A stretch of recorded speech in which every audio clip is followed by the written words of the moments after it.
fight against the odds because it won't let you win, and as a player, you can't give up. Welcome, ladies and gentlemen, to BGIS 2024. We're currently inside of the round 3, day 2, of course, and I'm going to be host of Caster Necro. John alongside with me on the panel is going to be Super Johnny. And Johnny, this top 3 cutoff is really forcing teams to change their playstyle at the last moment. Yeah, definitely. I mean, yesterday we saw a big impact of what the top 3 cutoff rule can do to a lot of these big names. Of course, one of the biggest news from yesterday was Orangutan not making it through towards round 4. But then again, it's a new day, it's a new set of teams, and of course, a lot of heavy hitters joining us yet again. Exactly, heavy hitters, you mentioned it. Today we've got some of the best teams so far performing inside of the round 2, joining once again in the round 3 itself. You've got Kemen Esports, Team X-Bar, 2 of the frag heavy teams, but then we also saw WSB play yesterday, and even that was one of the frag heavy teams. But considering the cutoff is so low, just the top 3 can move on forward. Even WSB were forced into changing their playstyle. Yeah, and it was with that last game that they made it through. And again, I think the story today is going to be similar for a lot of these big names, because the undergods, they are not giving up in any single match. And again, talk about how consistent you need to be. Yesterday we had acrobats who were consistent in all those 6 matches, but then again, by the end of the day, they weren't able to qualify. So I was having a conversation about this with our co-commentators, our peers, ladies and gentlemen, and again, for me, it felt like we were witnessing the grand finals themselves. That is how tough the competition has gotten in round 3. I mean, imagine there's 16 teams playing inside one single group, and only the top 3 can move on forward. That in itself should just tell you how much cutthroat this format is going to be, and even in the future, it's just going to get even worse, because round 4, it is understandable there's not going to be any sort of eliminations, but still, it's all about that pressure, right? Because you're going to have more teams coming in from the grind itself, and that itself is going to be adding on so much pressure on these undergod teams. But again, yesterday we saw a team from the grind get eliminated as well. Again, going back to Orangutan and their journey in their 6th game yesterday, what the fans expected, what everyone hoped for, wasn't delivered upon. And today, considering there are 3 heavy hitters, you have named 2 of them. X-Park is going to be there, Kemen is going to be there along with them. How can you forget about Newman Gaming, Necro? That is true. Even a team that has moved in from the ground itself. Yes, even exactly. X-Nor is going to be playing once again. So even that's another one of those names that I really want to look on forward, because X-Nor, we saw this team all the way back in 2023, right? The performance wasn't that great, but now we're almost at the halfway point of our tournament, Johnny, and this is where it all comes down to. Round 3 is the toughest round so far. So, I mean, one thing is for sure, you and I are on the same page, but things are getting intense now, and it is very difficult to move forward. Round 3 intensity, I mean, what was displayed yesterday from the teams, I hope today it's the same trend we get to see inside of the matches, because again, there is a lot on the line for everyone who pushes through. Eventually, once you make it to the stage of the grand finale, you get to compete for that prize pool, right? That is true, and you know how big of a prize pool there is on the line, ladies and gentlemen. It's going to be 2 crore rupees, from which the champion team will be getting the lion's share, of course, which is going to be 60 lakhs, and then the second placing team will be getting 30, the third placing team will be getting 20, and of course you've also got the special prizes. Yeah, I mean, the special prizes, we are keeping an eye on those individuals who have been outperforming everyone else in their groups. But then again, it will be once we eventually get towards the final stage where we will figure out, all right, who walks away with the MVP, who walks away with the most finishes, who walks away with the money for the lone survivor, and who gets that rampage. I mean, so far, we've got one of the best players playing right inside of the round 2. This man was the second fragger, too. I'm talking about Spray God. He was able to put on some insane numbers on the board.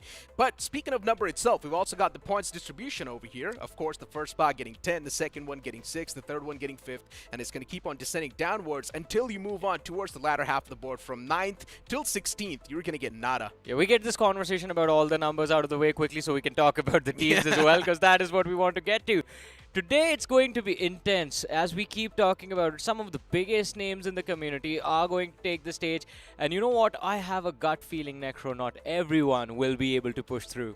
I mean, there's so many teams, man, in contention for that top 3. Yeah. Once again, the same storyline is going to be repeating as we saw it repeat yesterday as well, right? There's too many teams wanting to contest that top 3. We at least have 5 or 6 teams performing really good and consistent throughout all the 6 games, but only the top 3 can make it, man. You need to be exceptionally good to outstand all the competition. And we had this conversation going on yesterday as to the top 16 from the overall leaderboard. After the top 3 from every single group have already moved forward to round 4, the top 16 from the overall leaderboard will also get an opportunity to go to the wildcard stage.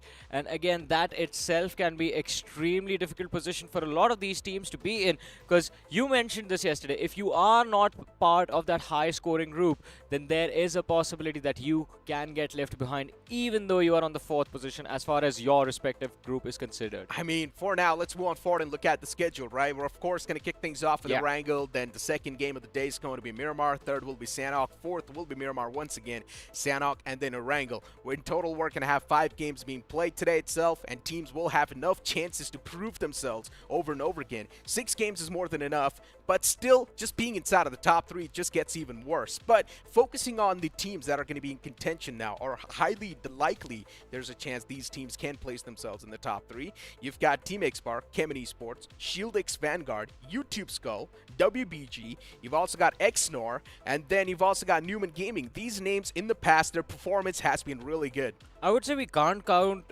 teams like Masti Zone Gaming out as well, because even they were able to secure a lot of eliminations in their matches in the previous round. So there is an opportunity. And of course, look at the numbers and you get a little bit more hopeful about them, that all right, maybe this is going to be that surprising team that will shock everyone with their performance, and we might actually see them push forward. But then again, I mean, going up against the likes of X-Park after what they did in the previous round of the tournament, well, it's going to be tough. I mean, you've still got some more names coming in, right? You've also got Newman Gaming. We do not know what they're going to have in their backpack. Maybe they're just going to pack a massive punch, or maybe Newman Gaming is also going to be a big letdown, because so far we've seen a lot of these known teams not being able to rise up and make waves on the occasion when it matters the most. And so far, round 3 is the toughest. We have known this fact, right? So some of the known teams will be eliminated. This is a fact. But which are those known teams that will be eliminated? That's the real question. Are you asking me, or are we going to ask the audience? We're asking both. Let us know in the comment section down below as well. Which team do you think will be potentially eliminated from the round 3 itself? And I'm going to give you my answer right now. Okay. Right. So I think there is a possibility that Newman might be the team that takes a back seat today, because we have seen what X-Park is capable of, especially considering how the players are performing on an individual level. I mean, we all remember that performance, that iconic moment from the game of Sanhok, right? And that is going to be unforgettable for a long time. So X-Park, they're firing on all cylinders. Along with that, Kemen, they have a point to prove to everyone else in the pro circuit that they are here and they deserve a seat at the top of the table. And I think that is what has been motivating Kemen Esports for a long time. And I think this round, they are going to be able to push through. Exactly. I mean, we saw the schedule, right? In total, you're going to have 6 games to play, but still, it's all about the first 5 games. You cannot really bank up on the last game, man. There's going to be a lot of teams wanting to play that spoiler. Of course. I mean, yesterday we saw 6 teams in that final match contesting the qualification spot, and it wasn't going to be easy. But as we say all of this and as we think about all of these teams, Necro, I mean, I am just crunching numbers and it's getting a little too much for me to deal with. Exactly. But you know what, ladies and gentlemen, there's so much to talk about. There's so many possibilities that we can expect. But for now, let's move on forward and look at this promo.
the Lion Companion. It looks amazing, and of course I would recommend you guys to go inside of the game and check it out yourself too. All it takes is 10 UC per day to go for that spin, and if you're lucky enough, you might just get your hands on that Companion. But you know what, Johnny? Moving on forward towards the conversation, we know we're going to kick things off in Erangel itself. We've got so many heavy-hitting teams. What is your prediction going to be? I don't think I'm going to be able to give predictions for round 3, the entirety of round 3. I'm not doing that, Necro, right now. You're putting me on the spot. Yesterday, I was so excited to see what the big names will be able to do to the undergods inside of these matches. But turns out the undergods came prepared and they were ready to take the fight. They were ready for the challenge. And that has gotten me very hyped for the matches today. So I can't wait for the action to begin. But I don't think you're going to get any predictions from me, buddy. Johnny, look at this, right? Speaking of the undergods, right? You've also got WBG, who's another heavy-hitting name, right? It just came in out of nowhere. You've got Sporta, you've got Ragnar, and we've been seeing these players in the past as well, all the way in 2023, perform over and over again. And these two players, once again, now that they're back in 2024, they just seem like in an immaculate form. And I want to see them continue the same thing. But the main issue sometimes with WBG can be the communication and when they try to play defensive inside of the map. Alright, considering the first game is Erangel, I do understand your point about WBG, and again, I'm also quite hopeful for them. They performed phenomenally in the previous round, securing 31 eliminations to their name. But what is a bigger concern for me, considering the first game is Erangel, and of course the last game of the day will also be Erangel, is the fight for Yasnaya Poliana, Necro. We can't ignore that. Kemen Esports versus Team X-Park. Kemen Esports, a heavy-hitting team, and X-Park, of course. How can you take away that spark from them? But inside of Yasnaya Poliana, I still remember that one single mishap that happened with the players of X-Park when Ninja Jod saved the day for that team. If Ninja Jod wouldn't have stepped up, and if he wouldn't have pulled that 1v2 clutch, things would have definitely been messed up. So there's a chance even X-Park can face the brunt. Of course, they have that secondary drop available to them of Nova Repnoy, I believe, but whenever we see them drop towards Nova Repnoy, it seems like they have a more reactive play style from that position. And again, right now, all of this is just speculation, ladies and gentlemen. We won't know what the decisions of the teams are until we are in the game itself. We have the flight path, we have the circle, but here is a comparison of the stats of the two sides. X-Park towards our left and Kemen on the right. X-Park, of course, ruling over the stats. 107 total points with 81 finishes wrapped up and 2 WWCD, of course, winner chicken dinner. And you talk about Kemen Esports, they've got 52 finishes in total, and of course total points of 72. In general, Kemen Esports lacking a little bit, but we know they do pack a punch. Of course, and one thing we have to say, and we have to be very honest about this, yes, it is 107 total points for X-Park, but we were still quite upset because all of us expected them to just demolish the record that was set by WSB a day prior. And X-Park, they had set themselves up for success on their performance day of round 2 as well. Amazing performances in the first 3 games. But then as soon as you go from match 3 to match 4, 5, and 6, it felt like they got a little too comfortable with themselves, a little too overconfident, and things just started to slip away. They were still at the top of the leaderboard, so who cares? I mean, they were just doing really good, exceptionally good, to the point where they, even if they would have taken just naps and not even played the upcoming games, it would have been completely fine, right? We did see Spray God to step up and start making some incredible waves inside of the lobby. And as I mentioned, he was also the second fragger inside of the round 2 itself. The entirety of round 2, where we had 512 teams playing. So imagine how many players that was. And again, I mean, it's not just Spraygod that you have to worry about. There is Sarang as well in the team. There is Ninja Jod, who has been hailed as the biggest threat in this lineup. But that's the problem, right? X-Park right now, it's like a Hydra, right? You don't have to just deal with one head of the Hydra. You have to deal with a lot of them. And all 4 of these players, if they are performing to the best of their abilities, I think X-Park, again, will be sitting at #1 at the end of the day. You know what, Johnny? Another big threat inside of the lobby, and I'm speaking of the Undergods themselves, YouTube Skull. We saw this team perform in the past, and now they're back once again inside of the round 3. What are your thoughts about them? I think YouTube Skull, it's going to be extremely tricky to see how they, or predict, in fact, let me correct myself, to predict how the rest of the day is going to go for them, because this is a very volatile team. If they have the momentum going for themselves in a game, they will just annihilate anyone they run into. If they lose out players early, then they won't last 5 minutes. But one thing is for sure, we also need to understand one fact, and that's going to be the cutoff is only top 3. And teams will be forced to change their play style into playing more defensive and play to survive till at least the last few moments. And in yesterday's matches, I think it gave us an idea. In a very competitive lobby where the top 5 teams were very closely contesting each other. Again, let me correct myself. Top 8 teams were closely contesting each other. Teams missed out on qualification by just 1 point, and the cutoff was 49, if I'm not wrong, right? Yeah, and in every single game, there was a different winner. That was the best part about it, right? The first 5 games, we saw a massive variety inside of the winner-winner chicken dinner. We also saw some of the new names step up and start making names as well. You spoke about the Acrobats themselves. Of course, it was one of those teams that surprised all of us, but that should be a prime example. Just focusing on the placement points, just focusing on the positions, not going to cut it. You need to also get the points flow off the eliminations on the board itself. But here we go, ladies and gentlemen. The first game of the day, Erangel's on the way. As the big bird's going to hit the skies this time, starting all the way from shooting range towards the Sanhok military base. Oh, this is the best flight path you could ask for in game number 1 itself. And of course, as we said yesterday, I think it holds true for every single day of round 3, ladies and gentlemen. Game number 1, extremely important to set the tempo for every single team for the rest of the day. You win this first game, you put up big numbers on the board, and it gives you a little bit of a safety cushion to work with. But as we see the flight path, we see those teams take an early exit, and of course, we talked about the fight for Yasnaya Poliana. We see X-Pac and Kemen both take an exit, and the glides towards that big city are underway. Exactly. The players moving in towards Yasna Poliana, and I just want to see this drop location or the top collision come through. Both these teams are supposed to be the heavy-hitting teams in the lobby, but statistically, Team X-Pac, they have been better in the previous round. Look at the players of X-Pac. They are looking at Kemen as they are gliding towards Yasnaya as well. They're keeping them in check. They are keeping a track of them. This is going to be fun. I mean, Kemen Esports moving in a little bit from the southern side of Yasna Poliana, while Team X-Pac, they've just dropped in towards Severny. Wow. They've taken a little bit of a pit stop, right? They're going to go for the basic loot and then going to try to hunt down the players of Kemen Esports, probably. To Kemen Esports, if they do want to stretch all the way towards Yasna Poliana, it's going to be a little bit tough. So even Kemen Esports, they need to go for a pit stop. Yeah, looking for vehicles early. But Necro, look at this. Another interesting development in this game. Look at the massive cluster towards the western side. No one has gone towards the eastern half of the map. Well, not no one, just a few teams here and there. But look at the splash of colors over there towards Gatka. X-Pac moving in towards Kemen Esports, and Kemen Esports, they've got their hands on the vehicles. But X-Pac, considering they dropped in towards the compounds near Severny, there's a chance they might just have the basic loot to take down the foes. You never know, though. But Kemen Esports, they're trying to be as quick as possible on the feet. There's a chance we might just see an early collision happen. Wow. But then we also see the circle pop up inside of the game. And this is going to be a Nova Reply circle, or maybe a military-based circle. Well, whatever it is, it's going to be quite annoying to a lot of these teams. But here it is, ladies and gentlemen, the chase. X-Pac versus Kemen. A race till Yasnaya Poliana. Kemen, I think, are going to take this victory because they are on the right side of the track. And it is going to be an easy entry into these apartments as they begin their early game loot. X-Pac will have to settle for the small houses towards the northern side of Yasnaya Poliana. But that is also a decent position to start the game from, considering they have, as you mentioned, the basic loot already available to them. I mean, Yasnaya Poliana is like the Los Leones of the map of Erangel. It's such a massive city. You can easily drop down there. 2 teams can loot in without even needing to fight against each other. And in the past, we have seen a drop collision between the players of X-Pac and Godlike as well. Yeah. And these 2 teams never needed to fight against each other. I think anyone who goes to Yasnaya is used to having drop clashes. This, as you mentioned, I mean, it's a very popular drop location, a hot drop of sorts. And of course, whenever you practice, you are going to try and take those early fights, try and see if you can deal with the early threat.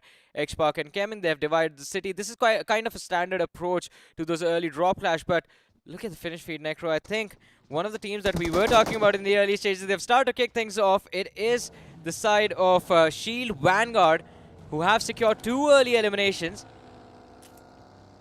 And well, where are they? They're just south of Pachinki. And you can see the players of Xenon as well drop down to just 3 players. Yeah. So I guess some individual blows have been handed out of these teams. They picked off 2 individuals from the side of TSR. TSR went for a split drop between Pachinki and the fields just south. And Vanguard took advantage of the fact that TSR came out into those open fields to get those vehicles. They were looking for vehicles, looking to get some maneuverability inside of the match. And they had to pay a heavy price for that. But look at this. It's not over. Vanguard, they're looking to cross the military bridge, but it has been blocked. You have the opposing side team, Miramar Esports, waiting on the other side. A trap laid out, but they're not catching any prey. Oh, Miramar missing out on the opportunity, and Vanguard for now just straight up breaching in. But are they really going to be the good guards? That's my question. Miramar, They themselves, even they're trying to move away from this entire spot. You see Poco does not really want anything to do with this fight. They might just have a couple of more foes approaching them soon enough. Dragon OP does spot out the players, but at this point in time, considering it's way too early inside of the game, it's better to just focus on the loot and just get your initial settlement done. A lot of aggression for the early stages of the match, I have to say. I mean, did not expect this much commitment towards fights, but what is that, Goku? There's a little bit of momentum on that drop. Lamera, I think the plan was to hunt down the players of Vanguard, but Vanguard have put decent distance between them and the opposing side, so they will be able to escape easily. And as soon as they get to the other side of the hill, I think they have gotten away scot-free from that conflict. Limbra could have had a really good chance to capitalize on the opponents easily. But unfortunately, they missed up on the shots, and Poco was not really able to capitalize properly enough, and then he needed to back away. But it's completely fine though, right? It's all about the intel. Limra does know there's one more team who's crossed on over towards the opposite side, so it's all okay. Team X-Park once again sharing Yasna Poliana with a couple of more opponents, which is also completely fine. X-Park is used to do so. And they have all the loot they could want, at least Praygod does. You see that shotgun. Him 4 as well, perfectly set up. Shadow still with the level 1 armor, level 2 helmet, but I think they will find those upgrades soon. Need to be quick though. It's a southern circle. As long as you aren't able to deal with Kemen first, I think that rotation is not even a question. And same goes for Kemen. They have to figure out a way to either avoid X-Park or wipe them out early in this match. Now, if this drop collision does actually happen, right? If these two teams do lock horns. Yeah. I'm talking about Kemen Esports and X-Park. You mentioned the secondary drop location is towards Norupnoi. Yeah. And towards Norupnoi, you've got another heavy-hitting team that's going to be YouTube Skulls. So Team X-Park in general, they're going to have problem all across the board. Team X-Park will need to be bold, face their fears, face their demons head-on, and we'll just need to win the battles. I don't think they have to face demons. I think they are the demons. Or at least they can turn into one, a few of them. That is true. What is Newman doing? They've managed to cross the military bridge. We see them along the western shorelines, looting up small compounds. And this does work out as a great strategy, playing for survival in the early stages, but to all of these teams that are playing towards the western half of that military base, along the roadways, along the shorelines, even WBG playing along the southern shorelines of that military island, I think if the circle moves back up towards the northeastern side, towards Farm, Milta, then they will be in a lot of trouble. Because either you clash against each other while crossing the military bridge, or you try and fight for the Norupnoi bridge where you already have 3 different teams waiting for you. WBG, another new name inside of the lobby. But some of the players in the roster are quite known. Sporta, Ragnar, these two guys, they've been there inside of the circuit for a while. And once again, they're back in 2024 to try and make a name for themselves. In the past, they've had quite a shaky journey. Let's just hope that the same thing's not going to be repeating itself, because this team has been showcasing a lot of promises, right? Speaking of the round 2 performance itself, WBG did make a lot of promises. They had 31 elimination points and 15 placement points. Pretty much double the elimination points compared to the placement. Yeah, but in round 3, we have seen that plan for a lot of teams fall apart yesterday. That is true. Running into fights, losing players, not being consistent. A reminder, only the top 3 from every single group get an opportunity to move forward. But WBG, you were talking about them, Necro. It seems like they have caught the eyes and the attention of Shield Vanguard. Shots fired, a few connect, but no knock secured. For some reason, I'm getting a feeling where the circle is going to just move up north out of nowhere and juke all these teams.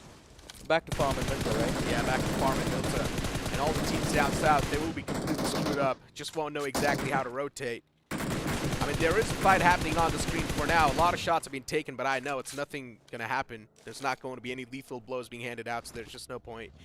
But yeah, I mean, Vanguard been able to shake the opponents away for now from their spot, so they themselves can reposition to a better spot in general. And Vanguard is another one of those teams, right? We did not really expect this team to perform so well, but they had 47 elimination points. Yeah. So this in itself just gives us that generic idea of how good a team is going to be inside of the firefights. Look at that, 4 more seconds before we have the second shift of the zone. This one is not going to be too drastic, but it does deny us the opportunity of going back towards Farm and Milton Necro. I think we are going to have to settle for that no rep Noir bridge endgame. Or maybe the observatory. Yeah, that's what I'm talking about. It's been a while since I've casted that circle, my friend. Yeah. And YouTube Skull are going to be quite happy if that shift happens. Yeah, they will be. I mean, specifically on the high ground, you've got so much information about the teams that are around you. And considering the surrounding grounds are also quite exposed, so you are straight up going to have that advantage that you need. And off the rip, we've got a bit of an escalation over here. Two teams going off against each other. You've got Bricksters. And Bricksters in the advantage inside of this fight, considering they've already managed to knock out one of the players. But the main issue is they haven't moved inside of the safe zone just yet, Johnny. And the circle is all the way down south. Yeah, even the follow-up from either side, it looks like it's a bit scrambled. Brickster have one man in the back lines, cutting off the escape options. And 4Blaze, the team they are going up against. We see Vibe in the back lines as well. He won't be able to provide any backup to his team. One more man knocked out. They are going to go for a small little reset, but Zervin in the perfect spot to deny any exit options to the opposing side. I think he just has to wait for his teammates to follow up indoors, and yeah, they go. Bricksters, finally they're making the push happen. They do realize they're wasting too much time, but then one man from the opponents, 4Blaze Shrey, he catches both of them, and Bricksters now to over in a big world of trouble. While 4Blaze, they spring back to life. Zarvin can finally feel the pressure upon him.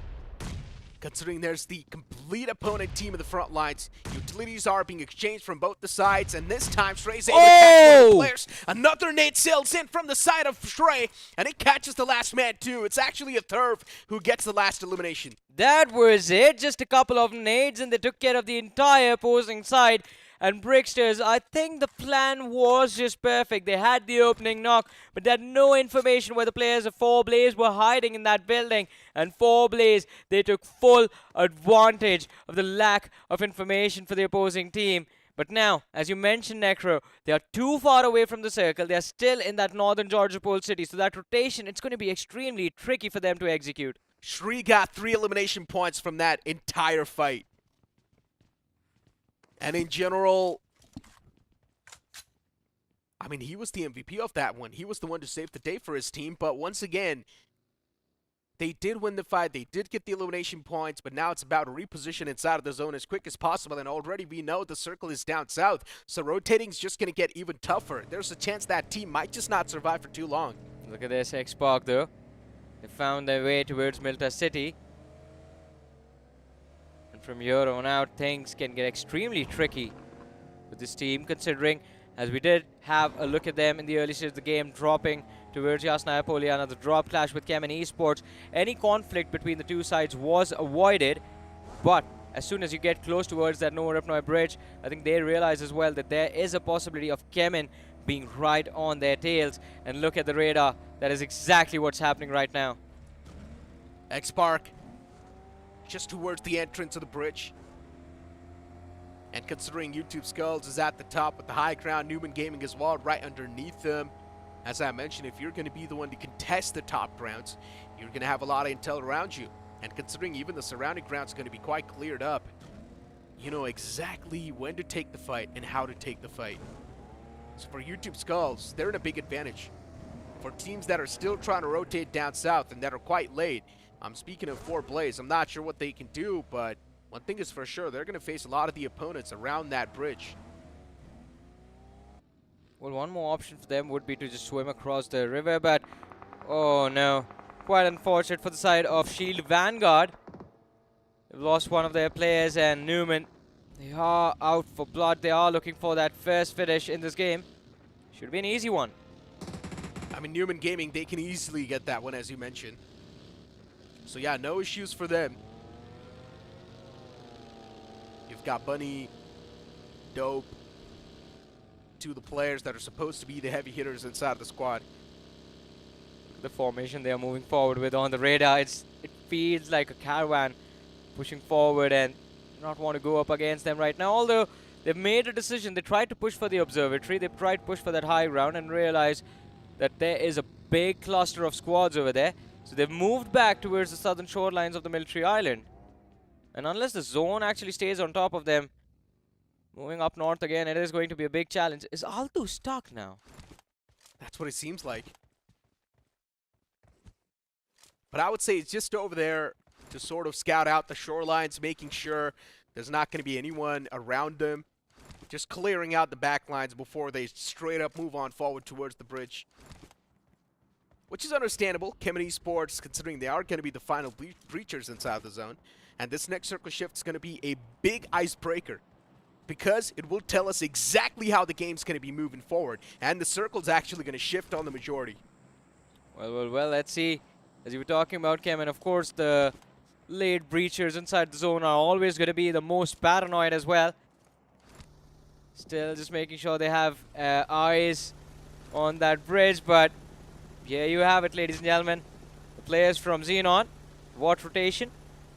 Boat has been shot up, so they do abandon the ship for a swim. It's not going to be easy to reach the shore, though. There we go. Finally, some fights escalating in front of us, and it's Team X Spark being part of one. And we'll like to see that.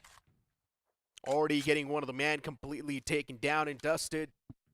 And Kemen Esports, even they're trying to move in from that same bridge, so we know what we're up for.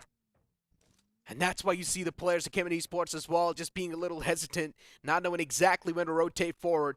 SprayGod's going to be the man to put on a lot of work against Kemen Esports if Kemen Esports does not take the right measures. And there's even Sarang at the top. Look at this man. Just trying to pull off some parkour moves. Oh no, he misses that jump. There's a possibility if he does that again, he can be spotted out by the players of Kemen. And just with a few shots right in his head, they can pick him off. Xbox, they need to be extremely careful with how they're maneuvering and setting up that trap on that Nova Repnoy bridge. But here you have it, ladies and gentlemen. 4Blaze, we saw them all the way in that northern Georgia Pool City the last time, taking a fight. And now, after that reset, they've made it to the military bridge, although they are still struggling inside the blue zone. And that is never advisable, especially in stage 3. I mean, specifically for 4Blaze, they've got another team around the corner, and that's going to be Ixnor. Before now, focusing on what's happening on the screen. Arthur was taking a lot of shots upon himself. The man still barely alive. His vehicle's about to blow up too, and that's what exactly happens. Arthur knocked out. The confirmation's not going to be any issues. And the man will be taken down instantly. A big blow received to the players of TMG, but they cannot just sit down and cry over it. They need to move on.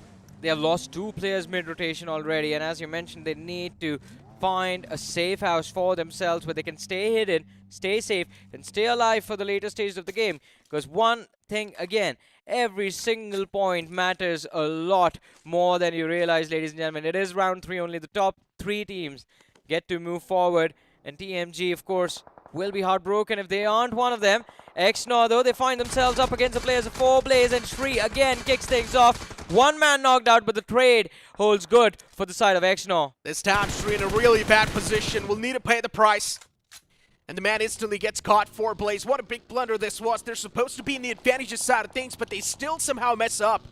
Shri knocked out and dusted, and now it's just down to the last 2 remaining players. But a third wants to get the revive back up on the fallen player. Xnor, they're taking a lot of shots in the front too. 4Blaze in such a big trouble. I thought that Xnor's going to be the one to be in a big problem, but instead it's 4Blaze who completely bombed that fight. And Mikey, it is going to be a big play for him. If he picks off that last individual from the side, from the opposing side as well, from 4Blaze, he will have those 3 extra eliminations as well, all to his name. And now they have a big advantage to work with. It is a 1v4. Xnor, they keep all of their 4 players alive. From here on out, Necro, again, to keep moving towards that eastern shoreline. It's not going to be easy at all. There will be a massive, massive wall waiting for them once they reach the edge of the zone, especially in the form of August 5. But wait, TSR, alright, that's one way to do it. TSR Still taking the damage from the blue itself, but at this point in time, you just need to adjust with whatever you're going to get your hands on. And that's what they've got their hands on for now. But the circle moving it towards no reply. Johnny, I mean, the first prediction that I made when I saw the circle is actually right. It is actually going to be a no reply. Well, good for you, Necro.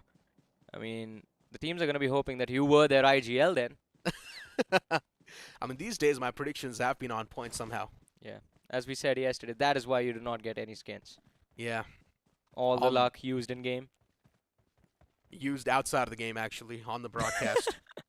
But yeah. Yeah, true. I mean, these days inside of the game, I'm not having a good time. But yeah, moving forward towards the zone, you can see the entirety of Nova Repnoy being filled up with so many players and the teams. And now it's a big splash of colors in there. You've also got the entirety of Musty Zone, and Musty Zone for them, even their storyline has been super interesting. Yeah. Musty Zone, the spread is quite big, and that's why the players are now taking too much damage. Team X Park, they're doing a lot of serious damage against the players of Musty Zone, and Rage is the only man in the front lines, but there's no one to back him up because those other players are all the way on the side. Yeah, it is going to be difficult for Rage to survive. He's trying his level best. The wall of smoke's laid out. And Rex from the flank is actually trying to create some distraction for him, but it's not going to be easy. But look at that. X-Pac, they've lost 2 in this first game itself, down to the last 2 players. So much pressure for the biggest name in this lobby. The pressure is there. Before now, Musty Zone, even they lost out on 1 player, so you can't say these teams are still on the equal grounds, knowing what X-Park is capable of. And their stats. Sarang and Shadow 7, last 2 remaining players. Sarang, the one who packs a punch, and Shadow 7, the mastermind. So it's a perfect combination. Let's just hope that it's going to work out. Rex did close on up to get that cover fire to his teammates, and then he instantly backs away once again towards the containers area. So I like that quick maneuver. Look at that. X-Pac, look on the radar. They are the eye of the storm itself. They've come in around their Musty Zone. The players from the side of JD Esports as well. Of course, the other teams are going to look to close in towards those containers areas. But Newman, in the meanwhile, we saw them play along the southern shoreline of Military Island. They finally find themselves in a little bit of conflict in terms of who takes this route and who takes the slope of this ridge. It's August 5. But there was one more team in the backlines, and Newman right now, they need to be extremely careful whether they choose to fight or whether they choose to run for cover. Newman Gaming.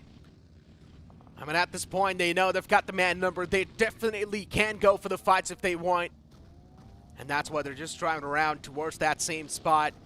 Newman Gaming, they're so eager to take these fights too. And finally, Dope is going to be the one to start the entire fire. And finally, Dope, he actually gets the knockout as well. It was Kratos to back him up and perfectly get that knock secured. And considering the man's knocked out now, Newman Gaming, they themselves know it's better to just move inside of the zone. But Newman Gaming, they're still going for the fights constantly, but they're taking a lot of damage in return. Orglace 5, they're doing some serious damage to Newman Gaming, and even Dope falls down. Now it's all down to the one last man who's surviving from Newman Gaming, and even he gets taken down. What a clutch that was from Karthik. Yeah, definitely. All I'm wondering is, was that a 1v4? And it was. He was the last man standing for his team, just clutches out against the entirety of Newman, and it was Newman who kicked things off in a brilliant manner with that interception, with that vehicle secure the opening knock. But Karthik and the backlines, armed with nothing but a DBS, just destroys them and puts them in the dirt. But X-Pac, they're still alive. TMG are losing players as well. Oh, they just steal one away instantly. Nice. Yeah, that's one way to go about taking points, right? Exactly. It's all about stealing those points away. I did see one of the podcasts where Scout was speaking about the players, and he said if a man's able to steal a lot of elimination points away from the opponents, that's really an important role that the player can play for his team. I mean, it is points, right? At the end of the day, points are all that matter. No one cares how you got them. Either you just play for survival every single game, 10 points per match. That also works. You go all out in aggression, get those 10 points per match. It is still 10 points. Yeah. And you know, Johnny, focusing on the previous fight about Newman Gaming and how that entire fight escalated, that's not going to be good for their mental. It's a big blow towards their heads now. Yeah. Moving it forward towards the upcoming game, knowing the fact that you guys got absolutely obliterated by that one single player, it's going to take a major toll on your mental health. But yeah, I mean, for now, focusing inside of the game, You've got the players of Vanguards, and they do know there's a couple of sharks inside of the water. But as long as you're going to be outside, you're all good. That's why you see Neo. Oh, no. He's running out of ammunition on that Scar. Yeah, Neon 8. He knows exactly where the players are too, but just is not sure if the backlines are cleared or not, which is understandable. Can't really spray inside the water anymore. But Vanguard, they are getting pushed upon by the players of Team Limera Esports, and they kick things off in a very brilliant manner. Although the trade does come in for Shield Vanguard as well. Neo now looking to be, well, the Neo for his team as well, looking to pull them out of the matrix. Nades lobbed out, but no damage dished out to the players of Limera. Team Limera, 3 players still up. As one man's knocked out. It's fine now. It's still not that big of a blow being handed out to them. They can easily recover from this spot, but even Vanguard is now receiving a lot of problems themselves. Neon knocked out. The other man's instantly trying to back away as well, just making sure it's going to be out of that nade range. But can Neon be back up on his feet? That's my real question. Will Vanguard try to save that knocked out player? He is easily revivable. Yeah. And I think so, yes, he might just go for that save. He might just go for that revive. No! But no, the confirmation comes up, and even the last man gets eliminated just like that. So yeah, that's going to be it for Vanguard inside of this game. It was Orgles 5 who took that last pick for themselves with an amazing nade lined up. But look in the backlines, Necro, YouTube Skull. That seems like a perfect position to be in right now. You have all the threat in front of you. And of course, the teams that are hiding in those containers will end up fighting each other. YouTube Skull in the backlines can wait all of this commotion out and just chime in the latest and just walk away with the chicken of this game. Xnor. Both the players are not Xnor, Xenon. Both the players on the edge lines. I'm not a big fan of this position they've got, but at this point, they just need to make something out of nothing, and that's what they're doing. They've just not got a lot of wiggle room. Orgles 5 in the front's, of course, going to be a big threat to them, and that's why they're trying to keep their position anonymous for as long as possible. But Xenon, no, they're quite close to their death. When you speak of what's happening on the screen right now, and YouTube Skulls, they're taking a lot of heavy blows upon themselves, and look at JD! Even they straight up rush inside of the containers. Oh, it's an all-cross mayhem.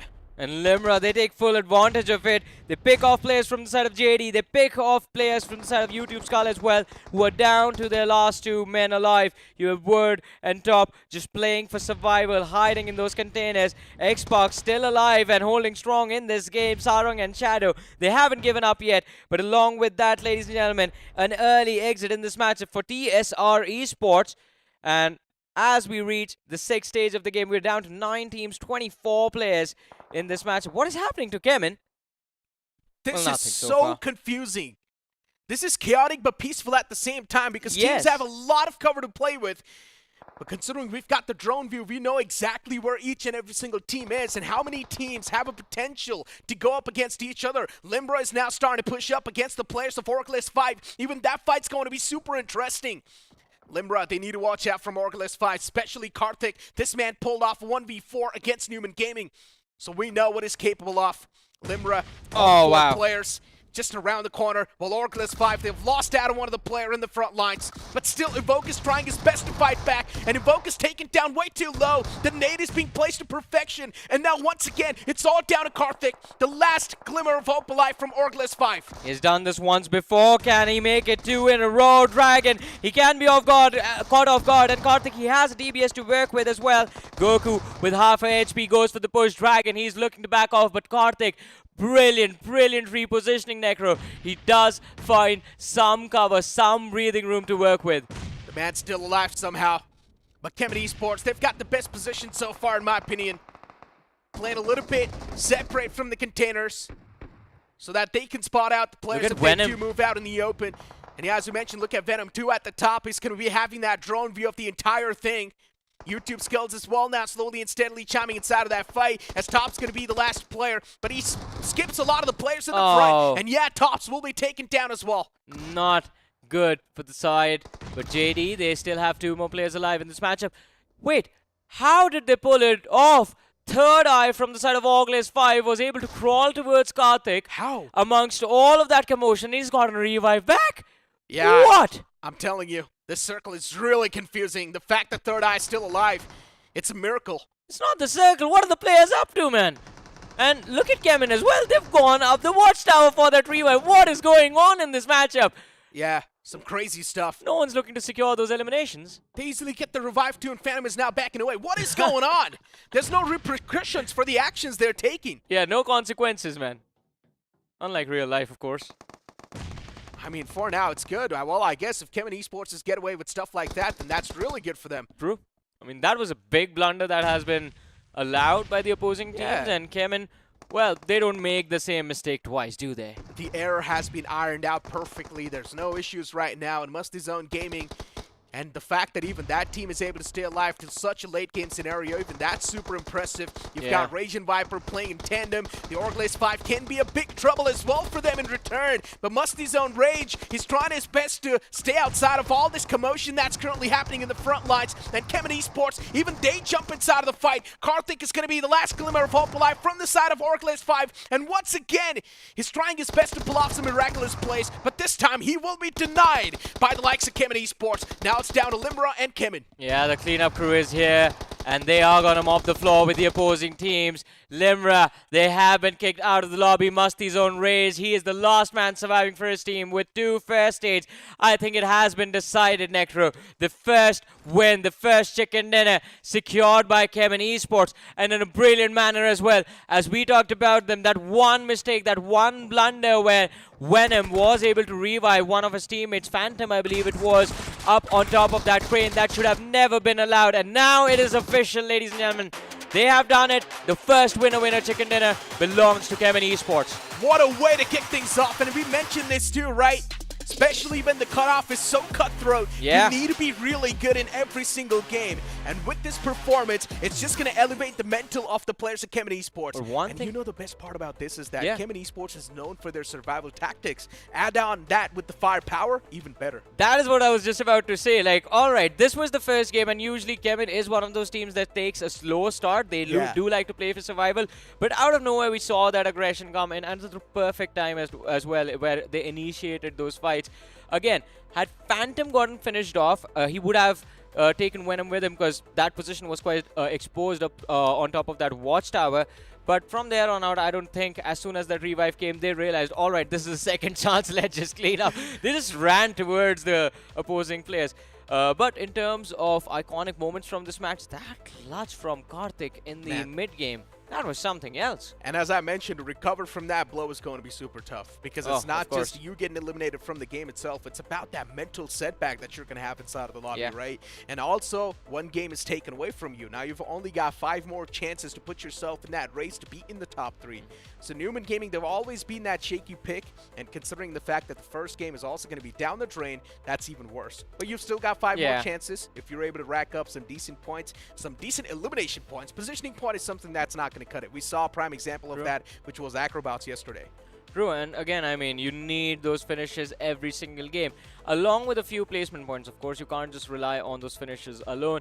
But I think it's time. Let's have a look at the winner chicken dinner moment once again, because there was a lot to break down. First was the hunt for Karthik, then the players of Limera, and then, of course, Rage God. Well, he was the last man surviving. But kudos to Rage God as well. Musty Zone, they were in such a tough position during the mid-game stages of the game. First, it was the conflict against the players of X-Park. They were able to avoid that, falling back into the containers, and Rage just staying alive till the top 2. Incredible. Now, speaking of Musty Zone themselves, this team has always had an interesting journey inside of 2023 and even now in 2024, right? They got the invite towards the grind, but they were not able to qualify and forward directly from the grind itself, so they came in back from the in-game qualifiers, and now so far they're doing decent for themselves, man. You can't really ask for more. It's Musty Zone, man. You can ask for more fun. That is true. I mean, fun is something that this team likes to do, and so far they are definitely having a lot of fun inside of the lobby. But Team X-Park losing out on 2 players early off in the game, that was definitely a big blow as well. I mean, you talk about Newman losing out on all 4 players in the early game as well. That was a tougher blow. But then again, I mean, we had this discussion before we kicked the day off, right? There are 3 big names in this lobby, and there is a very high probability that not all three will make it through. That is true. You've got Team Xpark, Kemen Esports, Newman Gaming, and one of them has to be taken out if the undergods want to make a name for themselves and place themselves barely inside of the top 3. And so far, Newman Gaming is going to be a team that is all the way at the bottom in all these 3 names. But you know what? Enough talks about the teams. It's time to find out who's going to be that individual performer from the previous game. It has to be Karthik, right? But no, instead it's going to be Ragno. Wait, what? It is an exciting turn of events. But Team Limra, I mean, to be honest, I mean, they did play quite well. So I believe they also have a lot of eliminations racked up on the board. 7 for Dragon, and of course, 64% finish contribution, 12% map impact. So overall, I think the individuals in the lobby were securing those eliminations. But on an individual level, I think it just got, if we were to pick an average, around 4 or 5 maybe. But let's see how the top 5 looks like as well. Who follows up Dragon? I think Karthik is going to be here. There he is on the second with 7 eliminations, 78% finish contribution. And again, the map impact, it says the same, 12%. Yeah, I mean, Karthik getting 7 as well. As you mentioned, it says the same, 12% of that map impact taken away by that player. You've got Fury 2 from Kemen Esports finally on the board with 6 finishes wrapped up. You've got Shadow 7 with 4, and then Venom over there, 2 from the side of Kemen Esports with 3. In general, a decent game from the side of Kemen Esports, where they're not being super aggressive, not being super passive as well. They were just having that mid-pace, and that's something you need to maintain, right? You remember, all the way in the back in 2023 when Medstrat was still a thing, Kemen Esports was one of those teams, if you do see them on the screen, you know they're easily going to be in that top 5. They're known for their survival tactics, and now add on that thing with the firepower as well. That's even better. Yeah, the Medstrat's taken away, but still, it's all about the survival tactics. Yeah, I mean, if you can make sure that all 4 of your players are alive until the top 6, the top 5 of the game, you know for a fact you have a big man advantage to work with. And with a team like Kemen Esports that also has a lot of experience under their belt, they know how to close out games. They know how to close the match with a chicken. And of course, finishing the last few teams, you will eventually pick up like 4 to 5 eliminations. So that is 15 points every single game. But ladies and gentlemen, for this one, Kemen end the total tally with 19 total points. 9 for finishes, 10 for the chicken dinner. Orglist 5 is over there too, right there in the top 3 the first 3 game, or the first game itself. So that's really good news, right? Being in the top 3 itself, that's going to put you in a big leeway. Musty Zone Gaming on the 4th. You're also going to have JD Esports. We saw that deep dive towards container from JD. Yeah. And that was such a desperate move to the point where they instantly got eliminated within a snap. You also had Team Xpark. Unfortunately, they took some heavy blows early on in the game, and that's why they only managed to rack up 6 finish points. And then you've also got Xnor over there with only 4 points in total. But look at this, in the top 8, we have 3 teams that took a very early exit inside of this match, but all of them did secure a decent number of eliminations.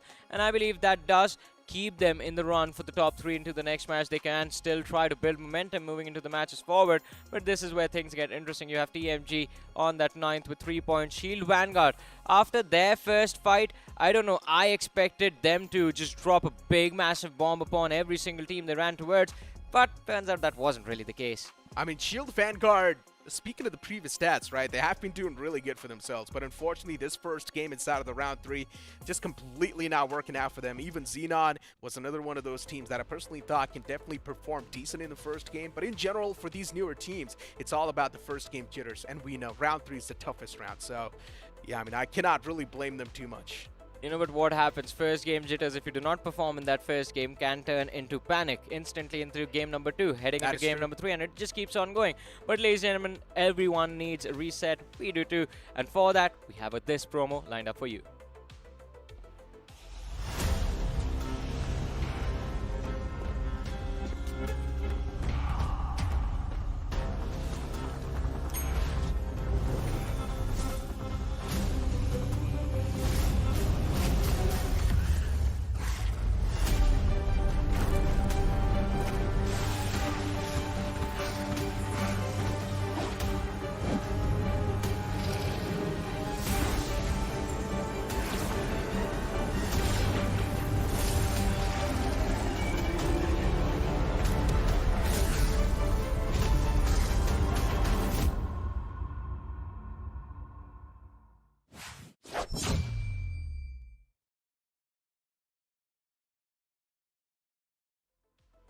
At Ignis X suit, it looks amazing, and all it takes is 10 UC. First spin of the day is at 10 UC, so you should go inside of the game and check it out yourself. But yeah, moving forward, now as we know, the first game of the day is done and dusted.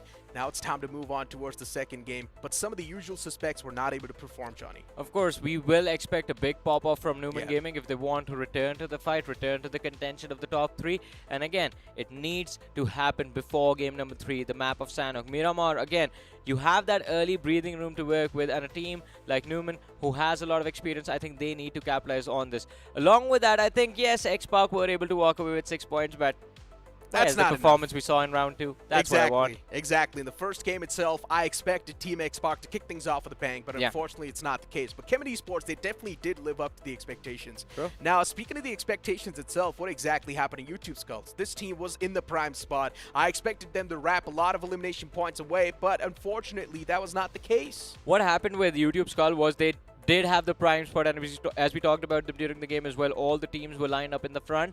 But out of nowhere, JD Gaming for some reason decided, alright, we're going to try and backstab YouTube Skull, right? And what ended up happening was the game was completely ruined for both the teams. Yeah. YouTube Skull got eliminated first, and in the next few moments, JD Esports, my apologies, also took an early exit in that matchup.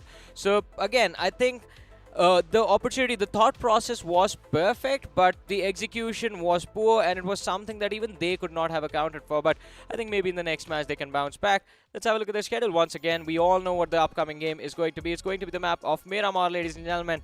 And again, as we discussed, Newman Gaming, X-Park, even Vanguard, Shield Vanguard, YouTube Skull, all of these names that were there amongst the top performers of round 2 will look to bounce back. But someone who's bounced back on the panel and is going to be back on the on our panel, in fact, is going to be, ladies and gentlemen, none other than Fixes. Fixes, what are your thoughts on that first game? How are you feeling about today? Hey Johnny, I was always there. You know, I've been here and there. Yeah, it was just a little bit of a hiatus we took. But yes, I'm super excited. Once again, back on the desk with you guys. But what on earth was that circle? Now, that is exactly what happened to YouTube Skulls. Yeah. Because, you know, they were having that observatory tower position. And the moment it went towards the eastern side, we have never seen a circle like this before. Yeah. And lately, this has been a pattern where we've been witnessing multiple circles ending around the city area, putting everyone on a toss. And that's sort of the Achilles heels for a lot of teams to adapt. But like you said, some big names have definitely faltered. Hopefully, in Miramar, they can recover. Yeah, because if you can't recover before game number 3, then it is a very high pressure situation to deal with in the last 3 games of the day. But then again, I mean, if you talk about a lot of these undergods performing very well, I think Musty Zone Gaming, what are your thoughts on them? I really like them. Yeah, to be honest, Musty Zone kept things really mellow. True. They realized, I think they were the ones who took that risk, right? They decided to head over to the containers, and they just held on, let the fight simmer. But barring Musty Zone, I was really impressed with how Team Limra came out, because it was a journey and a half. You talk about them starting through the bridges, they were taking fights, and that is how Dragon accumulated so many finishes for him, and still a top 3 finish is not too shabby. But then again, August 5, I think they were the kryptonite for Newman Gaming. So these are the few underdog teams that are really bringing the heat up. Oh, definitely. And you talk about turning up the heat. The next map, it is set in the desert itself. So heat is going to be turned to max, ladies and gentlemen. I hope you guys are prepared. Do let us know what your prediction is for the upcoming game as well. And Fixes, again, I mean, we talked about Musty Zone, we talked about X-Park, the early exit for them, we talked about Newman Gaming. Kemen Esports now, I mean, that is a good start. And if they keep the momentum going, do you think Kemen by the end of the day will be sitting on the #1 position? They were sly, they were cunning, and they were That is doing the thing. everything just right. The idea was to stay on the back lines. They wanted to ensure that they kind of have that late rotation inside the circle, and they were just waiting for the chaos to really brew up. They were waiting for Team X-Park to take a fight against somebody else. But that being said, I think this fight can also happen over here, ladies and gentlemen. It is the second game of the evening. Miramar, the tone has been set. We've got the undergods giving the big teams a run for their money as we charted through the skies all the way from Minas del Sur towards La Cobreria. Oh man, I'll be honest about this. I did not expect the intensity to just take a spike this drastically. And why not? I mean, we are inching closer towards the grand finals, ladies and gentlemen. It is still down the road. We still have round 4 and, of course, the wildcard and the semifinals to go through. But round 3 has been kicked off in a very intense manner. Wait, are they taking an exit for Partona? Yes, they are. JD Esports, they take the early exit on this flight path that starts from Minas del Sur and goes towards the Oases. I like it. I would really love for us to kind of explore that region because, Yeah. Truck Stop, Partona, they've all been added just recently. And few of those drop locations, right? You can note this, one of those things. Majority of the high fragging teams, in fact, not just in the BGIS, even in the domestic circuit, they tend to drop around the edges. And Partona could definitely be one of those areas to explore. Truck Stop just feels like a name given to just the smaller compounds between LSR and Minas Generales. It's a beautiful place, though. It is a beautiful place indeed, but Lots of cover. still underutilized. That's the thing. I mean, we haven't seen zones really ending over there, so can't really complain. Yeah. Hopefully, in the further rounds to come, we might get to see those because the way we are witnessing those circles, if you remember yesterday, Miramar, the circle ended inside of water treatment. So who knows? We can get a circle like that. Well, this time around, an early drop clash in Montenuevo, though. It is Ogles 5.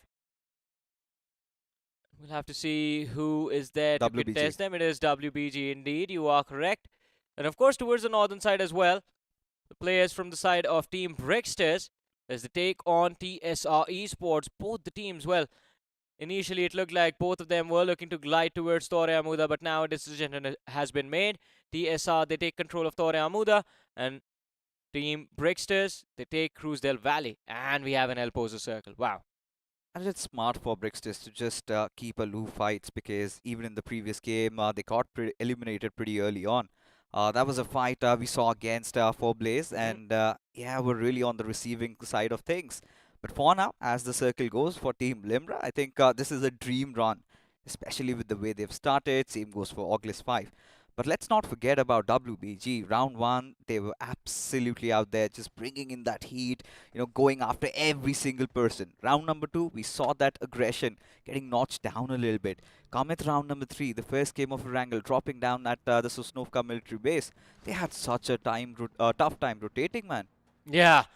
And again, getting away from those challenges, it's never easy, right? You have to take time, you have to take a breath, analyze the situation, and then see where you want to go. But the problem in the previous game was the fact that, well, there was no breathing room as soon as the circle took us towards those Nova Repnoy containers.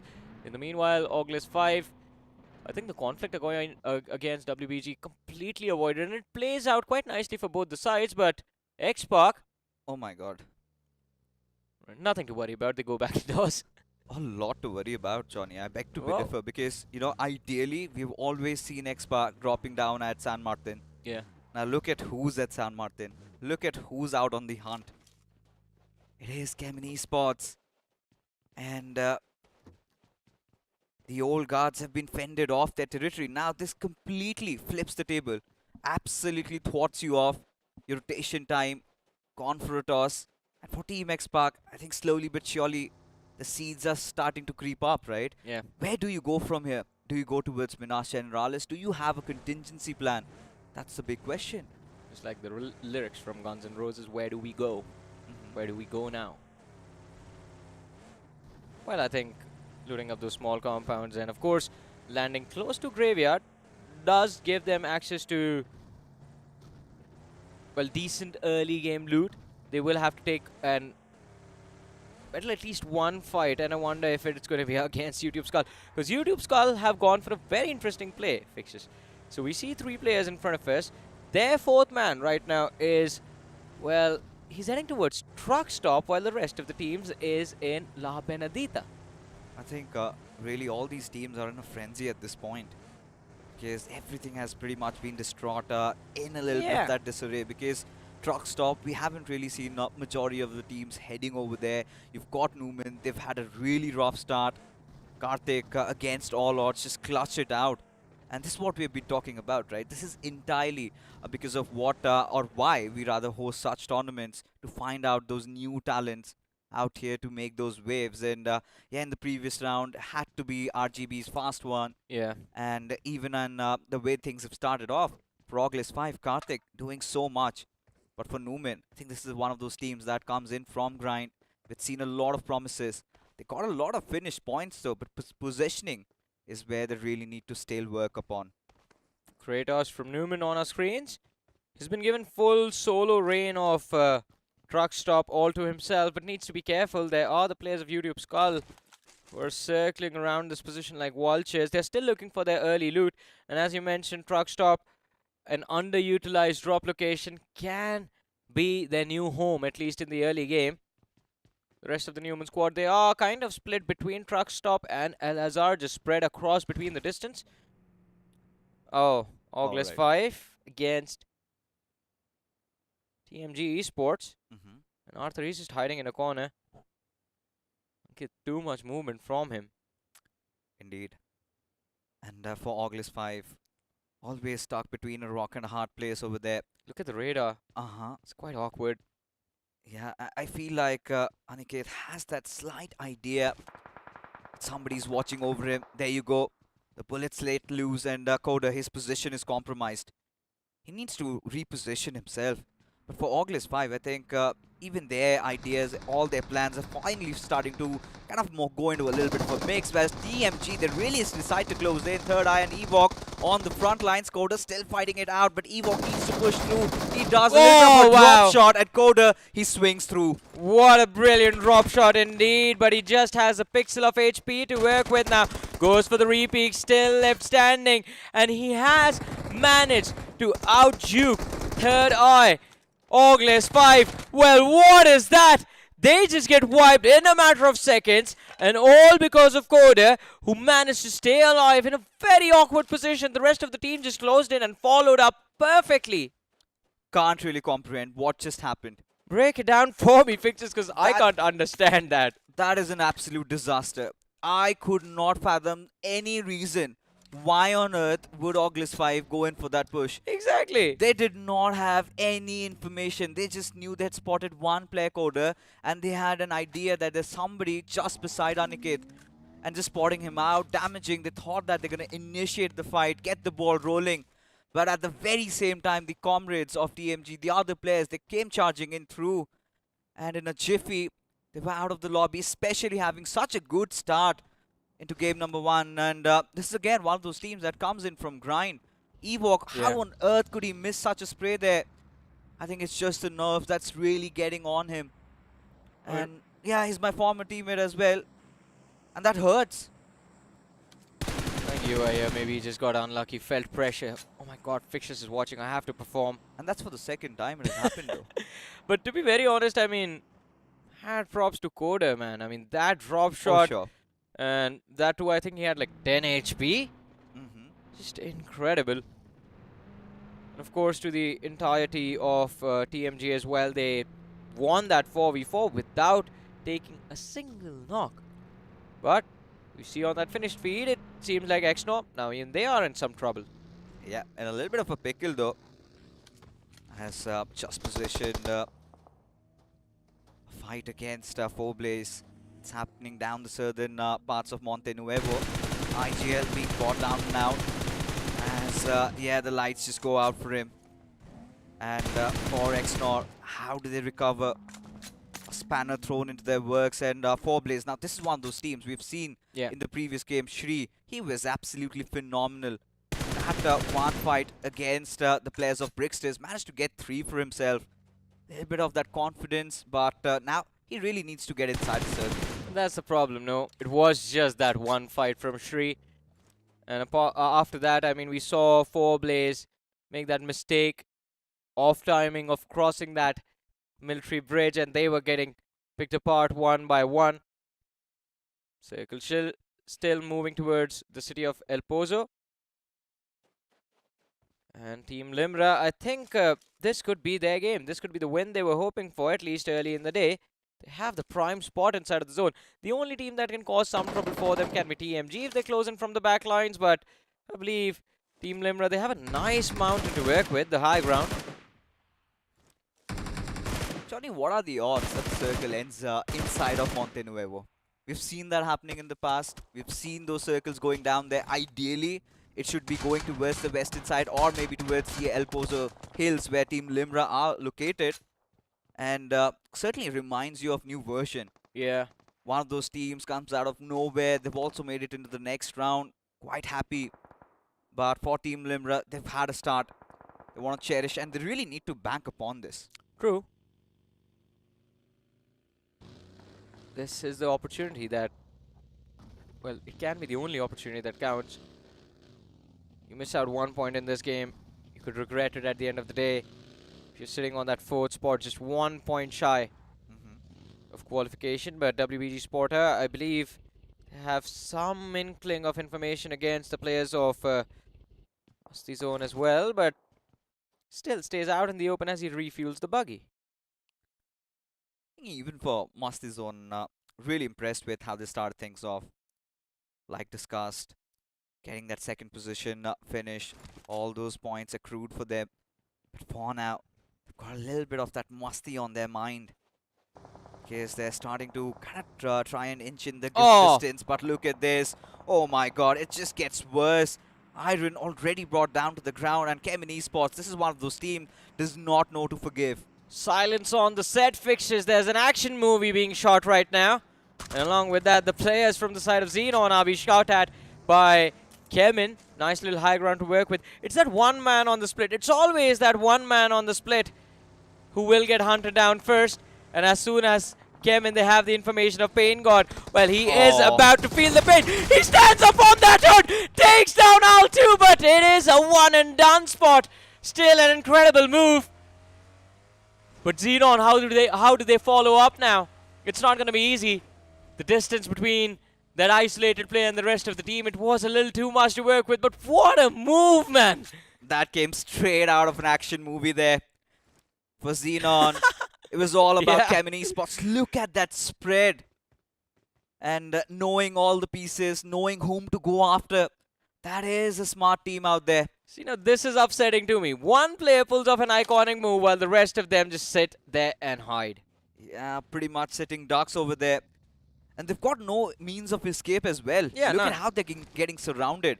And as time passes, it's just going to keep on getting worse. The moment Fury gets their back lines, they've got nowhere to hide.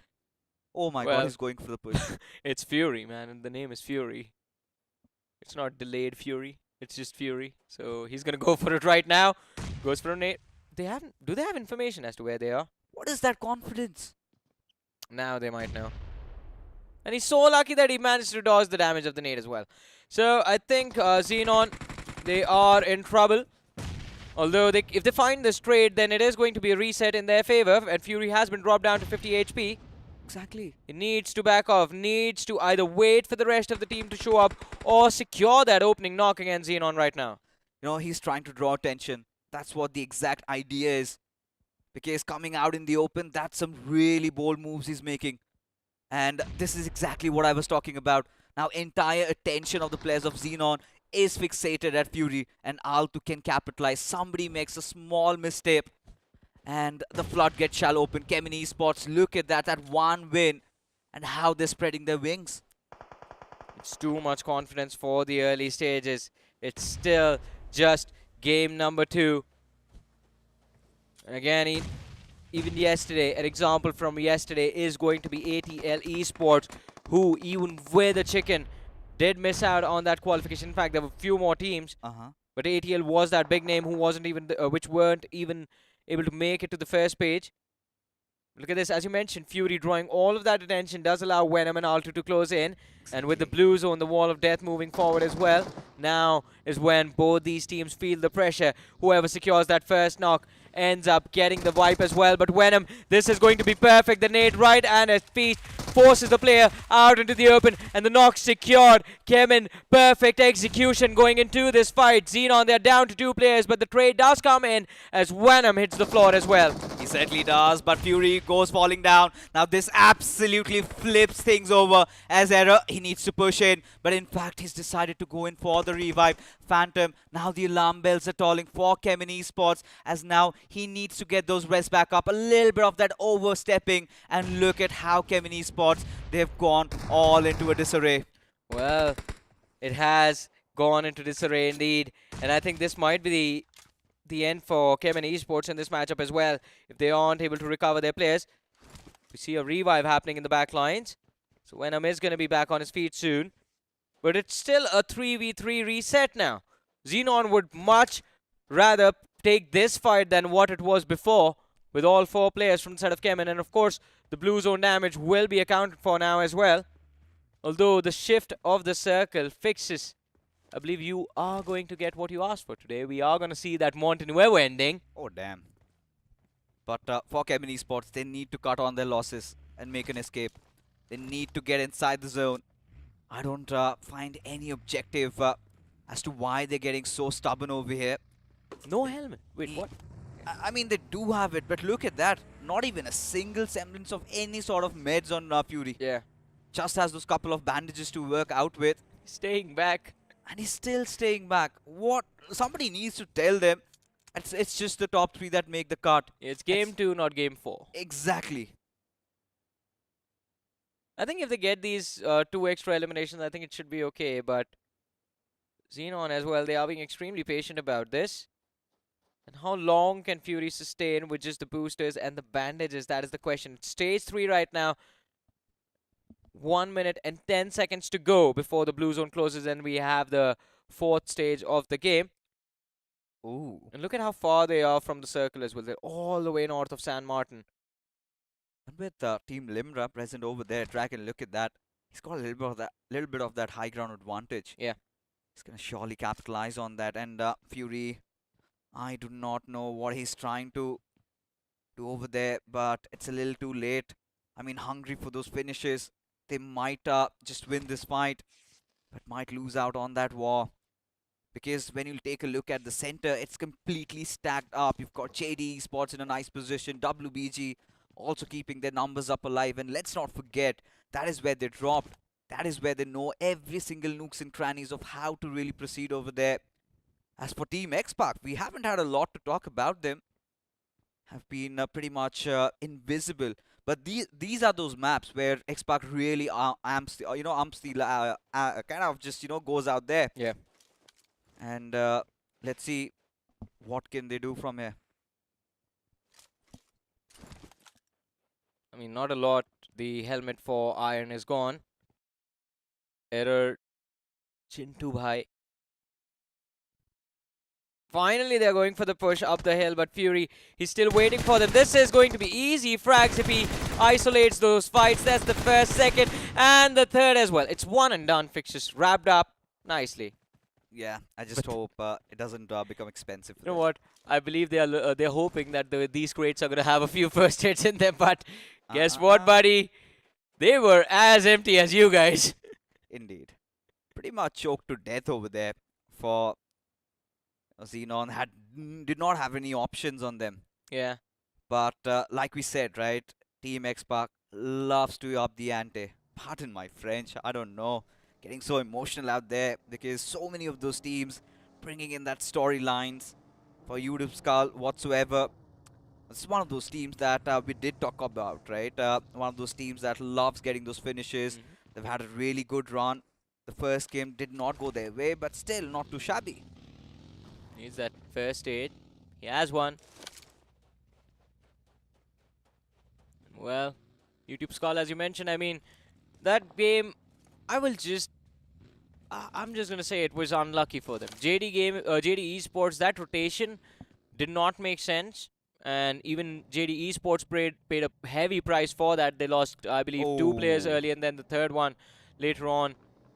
Taking an early exit of the game, but yes, the shift of the circle actually takes us towards the road side of Montenuevo, and Team Limra, again, in the prime spot. Even in this game of Miramar, their reads of these zones is perfect. Look at the splash of colors coming in from the western side. The injection is going to be so difficult. The breach, almost impossible with so many guardians of the zone. As Team X-Pac, they have a decent spot for themselves, but the moment they come out of cover, that's an open land. And that is where matters might get worse. I'm actually quite intrigued with Musti Zone right now. We saw them just rush towards the center of the circle as well, but they will feel immense pressure in the next few moments. In the meanwhile, the southeastern edge, it's in control of Shield Vanguard, who have 1 player on the high ground, 3 looking to push for the circle, but it is X-Pac who are being the gatekeepers for them. And it is not an easy rotation. This is open area. Yeah. Not a lot of cover to work with. Exactly, that's really concerning. The southeastern side, because you've got so many of those teams. Vanguard Shield, another one of those big names. Performed really well in round number 2.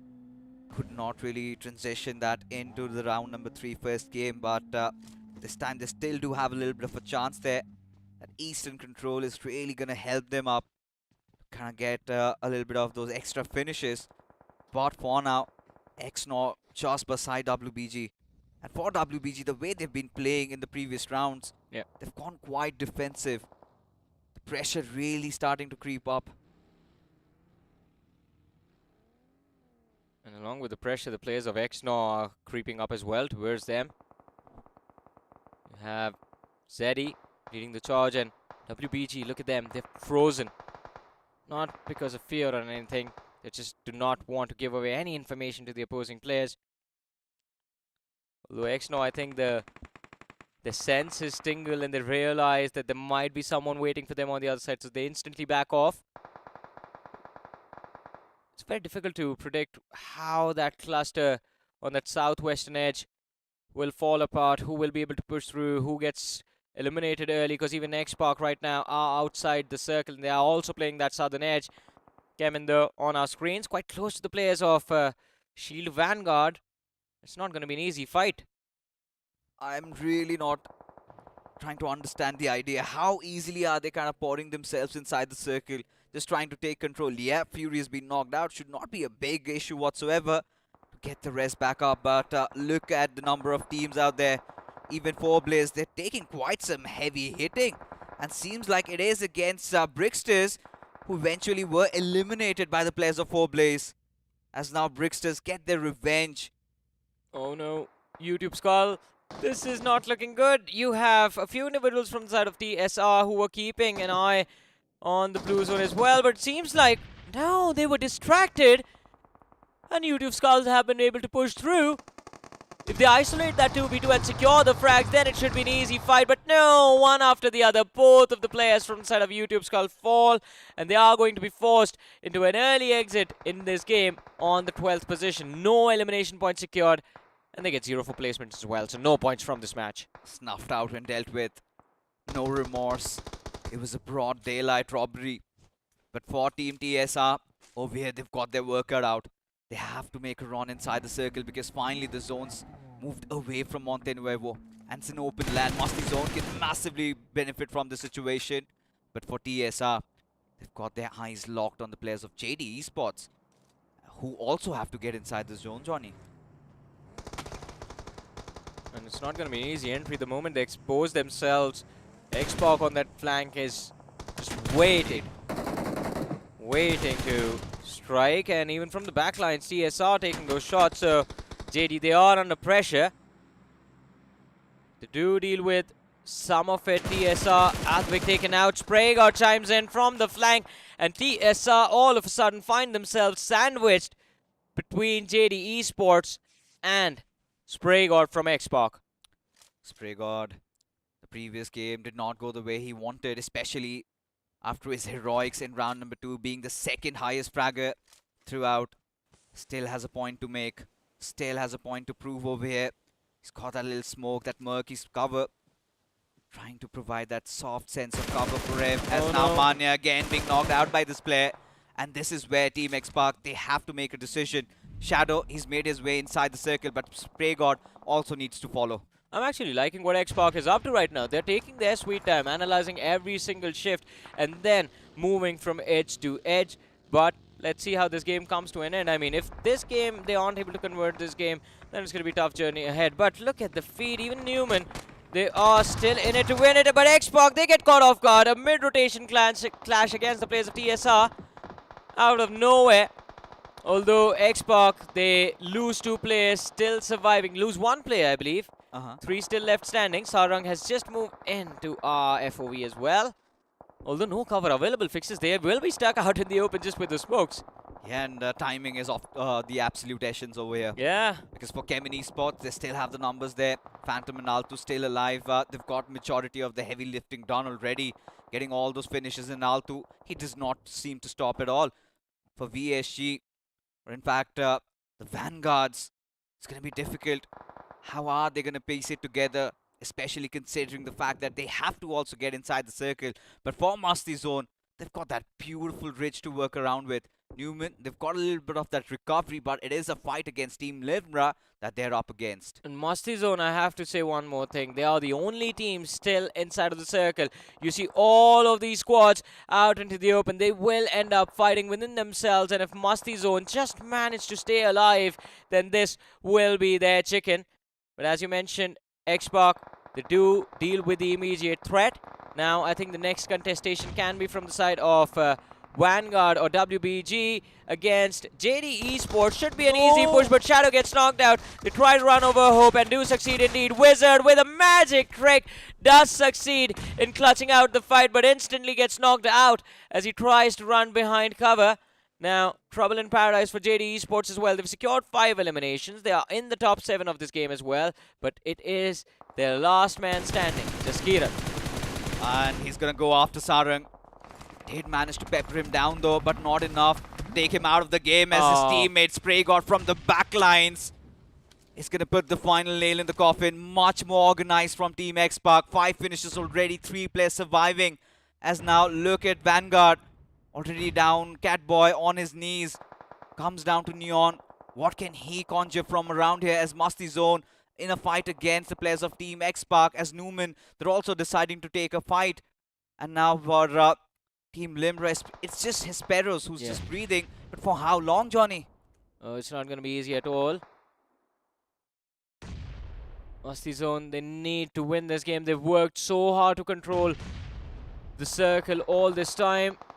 Shield Vanguard kicked out of the lobby, all thanks to Kemin, but Masti Zone utilize that information. They do find the opening. Now, the main pressure is going to be from the side of Xbox, and Ninja Jord kicks things off in a wonderful manner. The nade connects, Wiper knocked out. Hellboy, he gets knocked out as well. And once again, Rage is the last man left standing in a 1v3. Not a big deal for the like of Xbox. 7 eliminations secured by this team.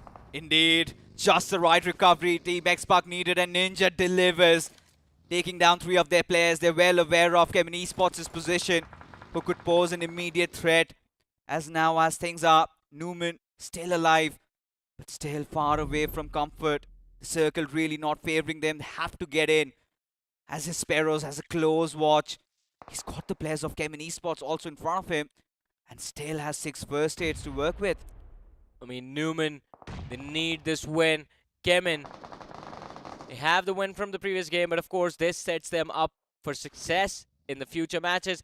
And Xbox, I think this will be their win, considering they have the man advantage, they have the circle as well. And then in the next few moments, Kemin and Newman will be forced out into the open. And Xbox, they are prepared to handle this aggression. They are prepared to handle this assault. Alto in the backlines does get finished off. Phantom, I believe he's going for a little bit of a heal battle, trying to outlast the players of Newman. But it is a 2v3, and Bunny and Yash, I don't think there's a lot these lads can do. Certainly not. But for Phantom, he can throw a spanner in the works of Team X-Park at this given moment. Maybe take a player down and suddenly set them up for a frenzy as Phantom. He also falls down to the circle, does not give his finish away. As Bunny, he's got the player. Spray got locked and loaded. Does take a couple of shots but misses. Meanwhile, Kemin eliminated from the game. And finally, ladies and gentlemen, we are down to the top 2. It's a 2v3 situation. A lot of utility exchange between the two sides, but Newman, they find an opening. And with the numbers equalized, it is a toss as to who walks away with the win. An even Steven fight, the road separating the two sides. Ninja Jord on the flank, while Sarang goes for a revive, bringing Spray God back into the action. And this was the opening for Newman. They should have charged forward, but I believe lack of utility available is what is holding them back. And X-Park, again, they don't make the same mistake twice. And considering although they are huddled up together.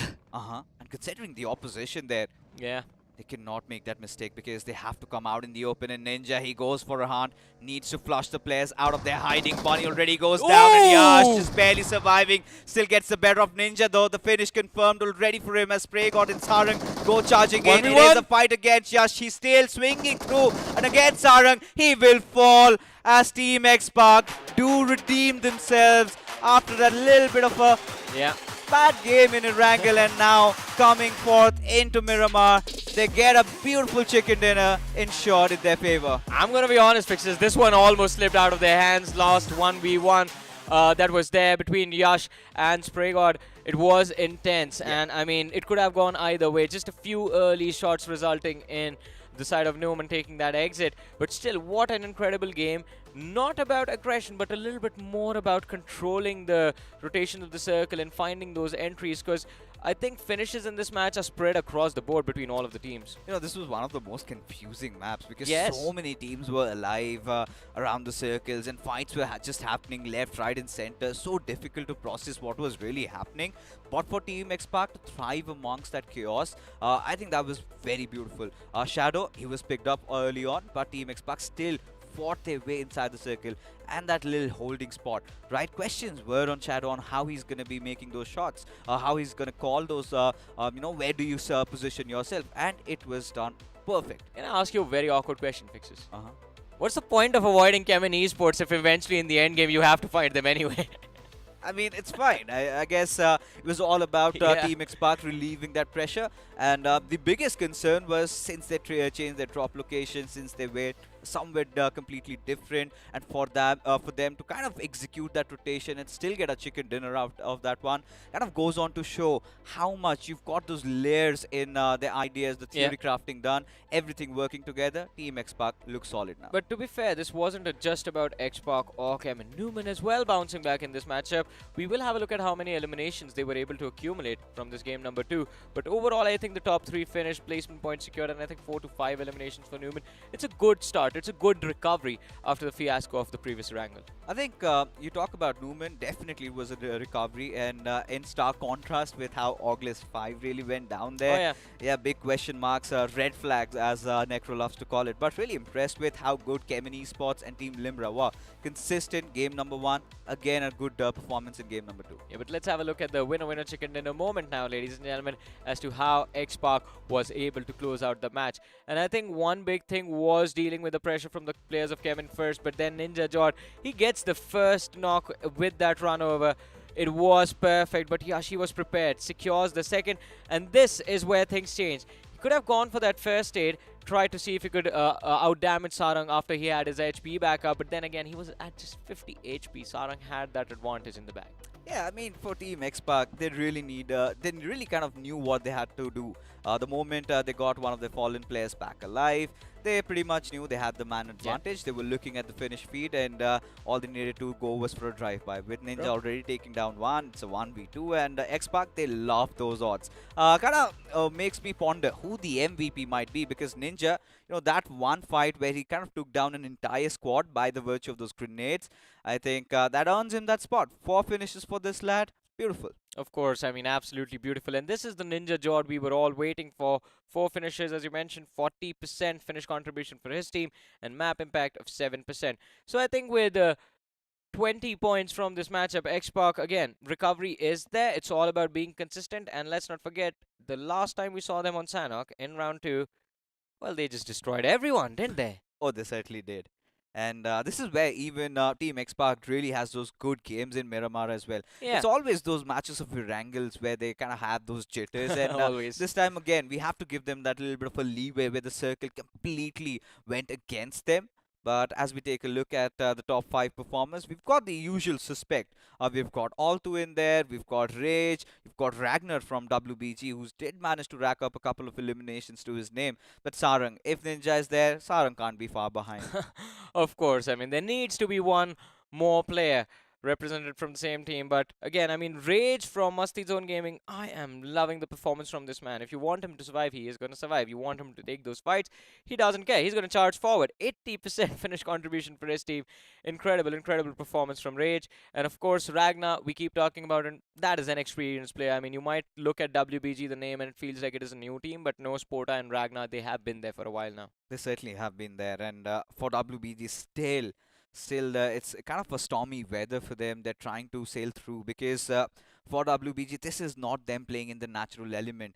We've seen them in the grind, we've seen them in the initial couple of rounds. This is a team that goes frag heavy, and for them this time they had it set up. They dropped down at Monte Nuevo. It was a fight against Oglis 5, which they kind of decided to not engage in. But towards the end, we could see that cold feet really sticking up. They were not making those movements, and when they decided to actually move out of the compounds, it was a little too late. All the positions were occupied, but for Team X-Pac, 20 points in this game.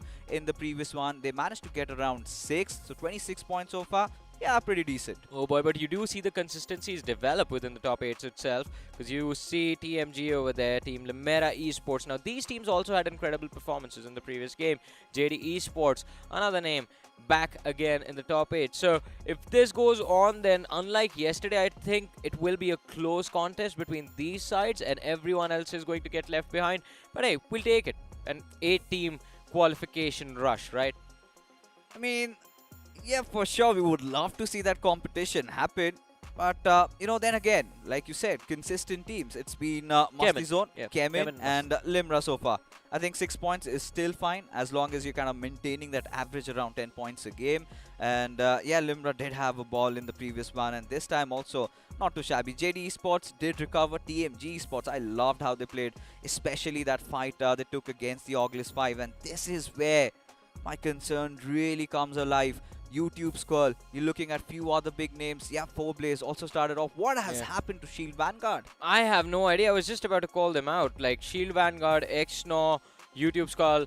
These were the names these were the undergod names that we were expecting. Like, alright, in round 3 they're gonna pop off or maybe put up a tough fight. But the first 2 games, they haven't really gone their way. And again, 4 matches still remaining, as Necro likes to stay in a day where you have 6 matches, room for error, 2 games. Now you're done. Nothing left to mess up, nothing left to ruin. Every single game from here on out, you need to make sure no matter what happens, you are in the top 4 and you are there in the top 4 with at least 5 to 6 eliminations. Yeah, and I don't think, 5 to 6 eliminations are just going to make it. Sometimes you still need that one big game. Imagine when you're talking about the top 3, the competition, the standards going so high. So I think X-Pac having already secured one with Kemin one, pretty sure we need to see some new winners. But let's see. I mean, it is the intensity of the day that keeps on rising, ladies and gentlemen. And I know everyone needs a breather, but that is why we have a lot of exciting promos lined up for you guys, and this is one of them.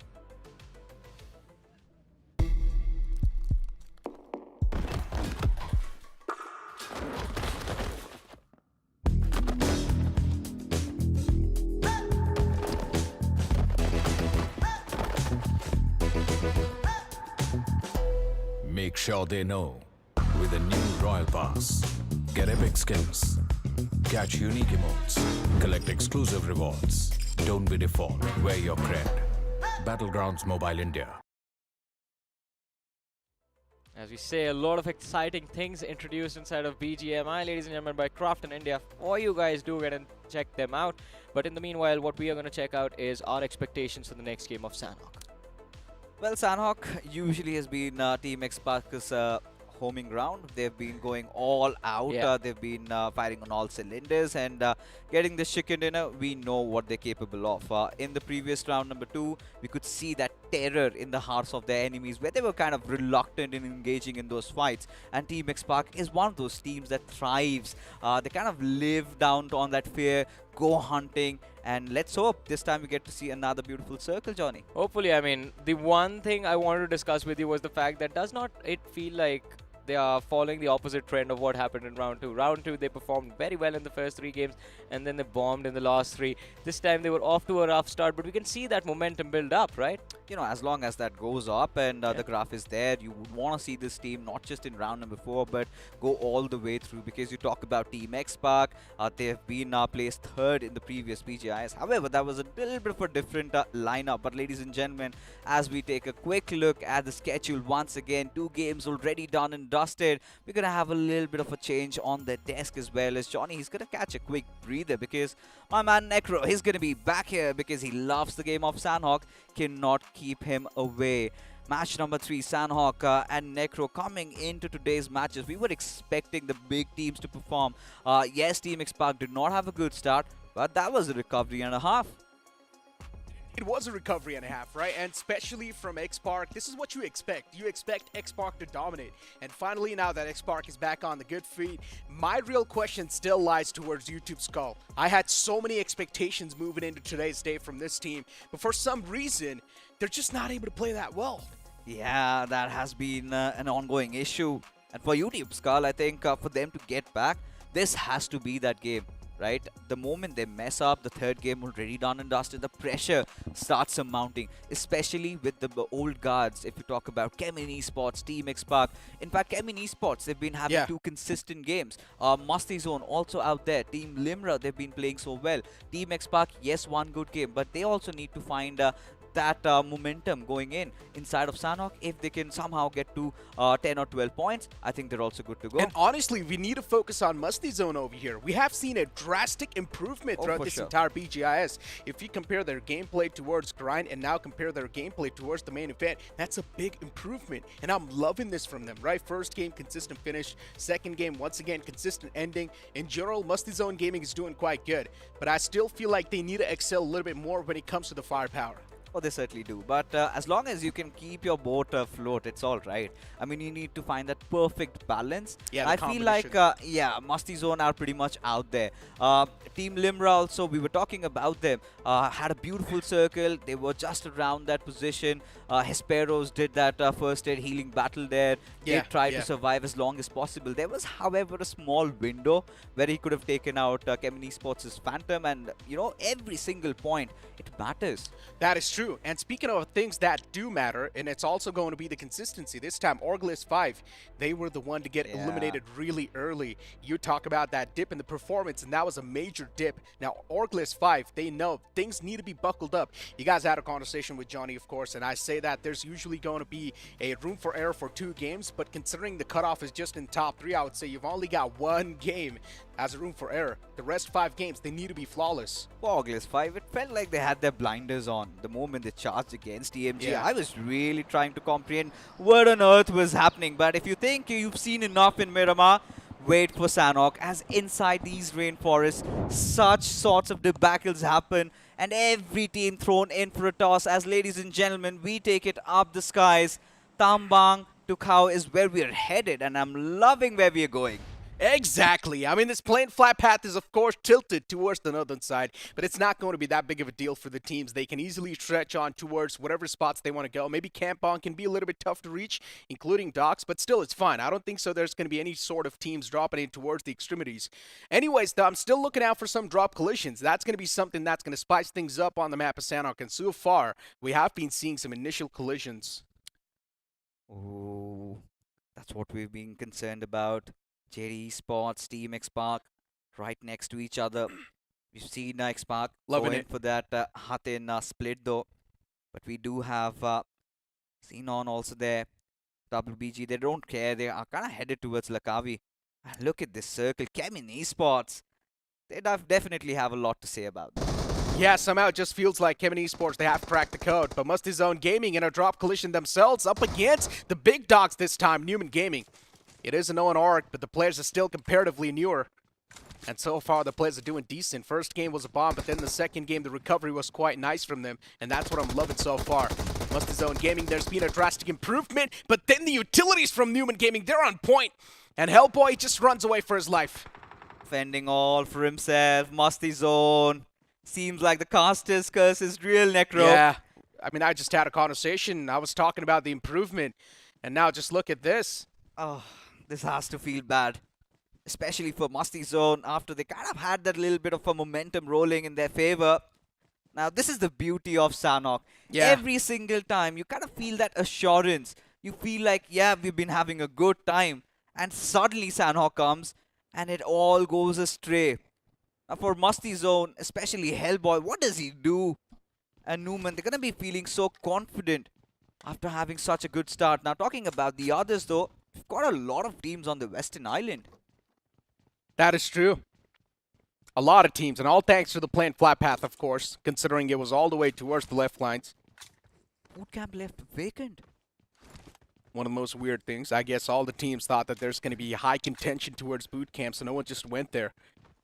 But yeah, I mean, a drop collision towards Paradise Resort is something that I really wanted to see, and we finally did get to see that.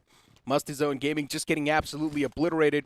They're just down to Hellboy. Hellboy's trying to play for the survival, but I'm not sure for how long, considering it is the map of Sanhok. Solo man surviving. We haven't really seen that go too far. Yeah, really does not end well.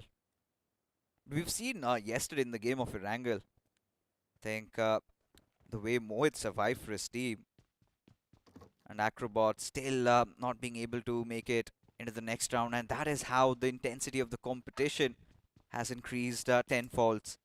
It's not just you trying to survive, get those couple of points, 5 to 6. That's not going to make the cut.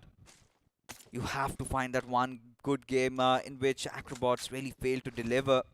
But for Team X-Park, everything sunny, nothing really going off the hook. But look at this, August 5 in real contention to Xenon. Oh, this is looking way too awkward. And Pain God's position's uncompromised. So you can't say the man's still in good shoes. He can have the advantage of the strike. But if he does find a good timing on the strike, though, it can pay off really well. First man spotted. Ouch. Instantly will be taken down. The DBS, of course, is going to find that opener. And Pain God able to kick things off on a fantastic note for his team. Xenon, this is the exact way they're supposed to start things off. But where is the backup? That's my real question. They need to be quick on the feet. What's wrong with August 5? Still cannot fathom. One of the players down and out, and they had no idea of Pain God's position. And even if you had a slight inkling that said that somebody's watching over you, why go alone? Is August 5? They're going to be raining hell and destruction, but now the cavalry does arrive. Finally in time, but the players are taking too much damage as one of the mans gets knocked out once again. Xenon, things back on the equal grounds. It's going to be a 3v3 on the board. Pain got up close and personal. He can hear all the footsteps. He's probably giving the info away as well. He knows exactly where the foes are too, but Pain God needs to be a little bit more quicker too on his feet. Initial engagement does happen, but we're not seeing any lethal blows being handed out so far, other than the initial ones that we saw a while ago. And now Sahil repositions himself once again. A big blunder. The man steps ahead of himself, and he gets knocked out in the open, inside of the house. Looking rough. I'm not sure why he even went for that push, but I guess he was also getting capitalized from the left lines. That's why he went for the push, but there was also some cover fire there. Yeah, and that just kind of makes things worse if you're Xenon over here. Neither of these teams really switching perspectives. You know, switch to the FPP mode and make so much easier when especially trying to commit in for the push. But for now, Xeno, Chintu Bhai, one of the survivors there, has no cover. Yeah, Irvin is over there, but slowly but surely, August 5, they're going to close in on the distance and kind of see that what really August 5 are trying to shape up, right? They want to be the troublemakers inside the lobby, the notorious crew. Just go taking fights and get those finish points on board. A little bit of that consistency, a little bit of what they did in the first game.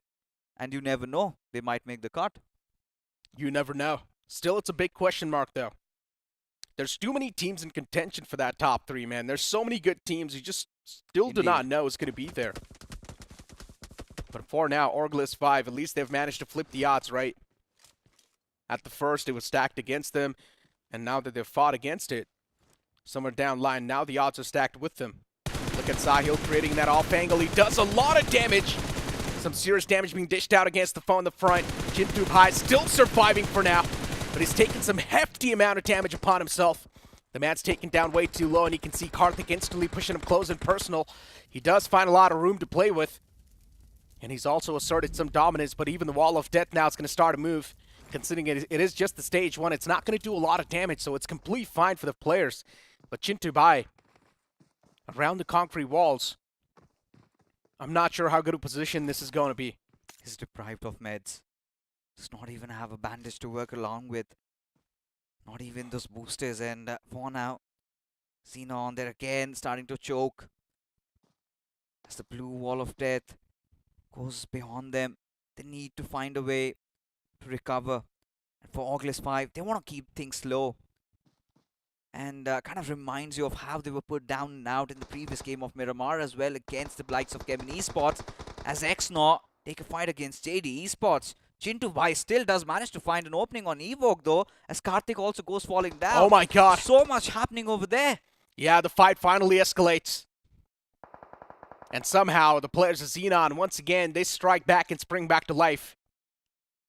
So at least over there it's looking good in their favor. But Exnor, I mean, 3 players up and alive. Even IGL was taken down from the side of Exnor. Another one of those teams that is back in 2024 to try and make waves. But so far, in the round 3 itself, they have been cracking out of that pressure. Well, they definitely have been. Really have not woken up on the right side of the bed though. Because Exnor, this was one of those teams that we were really eyeing out for. As August 5, again, the numbers start to dwindle. And such mishaps happening once again. 3 players still alive in that 3v2 situation. They knew the position of their opponents. But Kevin Esports still balling. They threw their hat onto the rings. And Bricksters, they're on the receiving end. Bricksters, though, even they reply back in great style. And Tyrant's able to find a 3K if I'm not wrong. Or maybe the entirety of Vanguard, they have been wiped out. I'm not sure what exactly is going on. So many fights happening this early off in the game. Even WBG wanting to be a part of that fight. And now even Vanguard is going to be on the receiving end of things. Third party also happening over there. I mean, look at the elimination feed just going off. It's lighting up like firecrackers. But for Kevin Esports, spotted one from the backlines. Vanguard trying to make a run for their life. The last surviving member, perhaps. As there you have it. The shot's really not connecting. Fury, though, bursts not working. But Kevin Esports still are looking quite dandy. Nothing to really worry about. The first 2 games, really the way they had hoped for. And if they can get another good one, or maybe even a chicken dinner, I think this is one of those teams that can go all out. They indeed can. I mean, it is Kevin Esports, though, at the end of the day, right? You cannot really complain a lot about this team. First game was a chicken dinner. Second game was a consistent finish as well. So what can you ask for? On the 3rd spot, they finished towards Miramar. And now the transition towards Sanhok. I mean, Kevin Esports, they've been known for their survival tactics, even on the game of Sanhok too. So in general, they're like an all-rounded team. They're really good when it comes to the tactical nature, really good when it comes to the firepower as well. So yeah, looking pretty polished. Exnor up against the players of JD, and this is another one of those teams that is going to be super desperate to try and get something done on the board. GP45 up close and personal, and this time the man finds the opener. Wizard knocked out, and Exnor for right now at least trying to keep themselves in the race. Well, somehow he's won that battle against the DBS in those closer ranges. Really, things are starting to change. Really, things are starting to get much more exciting as Raghu decides to push in. But that is a knock and a half. That is impressive from the man. With the automatic weapons up against the shotguns, and he's still doing so much damage. He finds 2 knockouts. That's impressive. Some nice jukes from the player. And now Exnol Mickey. Even he's trying to push up close and personal towards the remaining player of JD. And Exnor Mickey knows somewhere down line his team has secured this fight. Still that one single man in the front lines, though it can be a big spanner in the works if not being dealt with properly. Oh my God. And Shadow's got no clue that Mickey's wrapping up from the back. Oh my God. How do you not have that idea? Footsteps. Yeah, it's the pressure really creeping up as TMG. They find themselves in a whole world of trouble as Kevin Esports, like we said, all guns blazing, putting pedal to the metal. They did not want to stop over here as Venom goes out in the open, does not care. And Kevin Esports, they're just flying high. Yeah, striking down some more players with that DBS up close and personal. Kevin Esports looking really good and stylish. And easily just getting rid of the foes. Not even any problems for them. Nicely done by the side of Kevin Esports. And now we might just have another team wanting to take a fight against them once again. Before now, you've got Argalus 5 chiming in to fight themselves outside of the blue. Even the blue's taking out so much damage. It's all down to Sahil. And I'm not sure how much this man's going to be able to pull off. He's all by himself. He can hear the players creeping up slowly and steadily too. And it's the shotguns in the front. All it takes is one single blow. And the man spots him out. Nicely done, Sahil. What a pounce that was. Finds the opener. And now Sahil once again just looking to thread the needle. Second man to the front lines. And Sahil just waiting for that patient peek from the front. And his taking his time too, just wants to go for that confirmation. He instantly gets that, so a lot of damage is being dished out on the players of Xenon. This fight elongated for too long, but Xenon, man, they did manage to spring back to life, but once again, Orglis 5, they keep themselves in the race somehow, and both these players are lacking on the first aids. Still, Sahil does have a couple to work with, but for Xenon, nothing, just those bandages. And look at it, desperate situation for them. It's dire circumstances for both these lineups, having lost out on all their players. Still so far in the blue. Sahil, he needs to make that first move. Both of these players have the DBS. Gets that reload, gives away that sound cue, and with this grenade clip coming out, Iron, he needs to reposition. Oh, that's what he does. Perfect. And even Sahil realizes the fact that the man is repositioned for now, so he instantly pulls back the nade. This is going to be a great throw. Might just catch the player. Unfortunately, rebounds from that wall. And still Sahil is going for the shots. Wow. A great shot being connected from Iron. And that's just going to be it. The final pump in the shotgun. And for Orglis 5, again, one of those performances which was quite not impressive. Especially those same mistakes being repeated. They had that upper advantage and the tables turned. But taking a look at the circles, we have seen a lot of those city circles today. And Newman, one of those teams, still around Paradise Resort, and high chances the circle could end around here. As the Bricksters, they decide to kind of close in. One of their players already down and out, and Newman, they're starting to get feisty. Oh, look at this nade. It looks quite good, but a little bit of an overshoot. Another nade tossed in towards that same area. It's not going to find anything. But these players that Newman Gaming have hired, right, they're doing a fantastic job so far. Comparatively, a new lineup, new players as well, and still being able to cope up with that pressure that is there inside of the lobby. Oh yeah, for sure. And for Bricksters and for even Newman, both these teams, yeah, Newman Gaming, of course, one of those lineups, one of the bigger orgs, the names we know, but the players kind of new into the scene and coming in from the grind, making it into round number 3. That was a really good performance. They fell flat on their faces in that first game, but ever since, they've been on that recovery road. And considering just the top 3 make the cut with so many of these teams kind of being quite consistent. Kevin Esports, you talk about Team X Park, you talk about Musty Zone, and even Newman Gaming into the equation. Even can't really forget the players of Team Limra, somehow on the backlines of where Bricksters are. Looking at the next circle shift though, my friend. Look at it. Shifts towards Paradise Resort, and a couple of more teams are in it. WBG finally find themselves in that advantageous side of things, right? This can't be their game as well. But considering it is the map of Sanhok, we know it's quite a zone-centric map. You never know whose friend the map is going to be, or the circle's going to be. Before now, WBG Sporta on the screen. He's got so much of that wiggle room to play with, right? He can reposition. He's got so much information to play with. But slowly and steadily, there's going to be a lot of teams just stacking around them. Even X-Park's going to be knocking on the doors from the back.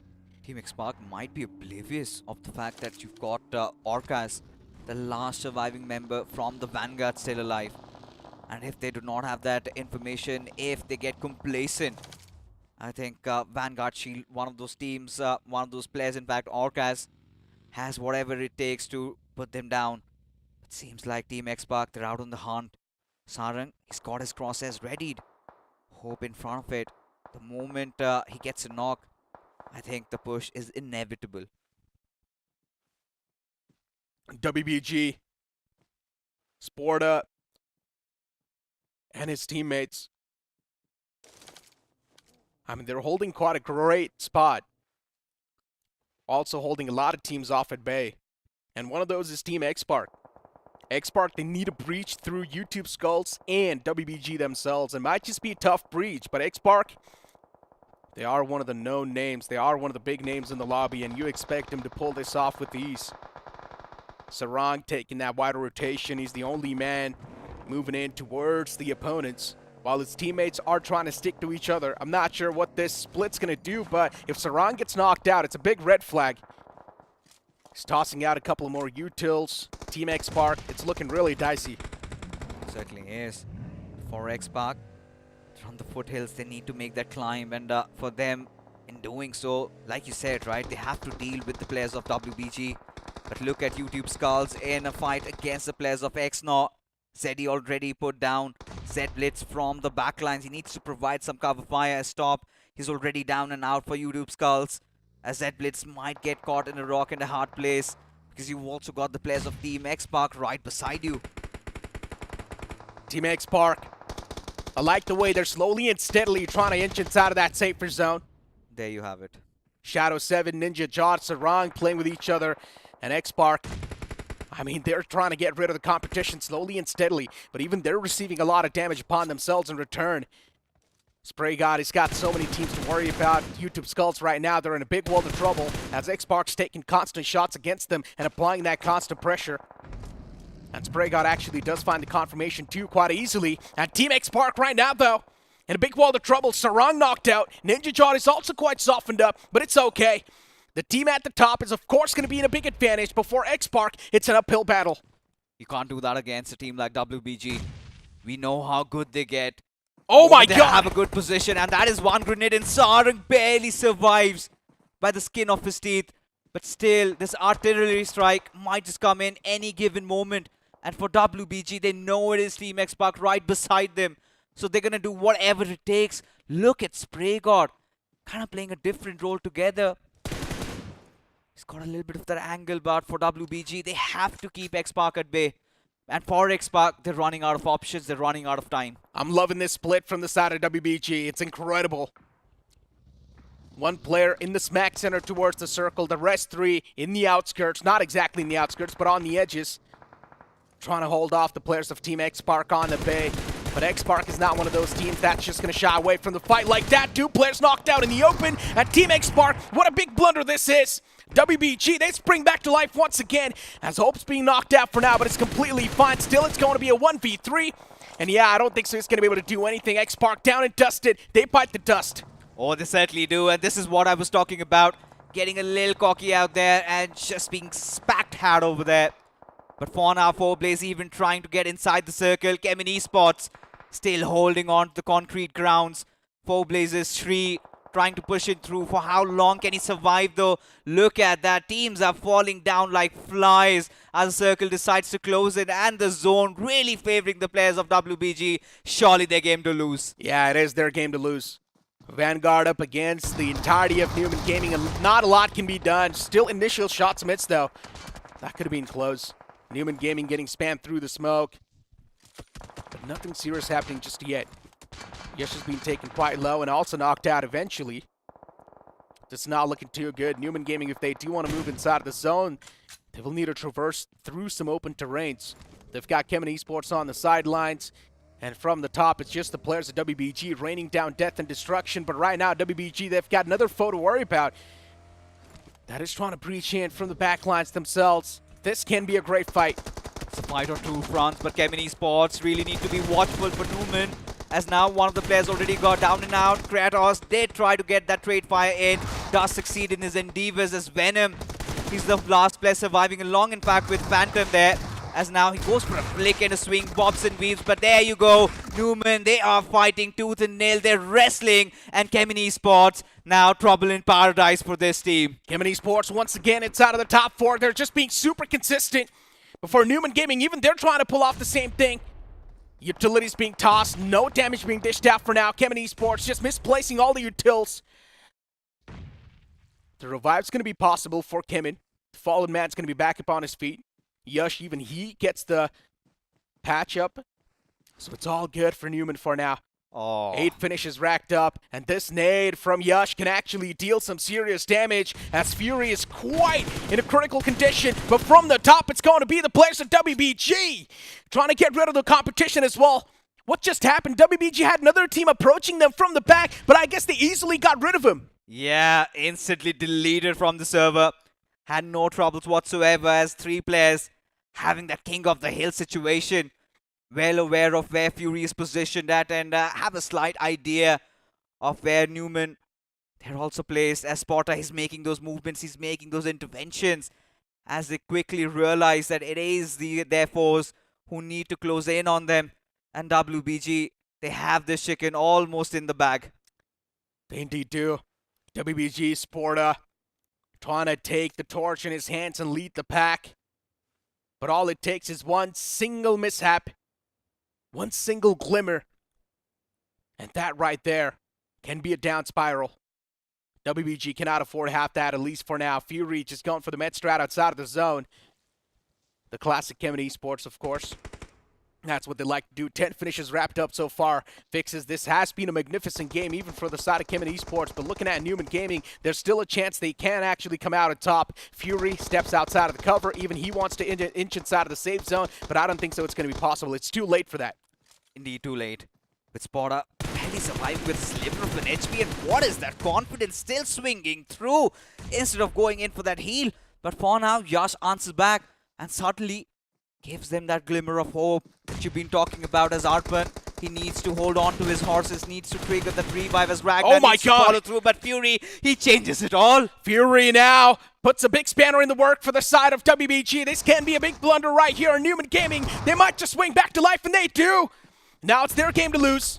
They've got the man advantage in the final few moments, but hey, speak of that, even the man gets knocked out completely, and now there's an equal chance for anyone to grab the chicken dinner, and actually the circle shifts on top of Fury. Wow. So he's got the advantage, but it's not even going to matter.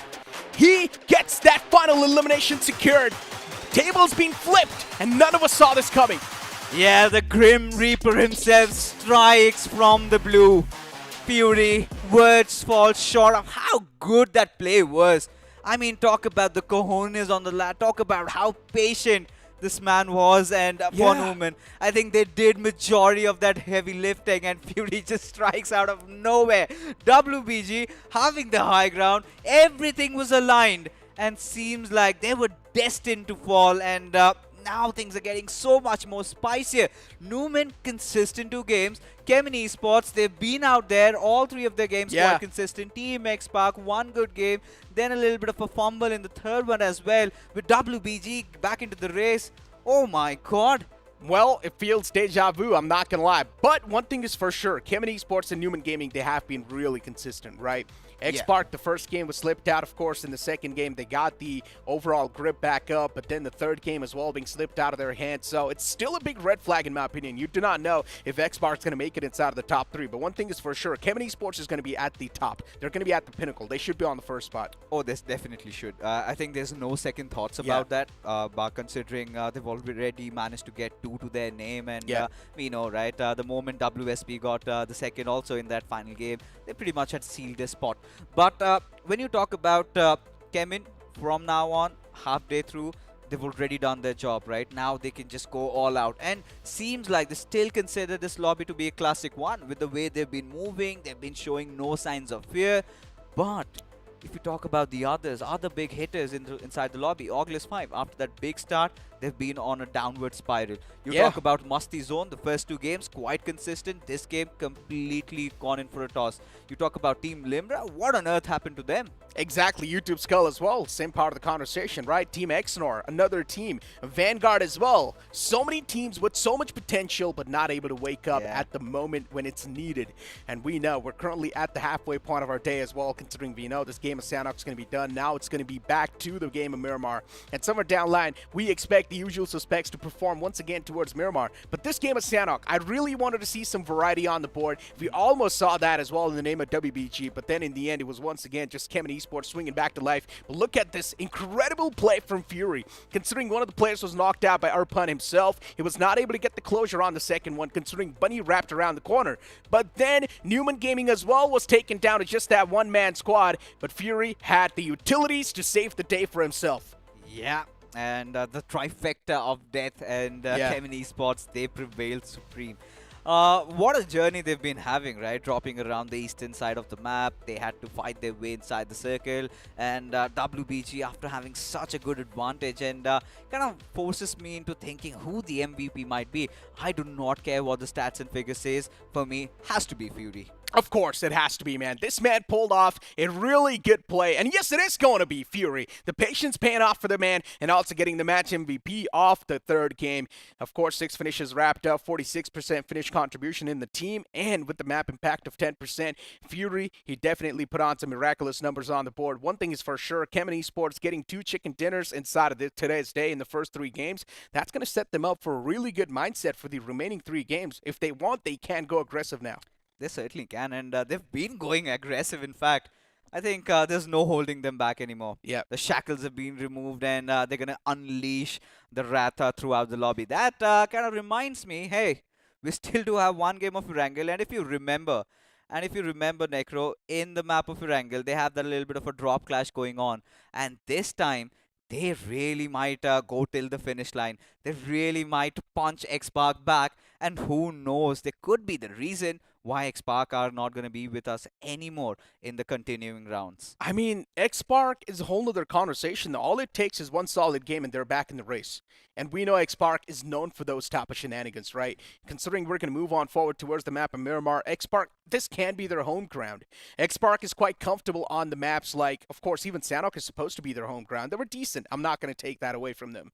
But still, Erangel has been their solid suit. Miramar so far, they have been doing quite decent on that map too. So you can't say this upcoming game of Miramar can be a big glimmer of hope. But right now, focusing on the top 5 performer, we've got, of course, some players from the side of Newman Gaming as well. You've got Venom, 2 from Kemen Esports, and WBG having 2 players.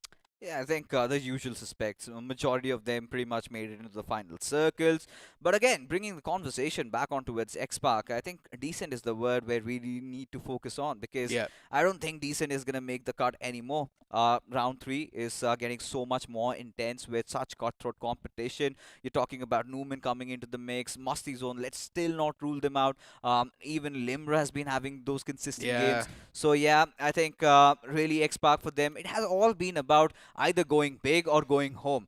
We haven't seen them getting those, decent finishes, decent performances. But let's take a look at the point standings of how teams have performed in this particular matchup. You've got Kemen Esports, 23 points in the bag. Newman Gaming, that 16 points really helps them. But I don't see an X-Park here. Do you? No, I don't. I thought at least they got some sort of elimination points in the hands, but I guess X-Park were not able to get the confirmations back. So that's a major issue for them. A big setback once again in this game, too, after the first game that we saw. And yeah, Kemen Esports with 23 points wrapped up. Newman Gaming being super consistent. WBG, this is a wake-up for them. I'm not sure how far this wake-up call can take them, though, considering I still feel it's a little bit too late to wake up. TSR Esports is over there too on the 4th spot. ShieldX Vanguard there on the 5th. 4 Blaze. You've got Team Bricksters, Xenon. You still do not see teams like Team ShieldX Vanguard. I mean, it is there in the top 5, but just getting 5 points from that game, that's a big blunder. Haven't really been able to replicate what they've been doing in the previous rounds, right? As the intensity of the lobby increases, feels like they found their match, they're starting to fall, and completely agree with you. Even the same can be said for WBG. This was supposed to be their game, and cannot really afford to miss out. And X-Park, this is what I'm talking about, just 3 points. Kind of completely nullifies that little bit of that advantage they had after that Miramar chicken. And now it's back to square one, and we kind of even Steven. Frogless 5, yeah, they've also been on a little bit of that downhill spiral. But for YouTube Skull, man, I really feel like they've not woken up on the right side of the bed. YouTube Skull, it's a big dip in the performance. What exactly happened to this team, right? When we saw them all the way back, they were doing really good. And YouTube Skull was one of those fewer teams from the Undergod side of things that impressed us on a big level. But now the transition towards round 3, it's been way too dire. And I'm not a big fan of this. And JD Esports, another team that came in with some promises. Musty Zone Gaming, Team Limra. I mean, that's a whole nother story. That's a big dip right there. Exactly. I think I really wanted to emphasize on Limra Esports because the first 2 games quite consistent. Comet Sanhok getting nada. And now with Newman Gaming on the rise, now we've got WBG slowly but surely getting into the mix of things. Aye, Necro. So many possibilities. All it takes is 1 solid game from these teams to actually be back in the race. If they want to be in the top 5, at least in the upcoming game, then there's a chance they can easily crack in the top 3. But still, the overall standings are going to be super fragile. I think so the only team you can't sort of say is safe for now is Cayman Esports. But other than that, every other team is going to be in a big red zone. But ladies and gentlemen, there's so much to talk about right after the short promo, though. ये है बदनसीब लाल। इसने अपना नसीब बदलने के लिए काफी टैक्टिक्स ट्राई किए। अरे यार, कब चमकेगा मेरा नसीब?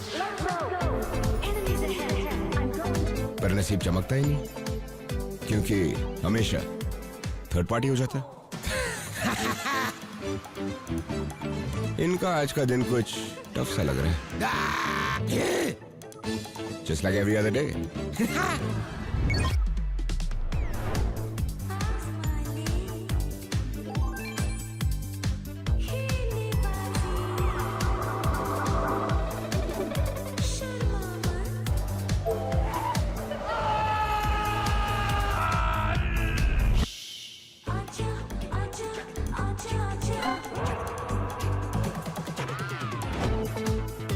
गोल्ड स्पिन में आइटम्स जीतने के टैक्टिक्स तो बहुत होंगे।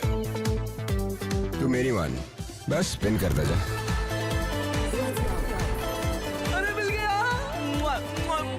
तुझे भी नसीब चमकाना है, बस स्पिन करता जा और फ्लेक्स कर गोल्ड स्पिन का all new luminous muse suit, upgradeable weapons and epic sets. पहली स्पिन कर 10 यूसी में और बस स्पिन करता जा। Let's get spinning.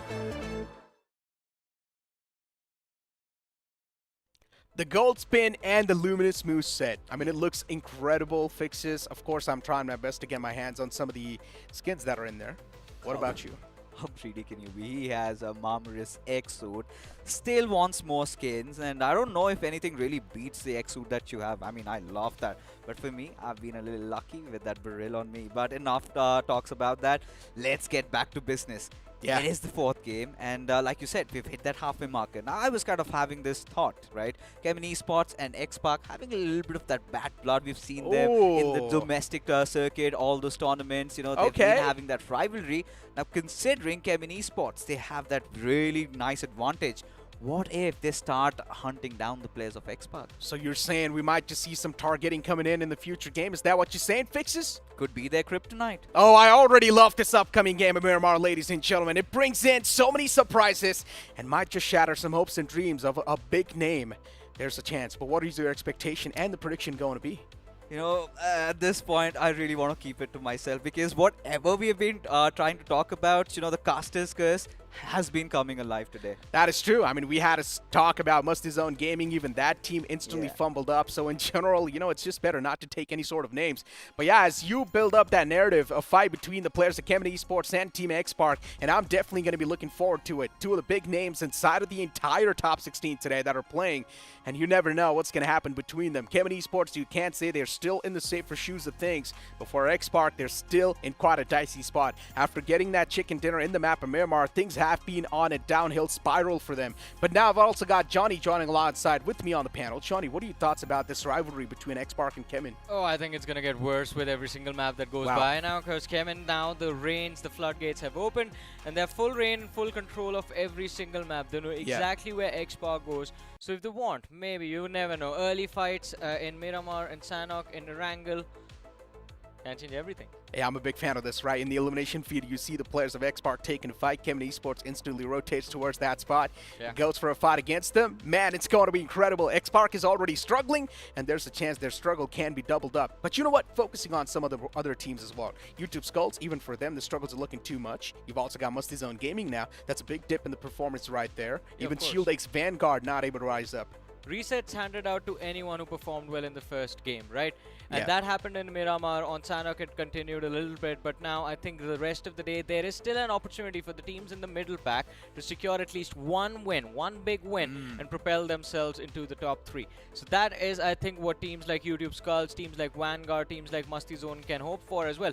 And especially, I think Musty Zone, I will put them a little bit further up ahead from YouTube Skull and Vanguard, considering they were consistently placing quite high up up, even though it was Yeah. because of the heal battles, but they were able to survive quite late stages of the game. Yeah, but they still should be somewhere in the first half of the board. Maybe in Yes. the top 6. On the Yes. 6th spot, they can be. They still haven't really gotten that one solid chicken dinner or one solid game. Yeah. All it takes is one good game for you to swing back in the top 5 itself, to get really close, barely to crack in the top 3. Kevin Esports right now, you can't say that that team is looking really comfortable, unless if the upcoming games are going to be a big dip in the performance, then maybe the storyline can change once again. But for now, Kevin Esports, they're really comfy. If they want, they can go on an aggressive note in the lobbies. But yeah, we've got the upcoming map of Miramar booting up on the screens, ladies and gentlemen, as the plane's going to be hitting the skies once again, and the plane flat path starting all the way from Torre Amuda towards Petrona. And there it is, ladies and gentlemen. It is going to be an intense game of Miramar nonetheless. As you mentioned, Kemen Esports, of course, taking a big leap beyond everyone else. And of course, I think it is quite easy to expect them to be on the first position in the overall rankings right now. But of course, all of that can change as well. Flight path lane towards the eastern side. Now, where does the circle take us? Another big question, but it does open up a lot of opportunities for all of the teams that we saw in the previous Miramar kick the game off from the northeastern edge of the map. I mean, this plane flat path, I would still say it's quite decent. If the teams do want to move in towards El Pozo, then it's going to be a tough stretch, that's for sure. But this plane flat path can also potentially bring up some more drop collisions, and I'm a big fan of those. I would love to see some myself. Team X Spark taking an exit towards San Martin. They do not really have any of their foes around them, but there's a chance we might just see that drop collision happen. I do see Kemen Esports 2 moving towards that same spot. Johnny, Kemen Esports, and Team X Spark, there might be potential drop collision coming through. Of course, and they aren't alone. Xenon is there along with them, so they can take advantage. Doesn't matter who goes down. Xenon can steal those frags away from either sides. But X-Spark, they have been playing it quite smart. They've managed to avoid any conflict quite early in the game against the side of Kemen in particular. And even now, they drop along the roadsides, pick up those vehicles, and I think will again look to head towards those smaller compounds, get the early loot in that way. Two teams moving towards Partona. That's one of the off drops as well. We might see a collision over there too, considering 4BL and JD's over there. And even speaking of JD, right? We saw this team trying to pull off some weird shenanigans in the first game, but we saw that container circle towards No Rupnoi. But after that, JD has been completely deactivated throughout the lobby. And I think even in this game, they do get quite lucky that for Blaze, they ignore that drop clash. They are looking to head towards Valle del Mar, Minas del Valle. Get the early game started from the southwestern edge of the map. But of course, can't ignore the central circle centered around Picado. I think it's okay to say, Necro, we can expect a slow game of Miramar. But even before I finish that sentence, it is going to be Sporter from WBG who secures the first elimination of this matchup. And I believe it's a player from the side of Exnor who has been picked off. A decent way to start things off, right? Yeah. WBG waking up from that previous game. I'm not sure if that's going to be a late wake-up call, but still, it is convertible. They need one more solid game to be back in the race. And once they find that good game, it's all okay. Maybe 20-pointer, that should be good enough. If they do get the chicken dinner on the top, well, that's even better. But yeah, WBG is one of those teams that is capable of pulling off those type of plays as well, considering they are really aggressive. Yeah. But so far, considering it is the round 3, it's forcing a lot of these teams to sort of switch up that play style at the last moment. Exnor, man, I just feel bad for that player. He thought no one's going to be there, but then Sporta was right over there with the Tommy gun ready. That is just unfortunate, and I think even the lad from the side of Exnor wanted to head for that exact small compound. But as you mentioned, Sporta already prepared with the Thompson. And WBG, all 4 players in the same car, although there is not a lot of threat around them. You see the players of Exnor on the map a little further away from where the players of WBG are. I wonder, are they looking for a fight? They are looking to move towards the players of Exnor. Still looking to climb the hills of Chumasera. I'm not sure what the players of X-Spark are doing. Look at this. Towards Minas Generalis now. At the start, they dropped in towards Hacienda del Patron, then an instant reposition came through towards Minas Generalis. Why do you think this happened? Did they think that the players of Xenon are the players of Kemen Esports? I think they saw Kemen Esports already. They knew who Kemen was, but it was like, alright, we expected 4 players. There's 8 of them now. And even in the previous Miramar, they didn't take that fight. They avoided the fight on the first Erangel. They avoided the fight on the Miramar. Sanhok, there is no drop clash between the two sides since the drops are completely different. and on this Miramar as well. So this is a game plan we have already seen X-Spark execute, and it worked out quite nicely for them. It got them the chicken. I mean, getting a chicken on Miramar, so you can't say once again being back on this map, it can be a big sigh of relief for them. Exactly. A comfort suit, right? So this strategy has worked out. It's tried and tested. Now the question is, what countermeasures do Kemin Esports have for them? They do not really need to come up with any type of countermeasures because, I mean, yes, there is a rivalry going on. But at the same time, as long as Kemin Esports is going to be outruling the players of X-Spark, they will still be satisfied. Exactly. And I think that has already started to happen, Yeah. considering what we've witnessed in the first 3 games. Even in the Miramar, by the way, that X-Spark ended up winning, Kemin was still there in the top 4. Yeah. So it wasn't like they ended up with a big deficit of points. They True. still had a decent average going. And I think that is one thing that makes Kemin the team to beat right now. But then again, I think they have a pretty big lead against the entire lobby. So you are fighting for the 2nd and the 3rd spot on that leaderboard at this point. Pretty much. As I mentioned, right, after this game, if you're going to be in the top 5, you are way too close to crack inside of the top 3. Yeah. 2nd and the 3rd spot is going to be way too vulnerable. It will be really sensitive. But as I mentioned, it will be sensitive. Even if you do manage to crack in, there's a chance your position can instantly be capitalized in the upcoming game. So you need to be super consistent in every single measures you take. And XNOR right now, being chased down by one of the foes in the front. It's going to be the players of WBG who try to take some shots against them. And WBG is one of those players that have already taken down one man from the side of XNOR, so they can't sort of trace back the players. Yeah, they are looking to hunt them down. Even though damage was dished out to 2 individuals from the side of XNOR, it was traded out evenly against WBG. Sporter leading the charge. Not a big fan of this. Mickey and IGL, they are going to be spotted out, but Mickey looking to escape. Does manage to slide behind the ridge. And he has the Mini 14 and the M249. Oh, Sporta's got no clue. There's a man inside of the warehouse, but even he's repositioned, so it's all good for now. Sporta's position uncompromised. Mickey backs away, though. XNOR in general, they know they're quite vulnerable. Yeah. They're taken down with a 3-man squad. It's better to just completely avoid this fight, and that's what they're trying to do so far. They're trying to direct the players at WBG in a wrong direction. But WBG as well is one of those smarter teams. TL, we had to talk about Limra, and Limra as well kicking things off on a decent note. Limra, I believe, although the momentum for them has already slipped away, considering the first game was brilliant performance from them. They did secure a decent number of points, but after that there has been a fall-off in the following Miramar and the Sanhok. This one, if they convert this, I think they will be once again back in the fight for the top 3. But for that, they need at least 20 points from this matchup. We've secured 1. That early conflict against ESR. One player, Mane, was the man who was caught off guard in a 1v4. Did get finished off, but Limra now, do they go for a hunt on the other 3 players? Or do they play their own game, play for safety, play for survival?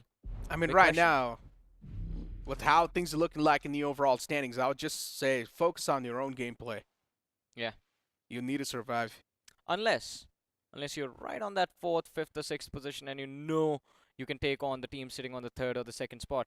A hard drop upon that side, finish them off early, you take their spot.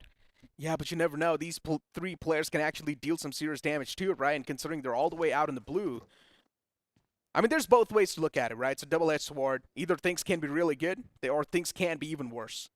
What's going to be worse? You're already out of the tournament if you're not in the top 3. That is true. I mean, still at least there's a chance, though, right? If they try to Yeah. play for the placement and the position, they can't still try to be super consistent in the upcoming 3 games, and maybe they can't squeeze themselves in that 3rd spot. I think that strategy is best safe for the last game. Because in the last game, I mean, even if you get eliminated, imagine being on that 4th, 5th position. You know, if you go big, you are in the top 3. But if you end up losing that first fight, you are anyways already out, right? Pretty much, yeah. Take out the competition as quickly as possible. And I I think that is mean- what Kemin has been trying to do from game number 1, to be honest. I mean, if I was playing in here with my team, right, I would, of course, not qualify. Being in the top 3 might just be too much for me. But in the last 3 games, I would just start hunting down teams for no reason. Yeah. I would just go for the drop collisions. I would try to put on a show to the viewers. That's what the viewers are here for, right? They're here to witness a show. They're here to be entertained by these known teams. Well, I believe we are about to witness some of it as Mickey leads the charge against WBG. He's secured 1 finish already. He's equalized the numbers in this fight. Oh, why the knife? Switch to the M249 again. And he's managed to hold the pressure of this flank all alone quite nicely as well. It's a 1v1 against Hope. And I believe Mickey should be able to grab this extra finish as well. Goes for the peak. There it is. Perfectly lined up right on his head. Nicely done. Only had 17 bullets in the magazine, too. Yeah. Rarely see an M249 having such less bullets. And X-Nor Mickey right now, considering he's at the top, he's got a decent view over the entirety of Chimasera. But as you said, Necro, X-Nor were in fact leading WBG into a trap after losing that first player now. They've equalized the numbers. In fact, they've gained the advantage in this fight. The numbers are in their favor. Spring back to life, and WBG, a big blunder. You talk about the dips in the performance. Another team, here we go. And WBG, man, I had so many expectations from this team. And considering this is the 4th game of the day, this is one of the most crucial points of the entire day. If you're not able to play good inside of this game, well, then I'm not sure what you can do in the upcoming 2 games. This is one of the most important games. Yeah, it is extremely important for, I think, both of these teams, especially WBG. A lot of expectation from them after, as you've been pointing out, their run in round 2 was absolutely incredible. But as we saw the circle move towards Los Leones and Chimasera, there's one team that's still sticking towards that northeastern edge of the map, still holding on to Campo Militar and Tierra Bronca. That is the side of TSR. Considering they've just lost 1 man inside of this match, I wonder how they will progress with the later stages. X-Park in the meanwhile struggling with driving their cars over the ridges. Ninja Jod, I believe, has... Alright, now he has confirmed, spotted out the players of Vanguard down below. He has. And it's so weird to see hypercars driving in these type of terrains, right? Yeah. They're not meant for this terrain. Yeah, they're not meant for that. I mean, if you try to... bumper's gonna break. I mean, if you try to do that IRL, the car's just gonna stop working straight up in the first 5 minutes. Yeah, I think it's gonna fall apart. Yeah, it will. Everything will be dismantled within the first 5 minutes. But yeah, focusing on the game so far, the circle has sort of moved down south. Los Leones, the majority of that city is in the circle too. So that's really good news. So that means there's going to be a lot of that concrete cover available. Yeah, and this works out quite nicely for YouTube Skull as well. We have been talking about them quite a lot. They have control of Los Leones all to themselves, and there's no one there to bother them, to be honest. As we saw the map a few moments ago, majority of the teams are outside the northern edge. But look at this, WBG against X-Nor, and it is Zeddy who's been knocked out. WBG, can they recover from this? Mickey, did he see Arpan inside of that smoke? Or, well, at least just on the edge. He sort of did. I mean, I love that cover 5 from that player in the back, Ragnar. Nicely done. Arpan being saved by Ragnar from the back, and now Arpan's got his hands on the DBS, but he's also taking some damage with the Mini 14 in the far fray, and Mickey catches Arpan this time. Ragnar not even close towards that fight, and considering there is a Mini 14 all the way in the outskirts, he's trying his best to at least get that man compromised, but he's not getting. And Ragnar, all he can do is just back away and play for the placement now. WBG, rough luck in this game. A really bad start. Ragnar, I think he's going to have to face Ragnarok itself. X-Nor, brilliant way to convert this fight, and especially Mickey. Look at that, he's secured all 3 finishes of WBG. If he finds Ragnar, that's technically a 1v4, I guess. Pretty much. Luckily, he had all his teammates. Wait, what is going on over here? TMG up against 4Blaze, who are down 2 players. Vibe, I believe, is the last man left standing, and things get wrapped off as soon as we show up. Wrapped in a roll and eaten alive. That's what just happened right there. Yeah. Quite a tasty meal. Just got devoured. TMG, that was quite a quick wipe too, and just like that, 4Blaze been showcased the gates of hell and been sent back. TMG, great stance, great hold, but they've got a couple of more foes in the front in the name of JD Gaming. And JD is also going for the constant shots against the players of TMG, as TMG is trying their best to hold down the ground. I'm not sure how successful they're going to be so far, but they have managed to rack up 3 elimination points, so that's a great way to kick things off. And for a team like TMG, this can also be a major subsider. As I mentioned, this is quite a crucial point of the game. Look at this, a little bit of a replay there. Failed attempt at slamming into the compounds of TMG. And YB tried his level best to fight it out, but I mean, we all remember, we've seen an incredible moment from Coda, even in the previous matches. This man is just phenomenal, at least on an individual level, and now we have to see how the rest of the squad plays around after that play. But as you were talking about JD Esports, I believe one of the players' position was compromised due to the muzzle flash spotted out by TMG. Although this spread from JD Esports does protect them against a direct fight. You have flanks available, and I think if they wait for TMG to step out, that is when they will have the advantage in this fight. I mean, JD Esports, this team in general is in a tough spot in the game itself. Yeah. And outside of the game in the overall standings. They have got a solid hold, nothing taken away, but once again, they're on the high ground. And looking at JD's past stats, I don't think so they're going to be able to hold this high ground down because they would need to assert some dominance against the other teams. Look at the shift of the circle. It takes us all the way towards Sumasera. And we see two teams already rushing for those hills. From the southern side, you have Team Limra, who are making that push. And from the northern side of the hills, it is Team Bricksters. JD Esports, as you were talking about them, I think there will be an opportunity to secure a few extra frags, since they might find and spot out a lot of the team's mid-rotation. But Xpark can face a mid-rotation clash. I'm loving this rotation from Orglis 5. Look at them, just hugging the blue, moving it towards the higher ground of Chumasera. They're going to try to play from the closer end. And this rotation from Orglis 5, it's going to be flawless. Incredible one. Team Xpark up against the players of Bricksters. I'm not sure how well this fight's going to pan out, but Sarang gets caught. And nicely done. A great way to kick things off from Arrow. Bricksters with the advantage now to swing back to life, as Ninja Jot's going to be the bigger foe in the front, and his position's completely left unchecked. Ninja Jot can have the striking advantage, but he does not strike so far. Spray got caught, and Ninja Jot finally, he starts striking down a couple of more players. The man at the front's knocked out. Bricksters, they can't feel the pressure lining up so far, and Ninja Jot gets the reload on his TBS and is ready to pump some more lead in the chest of the opponents. Another man up close and personal. Ninja has got a Herculean task in the front, and he strikes down another man. There's another player inside of the house, but Ninja Jot, he's got too many players to take care of. Yeah.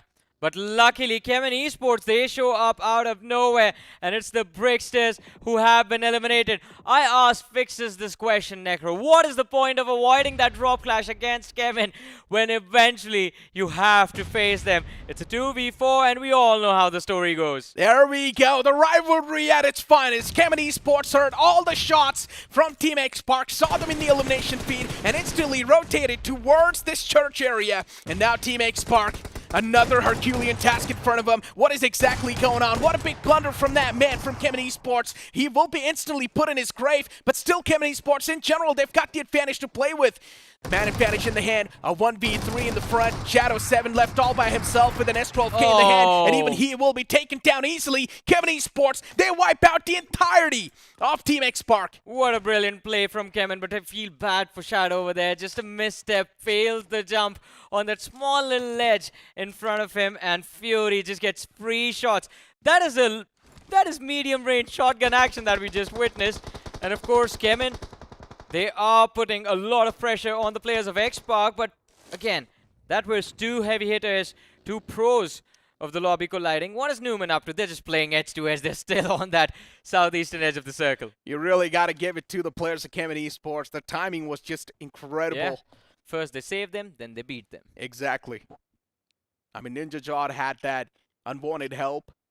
And then Kevin Esports was like, yeah, you thought I was your friend? No, I'm here to eliminate you, my friend. You are my main target. And now that Xpark is eliminated from this game, too, imagine fourth game slipped out of the hand, too, Johnny. Yeah. Can they make it in the top 3? A big sign of worry on the faces of the fans of Xpark. I mean, for their sake, I hope the next Sanhok we witness, it is a Camp Alpha circle. We know they like to dominate those, but that is in the future. We never know what's going to happen then. So far, though, Kemen, look at that. Not just the fight being won, but they find themselves in a brilliant position close to the center of the circle as well.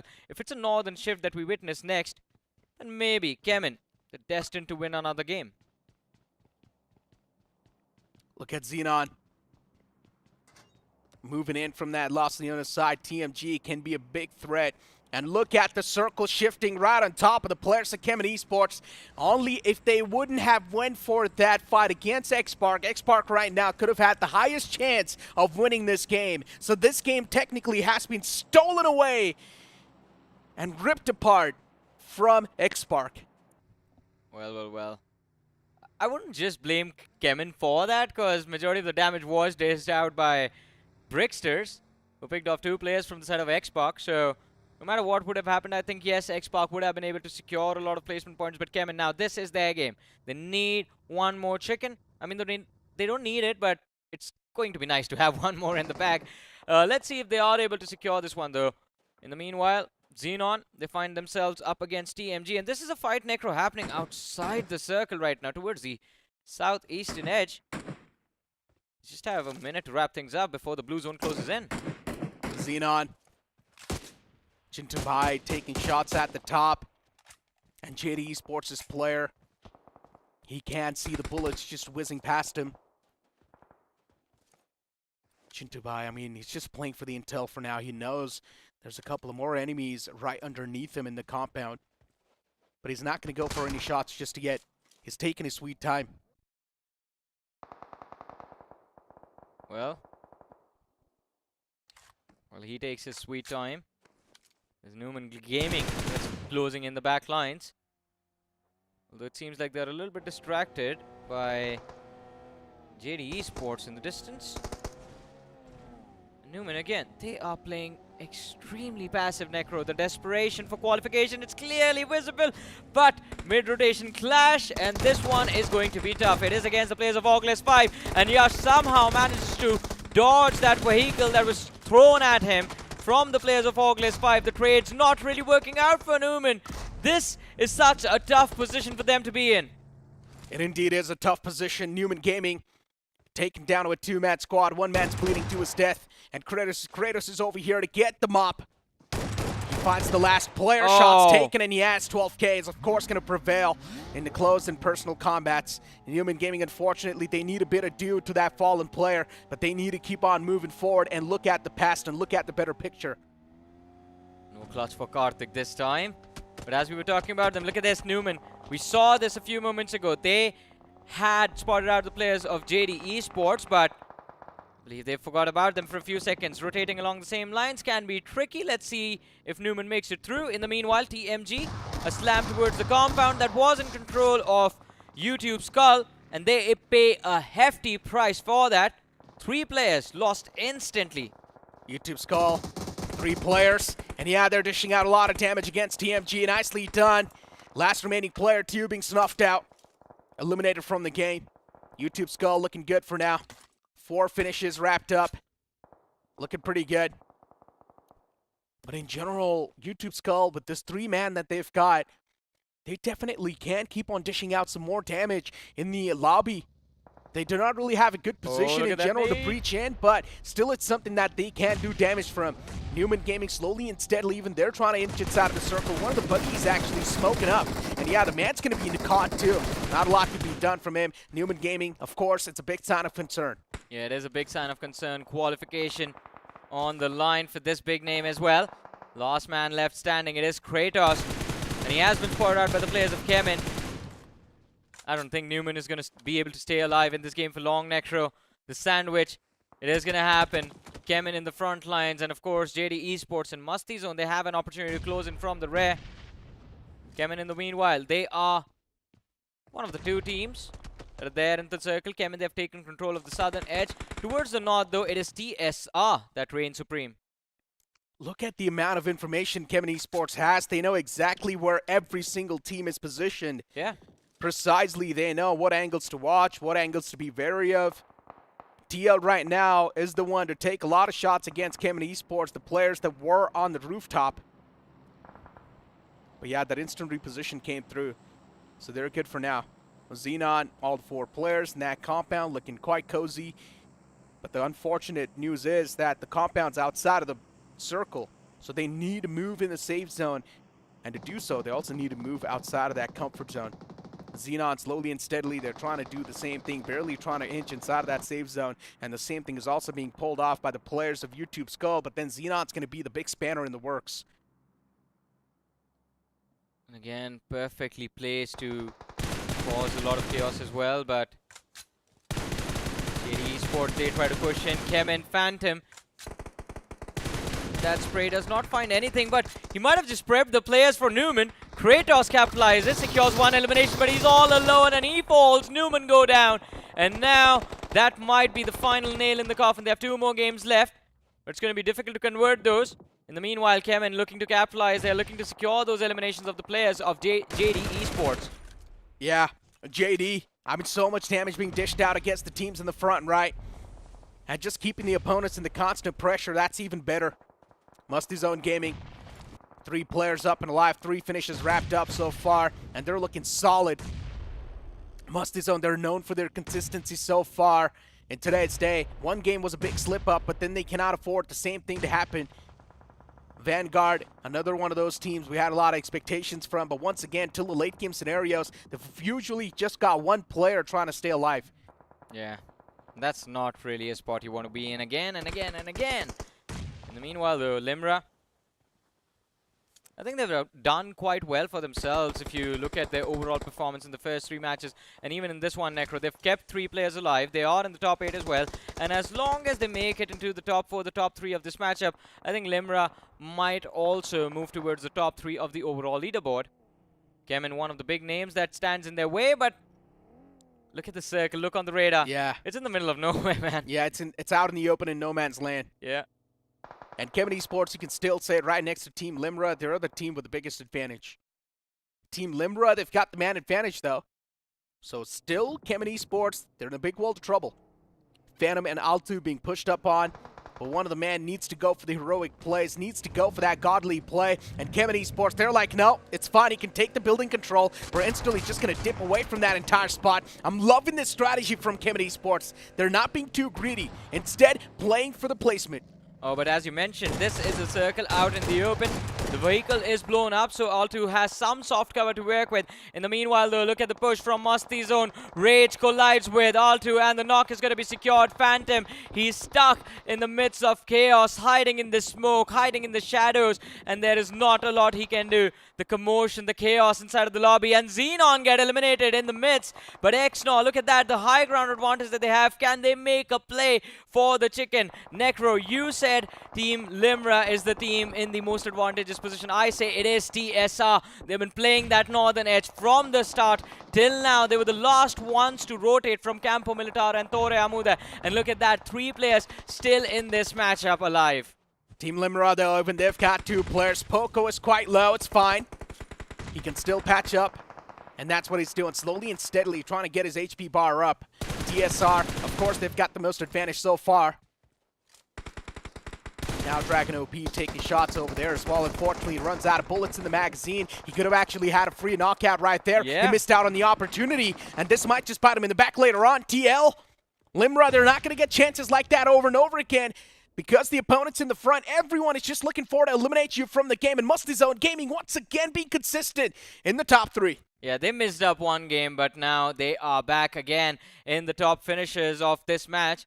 Musty Zone, I think the one place they struggle is the elimination points, the finish points. Their placement strategies are amazing. They managed to get a hold of the circle. Their rotations are well-timed, and they somehow managed to pick off teams mid-rotation as well.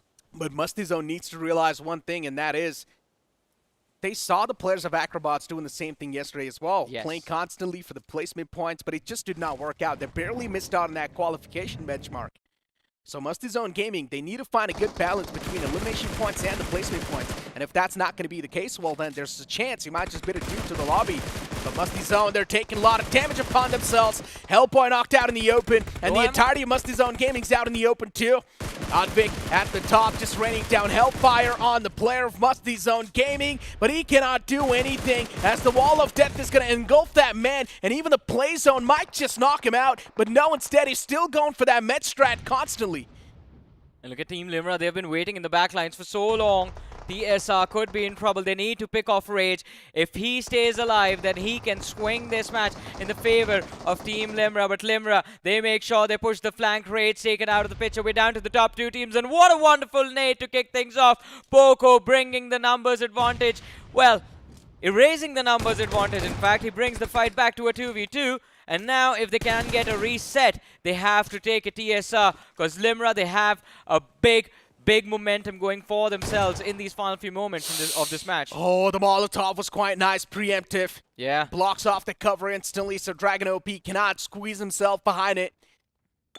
Molotovs has definitely been a main util that's been covering a lot of these hiding spots. A 2v2 in the final few moments. Team Limra up against TSR. We thought that TSR might just be in the biggest advantage, but no. Then instantly the capitalization comes in, and both these teams are now on an equal page. But Limra, considering they've got the high ground to play with, they might just still have the peaker's advantage. Yeah.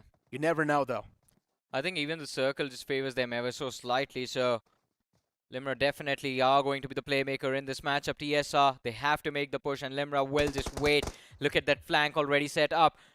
TSR, no utilities available on those two individuals. They are going for the play, Solo leading the charge, but he falls, and Limra, without even losing a single player in that last 2v2, secure a big win. A much-needed chicken dinner for themselves, and I think this win, it does take them into the top 3. Exactly. A couple of games missed out of it's not that big of a deal. Limra instantly comes back with that chicken dinner, and they head back the lobby. Yeah, incredible performance. And again, that last fight between TSR and Limra, that was intense, but Masti Zone have to give huge props to this team. They have been playing incredibly well throughout the day. Yeah, they have been super consistent. 3 games so far out of 4. They have been really consistent. They have been there in the top 3 itself. But as I mentioned, right, Acrobats, they were doing much more better job. They also got one chicken dinner security yesterday and still barely missed out on that cut. So I would say Masti Zone Gaming in the remaining 2 games, they need to step up by a mile. Yeah, of course. And again, I think one thing that Acrobats were struggling with yesterday that Masti Zone is improved upon, or in fact has improved upon already, is the number of finishes. Acrobats much more heavily reliant on those survival points rather than those elimination points, and I think that was the one thing that resulted in them barely missing out on qualification. And to be fair, they just missed out because of 2 points. Masti Zone, I think they need 1 win, right? So, yep. And not even one win.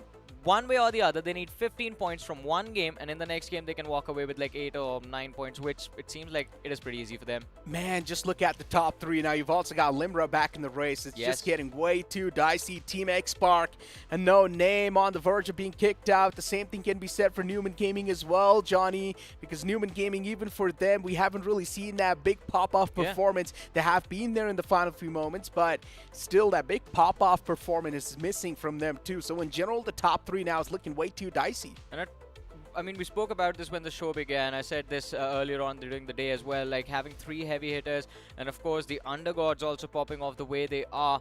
And again, the experience from the matches that we saw yesterday, I mean, it was incredible. But then again, having 3 big names means someone is going out. Worst case scenario was all 3 going out, but I think with how Kevin Esports have played, they have pretty much secured their spot in the top 3. X-Spark and Newman, they need that chicken dinner.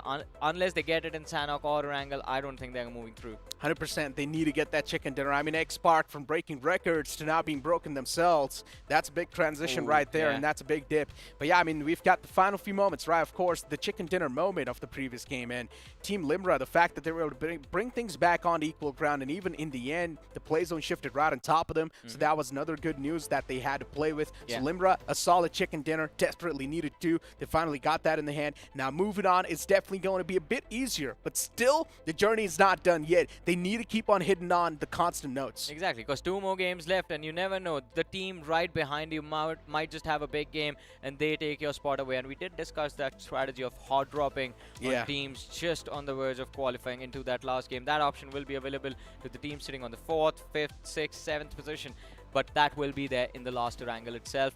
Heading into that second last match of the day, I think Sanhok, I think Limra, if they play kind of how Masti Zone has been playing, I think that should help them get a little bit of safety cushion going into the last game. Hey, but you know what? Enough talks about the teams. Now it's time to find out who's going to be the individual performer from that previous game. Will it be someone from the side of Kemen Esports, Limra? Well, instead it is going to be Limra. Dragon OP once again on the board. Second time for the day. Dragon OP's found himself as the match MVP. 6 finishes wrapped up, 60% finish contribution. And Dragon OP hitting all the spots right. Yeah, and he's not alone, right? Limra, they have been doing quite well as a unit. if they lose a few players early in the game, then they take their sweet time, play for survival, and late game is when they start pushing for those fights. Even in this match, that is exactly what they did. Early game, we did not really see them be a part of that action. It was during the extreme late game stages where they got all of their finishes. Yeah, Johnny, but in this game, so many new names, or so many big names too, missed out on that chicken dinner or a good performance, right? WBG, another team we thought they're really good when it comes to the elimination standpoint. Yeah. But so far, they themselves have been getting eliminated. They did have that one big game in the back, but just getting that one single game is not going to seal it. I mean, so far, we've got the top 5 performers. Mickey from XNOR is over there. YouTube Skulls Wicked is over there too. Team TSR is over there as well. But in general, these teams, they are still in the race, but they would need 2 chicken dinners back-to-back in the last 2 remaining maps. I mean, 2 chicken dinners or 2 big performances. You'd bring those eliminations in one way or the other. And it seems like that really hasn't been the case with this entire lobby. All the 16 teams playing extremely slow, very controlled gameplay. And I think that has caused a lot of bad moments to arise for teams that do want to go for the regression. In particular, X-Park is one of those big names because we have seen them look for those fights, but it's just the fact that everyone's just hiding around the corners, and X-Park, knowing unknowing, they just end up running into a trap. Yeah, that is true. I mean, X-Park, the fact that Kemet Esports just came in with that third party at the right moment, and Kemet Esports, we knew that for a while. They also had the exact spot they wanted to hold, considering they were at the hilltop, of course, towards the church. They were getting that constant information too. It's a whole other story that Limra came in through as well and took that entire position away. So even the players of Kemet Esports got third party later on. But we do have the point standings in front of us, right? 10 finish points wrapped up, 10 position. That's going to give you 20 points in total. YouTube Skull this time finally waking up, but it's a little too late. I think they still can propel themselves forward. 2 more matches left. You never know, 20 points from one game, and then the last game you just bring in another 20. That should help you move into the top 3. Sounds easy, but it's going to be extremely difficult to execute. In the meanwhile, TSR, 10 points secured by them. Musty Zone Gaming, 9 points, extremely crucial. I think this again brings them back into the fight for the top 3. So maybe this is the recovery Musty Zone Gaming we're hoping for. Kemet Esports, I think after the 2 wins, these 9 points are just bonus points. That is true. You've also got X-Park with only 5 points accumulated. Newman Gaming, 5 points. So in general, 2 of the big names this time slipped out on this game.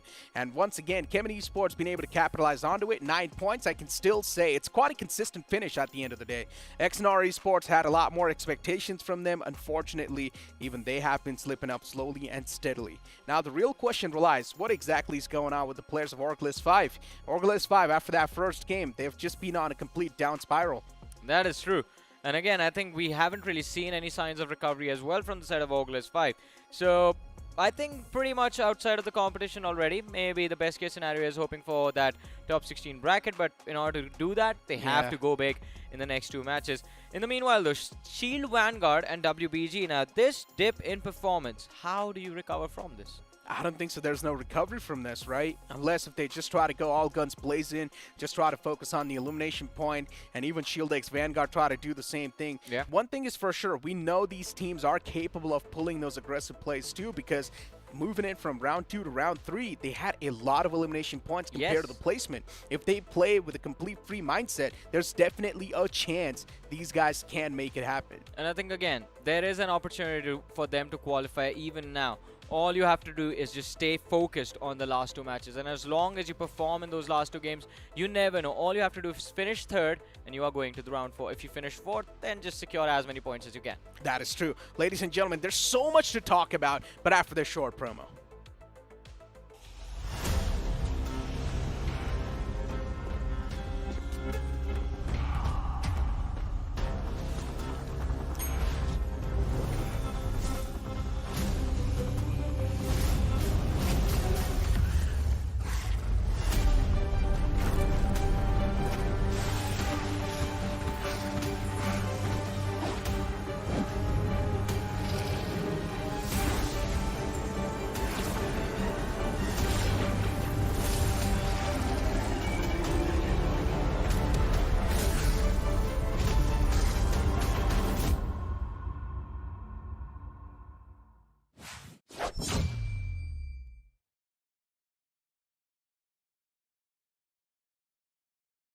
That X2 looks amazing, and all it takes is 10 UC per day to go for that first spin. So what are you guys waiting for? Log inside of the game, get your 10 UC ready up, go for that first spin. If you're unlucky, just like me, well, it's completely fine. Then maybe you can go for that Royal Pass as well, which is still available inside the game. Yeah, or just ask Fixes for the X-Suit. He has been giving them out, I heard.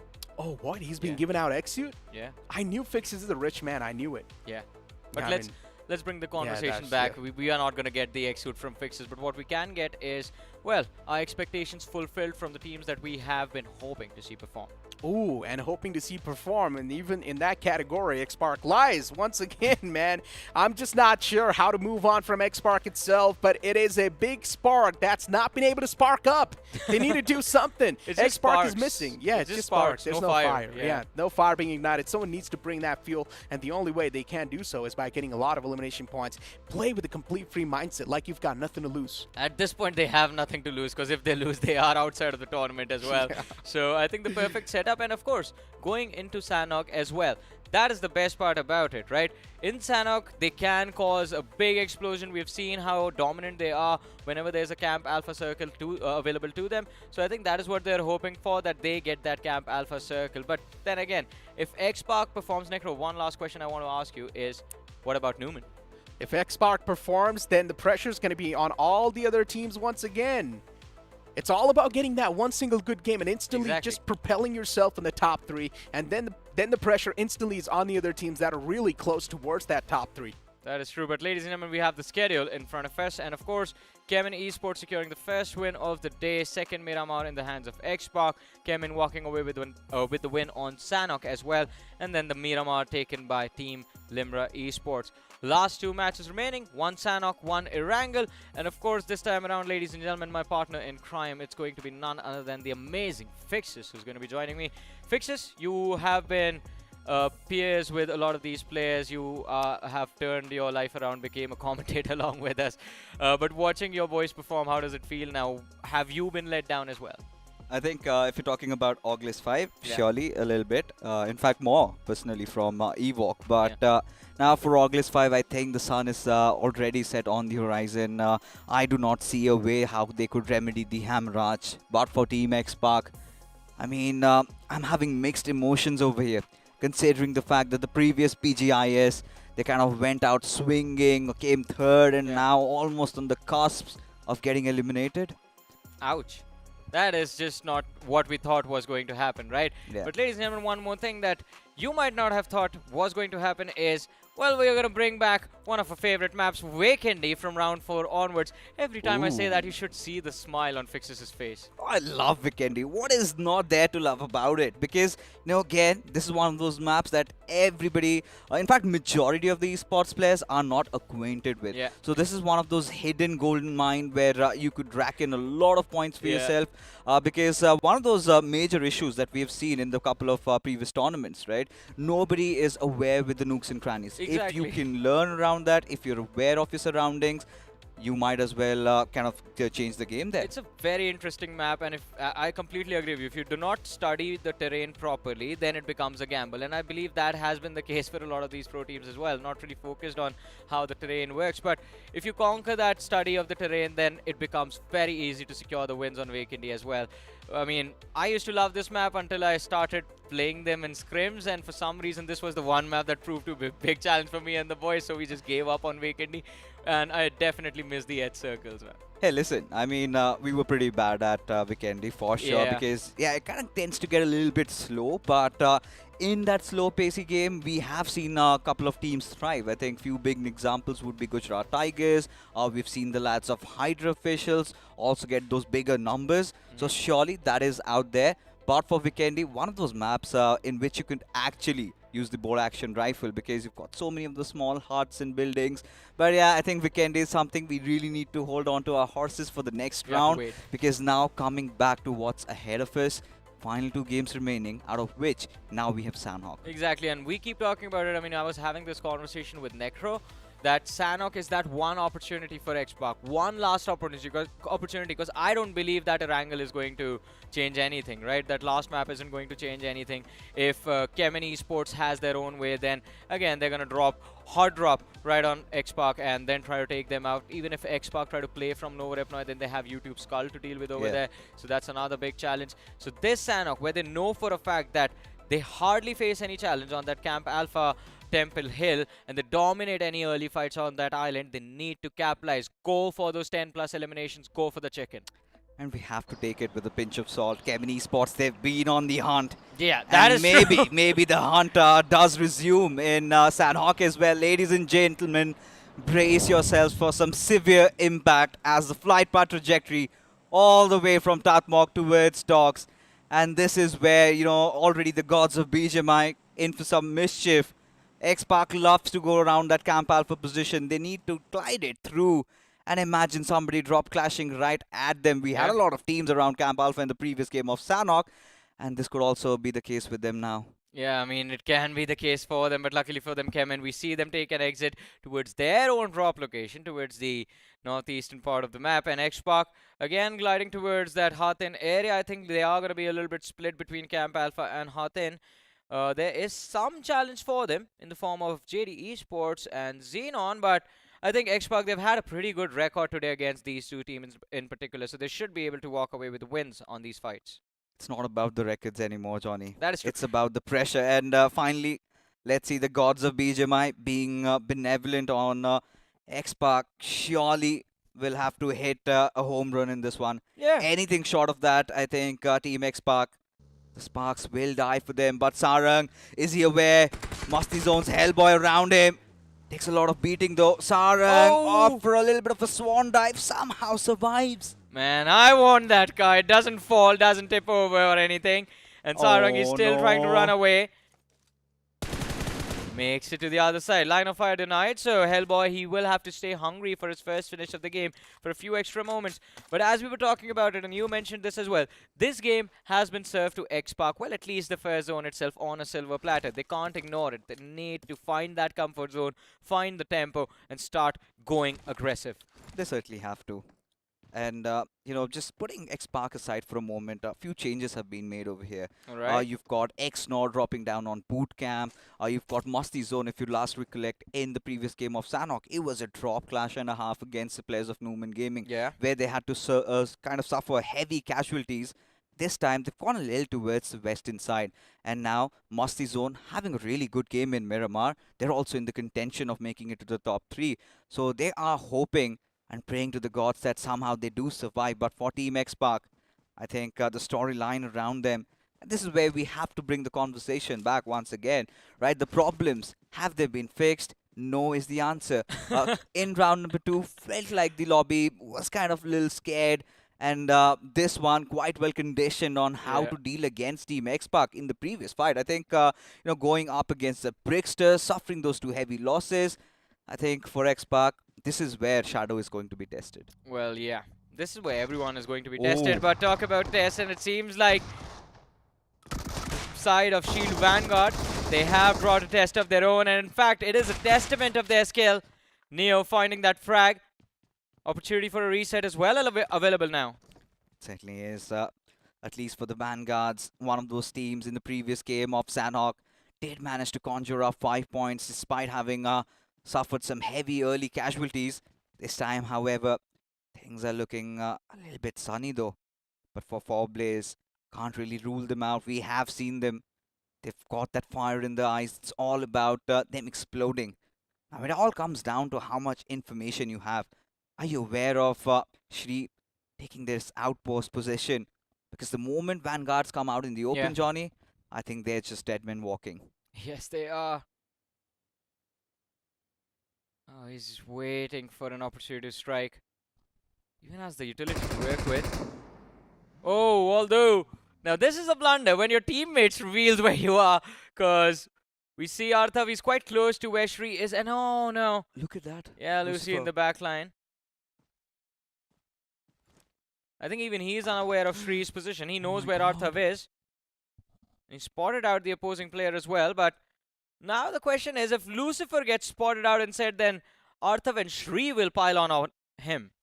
Oh, it could be a case. Lucifer, he's got his crosshairs pincered at a turf. And for Shri, he's no idea what's coming his way, right? The moment he steps out, the moment he gets out, that's where the trouble might occur. For 4Blaze, they also know they've got that inkling in their head that says them they might not make it to the next round. But what can they do is stop a lot of the teams and cause a lot of that chaos. As for now, there you have it. Opens him up. Catboy being down and out. As it is going to be the players of 4Blaze. They've got a beautiful flank angle. Ashri, there you go. He delivers right at the sweet spot. Oh. And Orcas, he also falls. They still have that man in the back lines who is that element of surprise. And well, Shield Vanguard, they do not need to reveal that surprise to anyone. It's a clean win for them. Lucifer, he secures that last frag. I think Shri was the man he picked off. And there it is, 4Blaze Esports. They get eliminated from this game, just able to secure that one elimination point. But this is what I wanted to talk about. Fixtures towards Query is where this fight has broken out. YouTube Skull, they've lost one of their own to the players of Bricksters. And now Bricksters, they are feeling the pressures. They get pushed upon from the rear by TMG. They might be stuck. Patty in the sandwich. There you have it. Few confirmations there. Sword already being dealt with. As YouTube Skull, Netro was talking a lot about this team. One of those teams definitely had the potential of making it into the further rounds, but not the best of start. Having a really rough day in the office for this team, especially after a good performance in Miramar. This looks really concerning, but look at this. Newman, an early rotation coming in from the Paradise Resort. The big question is, are they going to be engaging against Exnor, or are they going to be making it to the other side of the island? I think they're just looking to head towards the other side. Constantly avoiding the line of fire as they move along the shorelines. There's a massive cluster already developing along those shorelines as well. So they have to be extremely careful with how they move forward now. Seems like they've spotted out the players of JD Esports across the river. Shots fired. I think it's Mickey from the back lines who has finally spotted out one of the players from the side of Newman. And now this is where all of the chaos is going to be unleashed. Yeah. And Newman, they have no idea what's coming their way. The previous game really not going in their favor. And now they cannot afford to get knocked out. Finally position revealed for Mikey. He needs to get the hell out of there. A little bit of that overextension and gets punished. Kratos sending him to the depths of hell. And for Exnor, yeah, this is now again trouble in boot camp this time. How do they fix the issue right now? After their positions compromised, Newman surely know about the threat looming over their heads. Next zone shift. And it still favors the players of X-Park who are still holding on to Hatin. Look at Musty Zone. Musty Zone, I mean, the name is Musty Zone. They're having fun. Right at the smack center though. Always fixes. Their positioning has been incredible. I mean, in this particular lobby, I think Musty Zone in terms of positional play has been the best team across the board. Even better than Kemen. For sure. Think without any doubt, and have really been loving what Musty Zone have been putting on the table. Even for Team Limra. A little bit of a fall off in that map of Sanhok, but now seems like they're in the midst of a fight. I would really want to see what's going on, as again, the fight is out there against the players of Vanguards. They go hunting, and they do succeed in getting those finishes. 3 already collected, and seems like Vanguard Sheeler are down and out. And well, I think this might be the end of JD Esports now. Musty Zone, they had a trap laid out, and they just waited for a prey. And as soon as they came, well, Musty Zone, they preyed upon them. Just one player knocked out. Should be an easy revive, a reset. Not a problem. What concerns me, Fixes, right now is the fact that when we saw the zone shift, it is still split between the Paradise Resort side of things on the main island and, of course, Camp Alpha. And there your boys. Fixes August 5. Long on their merry ride. Yeah, they're pretty much out. I mean, might as well go for some surfing also. Considering how their day has panned out, I think the penultimate dance for this squad. Clearly, even in the grind, we could not see those signs of hope. I think it's been more about those individual heroics from Karthik in that game of Erangel. Everything after that has pretty much been them spiraling down the rabbit hole. Things haven't really worked out for them. But again, this is one of those circles, Johnny. I have such a bad feeling about it. Yeah. We've seen ludicrous zones even today. Imagine what happens if the circle goes towards the eastern side. Oh, I mean, that is going to be brutal, right? But let's have a little bit of a recap as to how things went down between Musty Zone and JD Esports. And of course, utility always playing a key role. The 2-pointer coming in. Making Kobe proud over there. But Certainly. I mean, Esports, if this zone shifts east, while X-Park will be upset, Kemen will be celebrating. They'll be standing there with their arms open wide, waiting for the players of X-Park to show up. And the question is, do they even care? I think they do. Because Kemen Esports, imagine that previous Sanhok, the way they got that chicken dinner, nobody really saw it coming. But coming back to what's at hand right now, WBG, again, one of those teams stepping up really high in the previous game of Sanhok. Again, in a whole bit of trouble, having lost out on one of their players, Hope. Seems like even Hope is against them. And for Newman, still alive, still kicking, 2 finishes already secured. But now they have to take a beautiful fight, and a very important one. And that too against maybe Musty Zone or TMZ. Well, it's not spotted across the river, so Newman, they need to be careful. Did they see them, or What are they doing? they're swimming exactly towards that direction? Oh, yeah. Fits the crime as well. Jump out in the open of the river. Damage dished out. And of course, right now it is just the players of TMG. In a few moments, it will be XNAW as well, who will start to just pummel them with lead. Do they really know what's coming their way, Johnny? I don't think so. Yeah, I mean, like you said, right? They need... I think they're aware that X-Nol could be on the shorelines. And with TMG and Musty Zone, they might just have a very, very bad demise. For Team X-Park, though, little sigh of relief because still around that Western Island. But let's not forget, you've got a major chunk of boot camp still in contention. Exactly, and as long as that chunk is there, I think XNAW can stay safe. But look at that, August 5, they've made it to the shoreline. Yay! And I think one big thing for them to do right now is avoid any fight against X-Park. But TMG, look at them. Finally spotting out the players of Xenon. Few shots fired uphill, but none of them connect. In the meanwhile, Bricksters and Team Limra closing in from the south. Goku knocked out, Dragon right behind him. I think they should be able to cross over to the Camp Alpha Island at least. Yeah, should not have much of an issue, but for Team Limra, they've got a really good start in this one.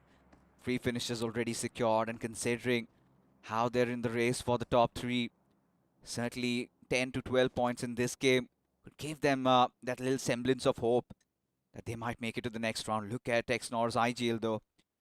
He's got a golden window, just needs to thread that needle. Needs to toss his hat onto the ring, and maybe Newman, they're going to be caught astray with their pants down and could have a really, really bad untimely demise there. But getting back to things at hand, Kemen Esports, they made a rotation. They've gone towards the upper compounds of bootcamp. But August 5 and Error, he has every single footsteps relate to his teammates. Look at Kawaki. He knows what's coming their way. Oh yeah, he does. And Error is going to set it up for him. Molotov lobbed out, cuts away the backup, and they've managed to isolate the players underneath the cliff. Error leading the charge, spots out the man distracted, shoots him in the back with the shotgun, and the knock is secured by Kawaki. A brilliant, brilliant setup by Xenon, and they capitalize nicely. August 5, they've lost 1 man, and they can't even react to this. It's just not about being August at this point, and now it's all about going mindless.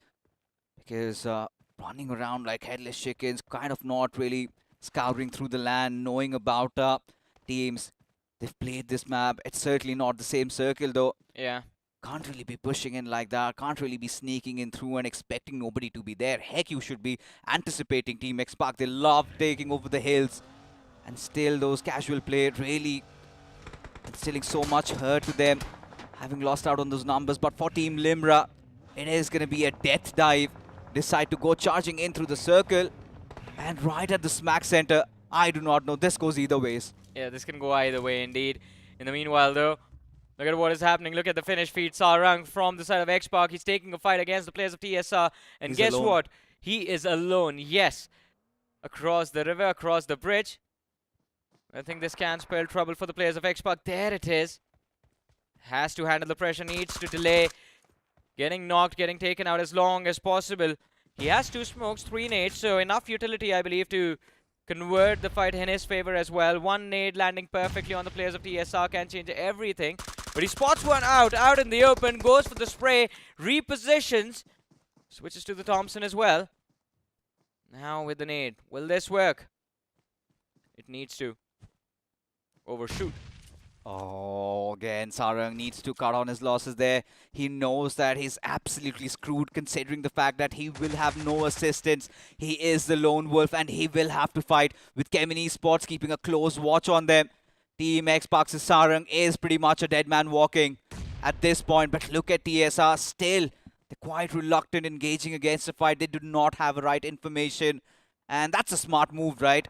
If you do not know, do not engage. But that being said, we've got a little bit of that circle shift, and there you have it.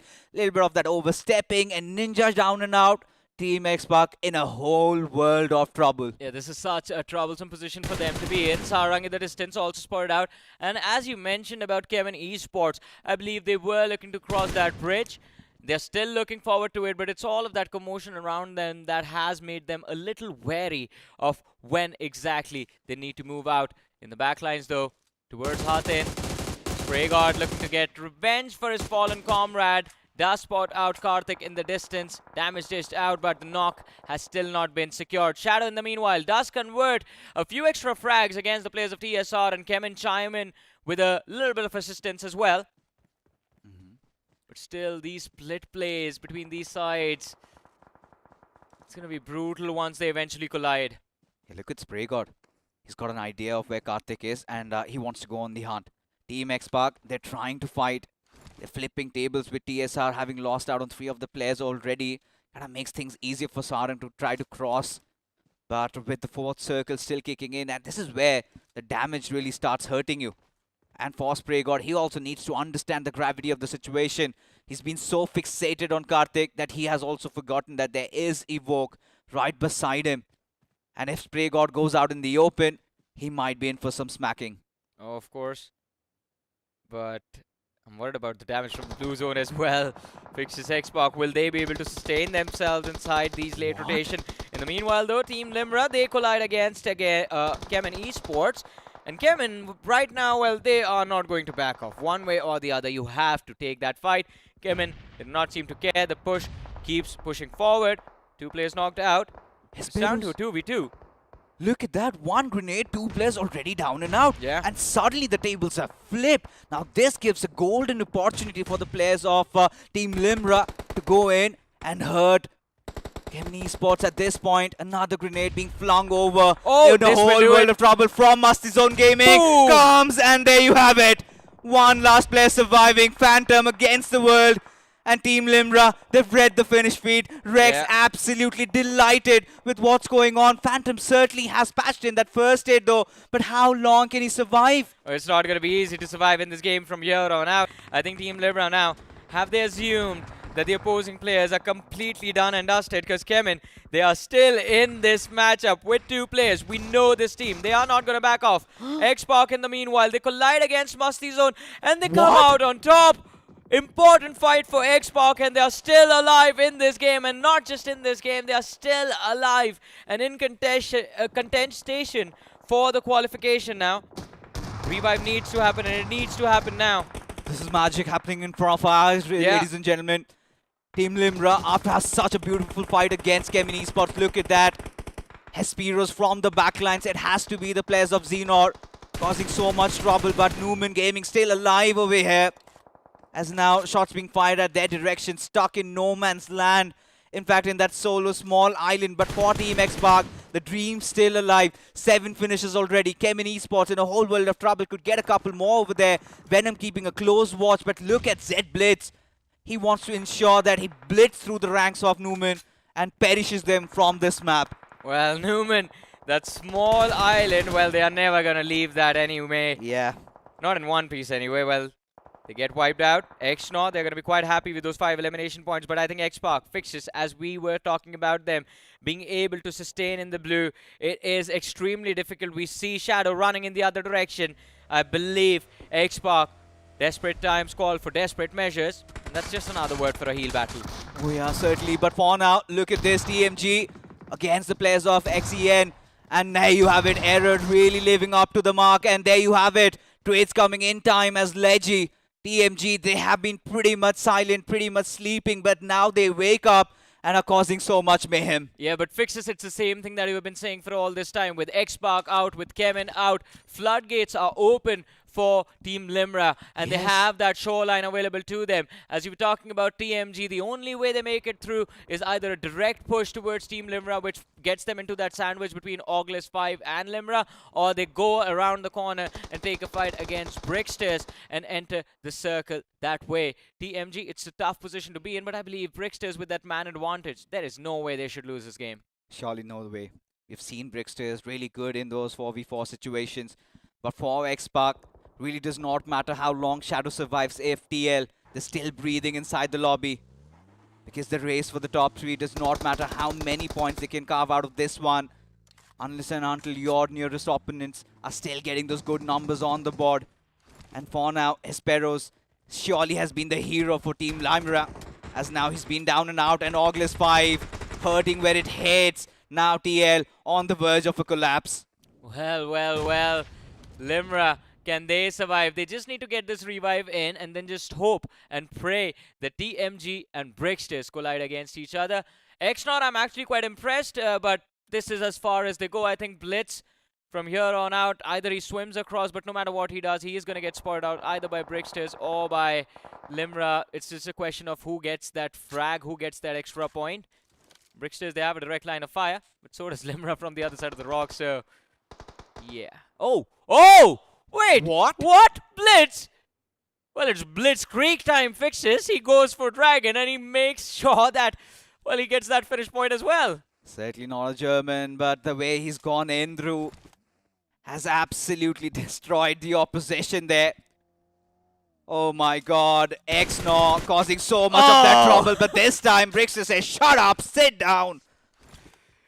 Not again.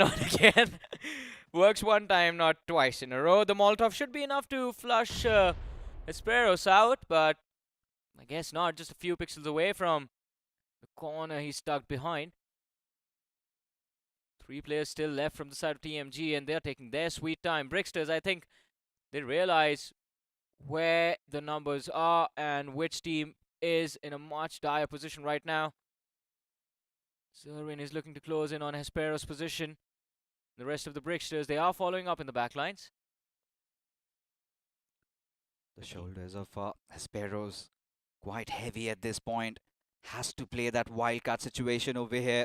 Yeah. Because right now it is TMG taking on the players of Brixton, and Arthur being down and out. Arrow delivering right through the hearts of his opponents. And now Brickster is just on the cusp of winning this game.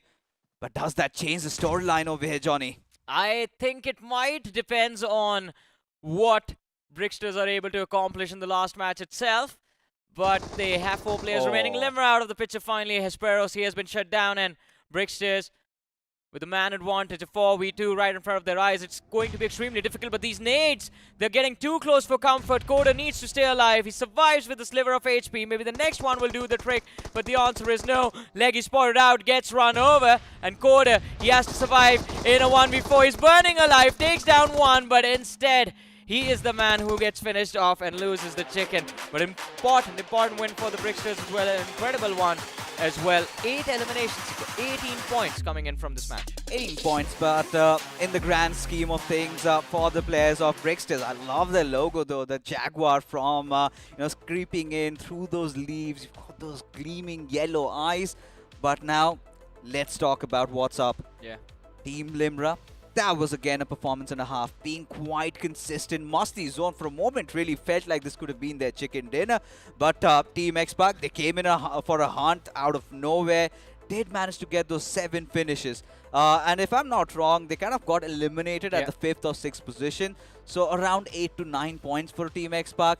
I think does not really make a difference considering how good Limra were in this matchup. You know what? I would actually want Masti Zone to move forward in this tournament. I am enjoying the performance this team has brought to the table. Their zone rotations, we keep talking about them, are incredible. They always take the most unorthodox fight in the middle of nowhere. And again, I think that was one of the reasons why Xbox was able to pick them out, because they were distracted by, I think it was Xenon or Xno on the other side. That was a distraction for Masti Zone, and they just forgot, like, all right, there's more teams in the back. You know what? I'm going to make things even more spicy. Okay. Let's not forget, Newman did not have a good time in this one. I don't think Newman's making it through.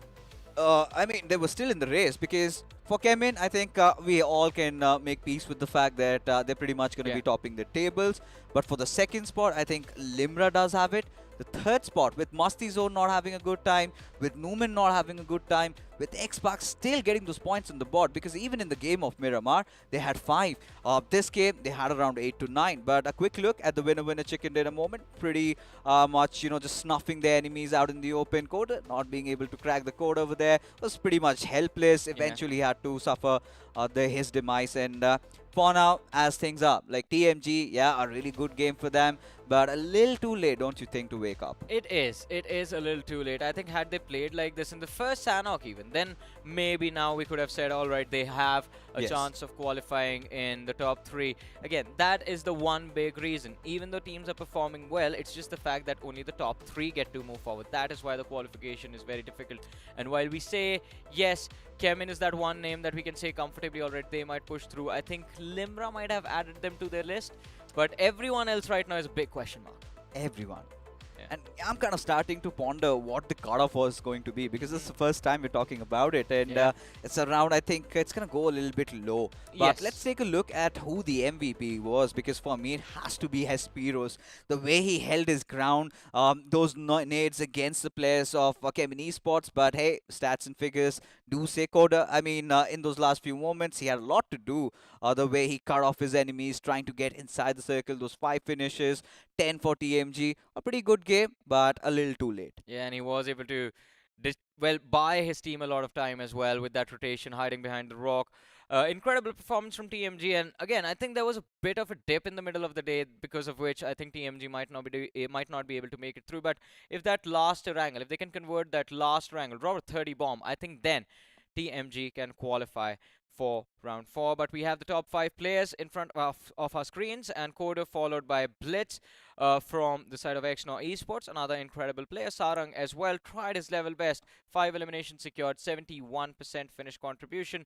We have Leggy from TMG as well with 4 eliminations to his name, and then Tyrant from Team Bricksters. Gotta give credit where it is due, right? Sarang, I mean, kudos to the lad.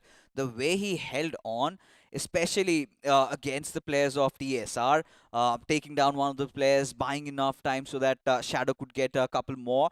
But even for what Z Blitz accomplished, when nobody was paying attention at him, through that little island, he took down everybody. At least one squad completely eliminated. And for Bricksters, I think Tyrant has been one of those names. But now, coming down, just one last game remains. And this point standings has to be one of the most important ones. Want to see how many points have all these teams gotten for themselves. Bricksters 18, all right. TMG 16, fine. Limra getting this 9 and X-Park getting this 9, with Masti Zone not far behind with 6. Yeah. Alright, we have a game on our hands. Alright, I think, yeah, that last game, I don't think X-Park is out yet. I think even in that last game, if they win the match, and Masti Zone, same goes for them. So we have 3 teams that we know are in contention for qualification. All they need is a chicken. Sounds easy, right?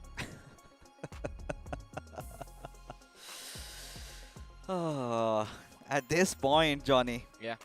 So difficult to comprehend. We're all on our edge of our seats, just wondering, getting goosebumps. Some are, you know, even biting their nails of what's about to happen. But Kemin Esports, I think this is not gonna hurt them really, because yeah, the rest of the lobbies haven't really accrued a lot of those points. Kemin Esports getting those 2 chicken dinners, being quite consistent, getting those points on the board, it's fine. But YouTube Skull, a little bit of a revival in that game of Miramar.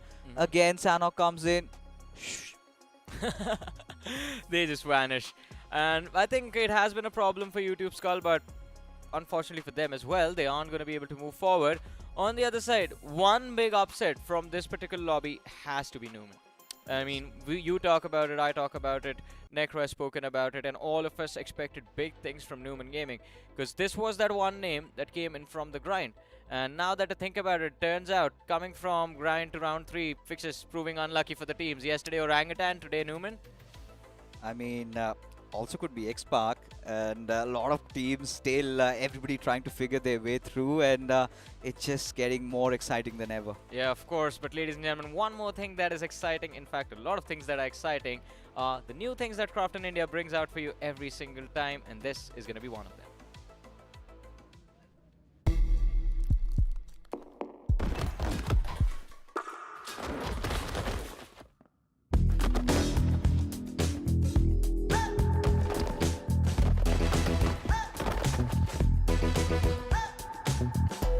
Make sure they know with a new Royal Pass. Get epic skins, catch unique emotes, collect exclusive rewards. Don't be default, wear your cred. Battlegrounds Mobile India. There it is, ladies and gentlemen. But bringing the excitement back towards the matches now. Last game to go. Win it or lose it all. Yeah, go big or go home. That is pretty much the message over here. Yeah. And, you know, whatever the case is, whatever the result is, I just want to see a good game of BGMI out here. I'll just make one addition to that statement, Fixes. Go big, go home, or go to the wild card. All right. I mean, for that, I think a chicken dinner is inevitable, Yes. pretty much, because the way things have been progressing, like we said, could be some of sort of a replication. I mean, for RTG IND, one of those teams barely missing out by just 1 point, around 49, because the cutoff was 50 yesterday. But I think looking at these games, RTG, IND sitting back at home and watching the matches, they might be getting happy. Like, yeah, these teams aren't performing. Maybe we did better. Maybe we get to move forward to round 4, or maybe we get to play the wildcard stages later on. I mean, hopefully, fingers crossed, because I would really want to see RTG IND kind of bring in that dark horse story. But finally, we are down to our one last game, ladies and gentlemen. One quick look at the schedule. And this is where, you know, things are getting more nervy as everybody just having their mouth shut, hands folded, everybody just praying that their favorite team makes it to the next round. As Johnny, he's going to be going on, racking some numbers, getting in some information. But Necro, my man, welcome back on the desk. And I hope you're coming with some nice news. I am coming with some news, but I'm All not right. going to reveal it just yet. I'm not going to spill the beans. What the hell? I mean, then why did you even have to say it on the very first place? I just got to let the people know that I am someone who's got things in control right now. And how did you have a feeling of that? I mean, well, you know what? Let's move on. I do not really want to spill the beans. I feel like you're trying to play some psychological tricks. Give me some hints. I mean, tell me about how many teams are in contention over here. Is it 5? Is it 6? Is it just 4? Top 6 teams, way too close. The only team that is way too far away is Kemen Esports, as we speculated. But under that, it's just 1 or 2 points separating each other. So what do you mean to say is that we still have 2 spots on the line? Yes, we do. We still have 2 more spots on the line. Considering Limra, they were not able to get that chicken dinner. Even X-Park were not able to get a good game in their hands.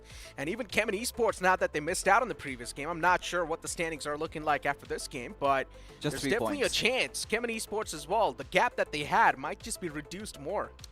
All right. I mean, as long as they've crossed the finishing line, should not be a little bit of a problem. But I also feel like Kemen Esports, Miramar, and even this game of Sanhok did not go the way they wanted. Yeah, a couple more extra finishes could have really helped them kind of going all out. Because we've been talking about this rivalry of Kemen Esports and X-Park, and we did bring in about them going on for a hunt. Which did happen in Miramar, and in Erangel, they do share a drop. Now, you were also talking about Newman. Now, let's talk about what happened to them in the first game of Erangel. Even Newman Gaming's really close. Newman Gaming's not that far away in the standings, my friend. So Newman Gaming as well, they've got a solid chance. It all comes down to this last game, and the known teams, if they do want to be in that top 3, well, it's next to impossible. Not every single known team can be in that top 3. Someone needs to be eliminated right here, right now. Either it can be Newman Gaming or Team X-Park. It depends on all of this in the last game. If X-Park has a really good game, they breach themselves in that top 3. If Newman has a decent game, they make it in the top 3 as well. Anything can happen. It's a big cliffhanger right now. All right, now tell me, from X-Park's perspective? Do they have to go big, or is it just about playing the natural game, try to get a couple of finishes here and there? They and need maybe... more than 16 points. Oh, damn.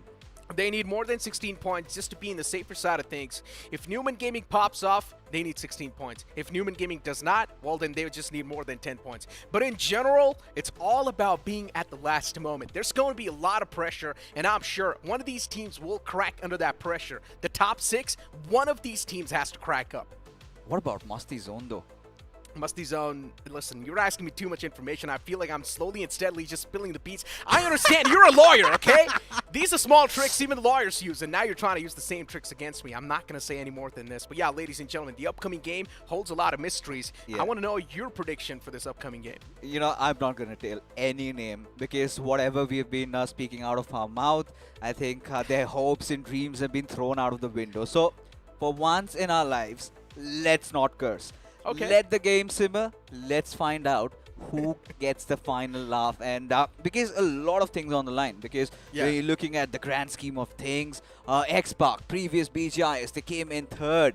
And it was a whole different storyline. This time we're coming in. Again, a beautiful lineup, an all-stars roster. And suddenly just on the precipice of being pushed over. That is kind of very hard to digest. It's a tough pill to swallow. But really, I mean...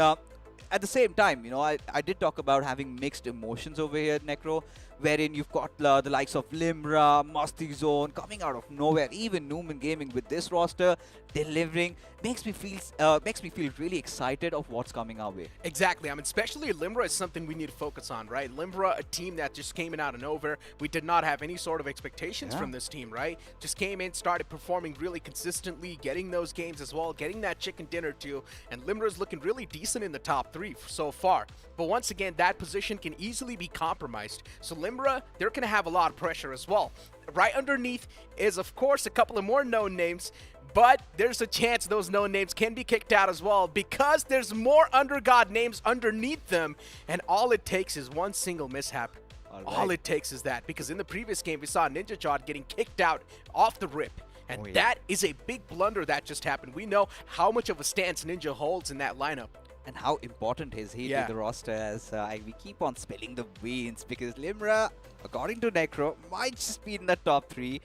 We've got a couple more names, but yeah, I think you know, for the audience, you need to make your predictions. Who do you think will make it to the next round, the top 3 teams, and what the cutoff is going to be? Because we have had these discussions, and we can go over this again and again. It might sound like broken records, but I feel right now, I think as an eerie silence is taken over, it is going to be that one last map of Erangel that seals the fate.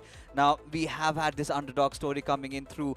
We have got a lot of big names that we were really expecting for the likes of Vanguard, Shield, WBG really falling apart this round. Exactly. WBG was one of the biggest upsets, hands down. I thought WBG and WSB are sort of like the same teams when it comes to the playstyle, but unfortunately, we're just not really seeing the replication from the round 2 to round 3. It's a complete different team. It just feels like WBG's confidence is not there. They're trying to go for the fights, but the backup is not there properly. The communication seems a bit off as well, and that's why it just feels like the players are cracking out of the pressure slowly and steadily. But Bricksters, though, waking up at the last moment, it is a good performance being put up by the players, but it's a little bit too late. Exactly. That is the only conversation Johnny and I were having about Bricksters.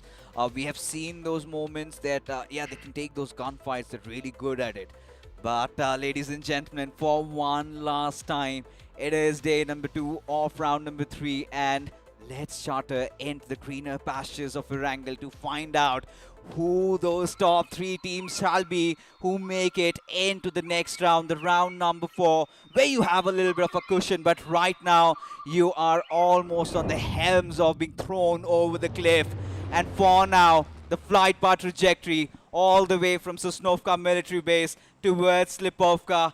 Necro, tell me what is going to happen. I do not know. This planned flat path is just playing a lot of the mind games, and one thing is for sure, we're going to see a lot of drop collisions off the rip. It's a great start to the last game of the day, ladies and gentlemen, where the top 6 is super close. The first spot is still a mile better, But then you talk about from the 2nd to the 6th spot, it's way too close. There's only 1 or 2 points separating each other, and all it takes is one single mishap, one single slip up, and your position will instantly be compromised. Be it the players of Team Xpark messing up, be it the players of Newman Gaming messing up.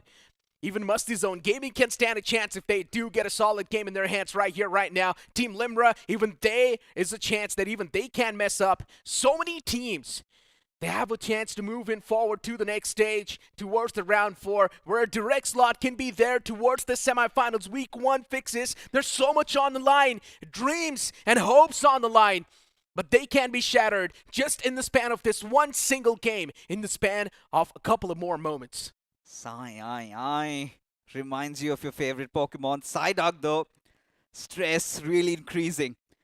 But for now, Team Xpark, this is what we've been talking about. Xpark against Kemin Esports. You did mention that they were miles ahead. Certainly could set them up, could go in for that drop clash, maybe could go out for a hunt. But for Xpark, they cannot afford to do that. And to make matters worse, you've got the players of Newman also in front of you. As again, this flight path trajectory just throwing us all off. A lot of the teams would be requiring those vehicles, and we might get to see some early drop collisions. Blend Flat Path has played a big spoiler for a lot of these teams, catching so many teams off guard, including Kemin Esports, Team Xpark, and then just look at the circle completely on towards the left side, and Vanguard is not having a great start. Team Xpark up against the players of WBG, and both these teams do stand a solid chance to actually win this fight as well. WBG known for their aggression, while Team Xpark not looking too solid. But still, NinjaJot at the top, he gets his hands on that AKM, which can help him a lot in the up-close and personal battles. He's holding down the grounds in quite a great fashion. Micro Uzi up-close and personal can definitely be quite a detrimental gun. But NinjaJot is relying completely on that cover fire from the back lines. And WBG, they just need to be a little bit more cautious. All it takes is this first single knockout. Does not have an armor on him. Ninja has to be quite careful, quite watchful. Team Xpark playing with fire at this point. Against the players of WBG. Now they've all changed their drop locations. WBG were not supposed to be going down towards this area. Usually drop down at the military base. And Team Xpark, their plans absolutely foiled. And from here onwards, how do they kind of recover? Spray God, he's got a nice angle though. But WBG, they're playing it slow. From 2nd to the 6th, all that separates those spots is just a few points. And that's why you see teams coming up with some new drop locations on the fly, because they just do not want to barely miss out on that qualification. I mean, the top 16 still move on forward towards wildcard, but it'll be a big gamble that you would not want to take. And especially if a big banner like Xpark gets eliminated, then a lot of the fans will be having the question marks in their hearts. This is supposed to be a star lineup. You do not expect such sort of things from a big lineup like this. But Xpark, this is what it all came down to. Let's not forget, WBG, they pretty much have made peace with the fact that they're not going to be making it into the next round. Kind of gives them a little bit of a freedom. And we know when they get into their natural element, they can be really, really aggressive. For Team Xpark, they've got the entire world to lose. Careers literally on the line. For Team Xpark, they made so many changes in their roster. Got in such big players.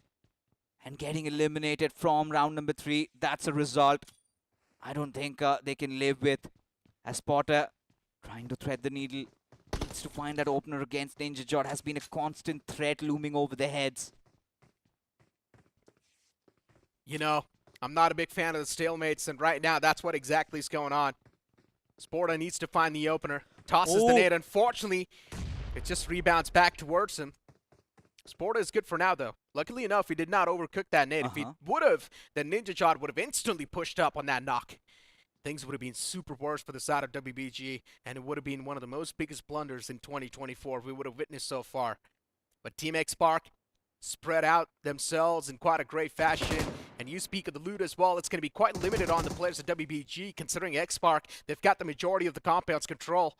That Spray God with the utility being tossed from the far fray. This nade might just catch someone, but it's overcooked.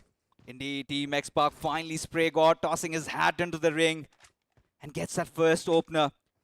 But now enough time for the players of WBG to recuperate. for Ninja Jod. Couple more ammunition. That's all he's gonna find. Still no armor though. Needs to find some means of escape as Sarang decides to go pushing in. And this could be an assault from different angles, different directions. Team X-Park all trying to get in together. But WBG, they have that perfect opportunity to set that cover fire. It's getting more intense than ever. Team X-Park's Ninja Jod is now starting to get a little bit desperate. He wants to be the one to ignite the fire. He wants to be a part of the action. And look at these parkour moves.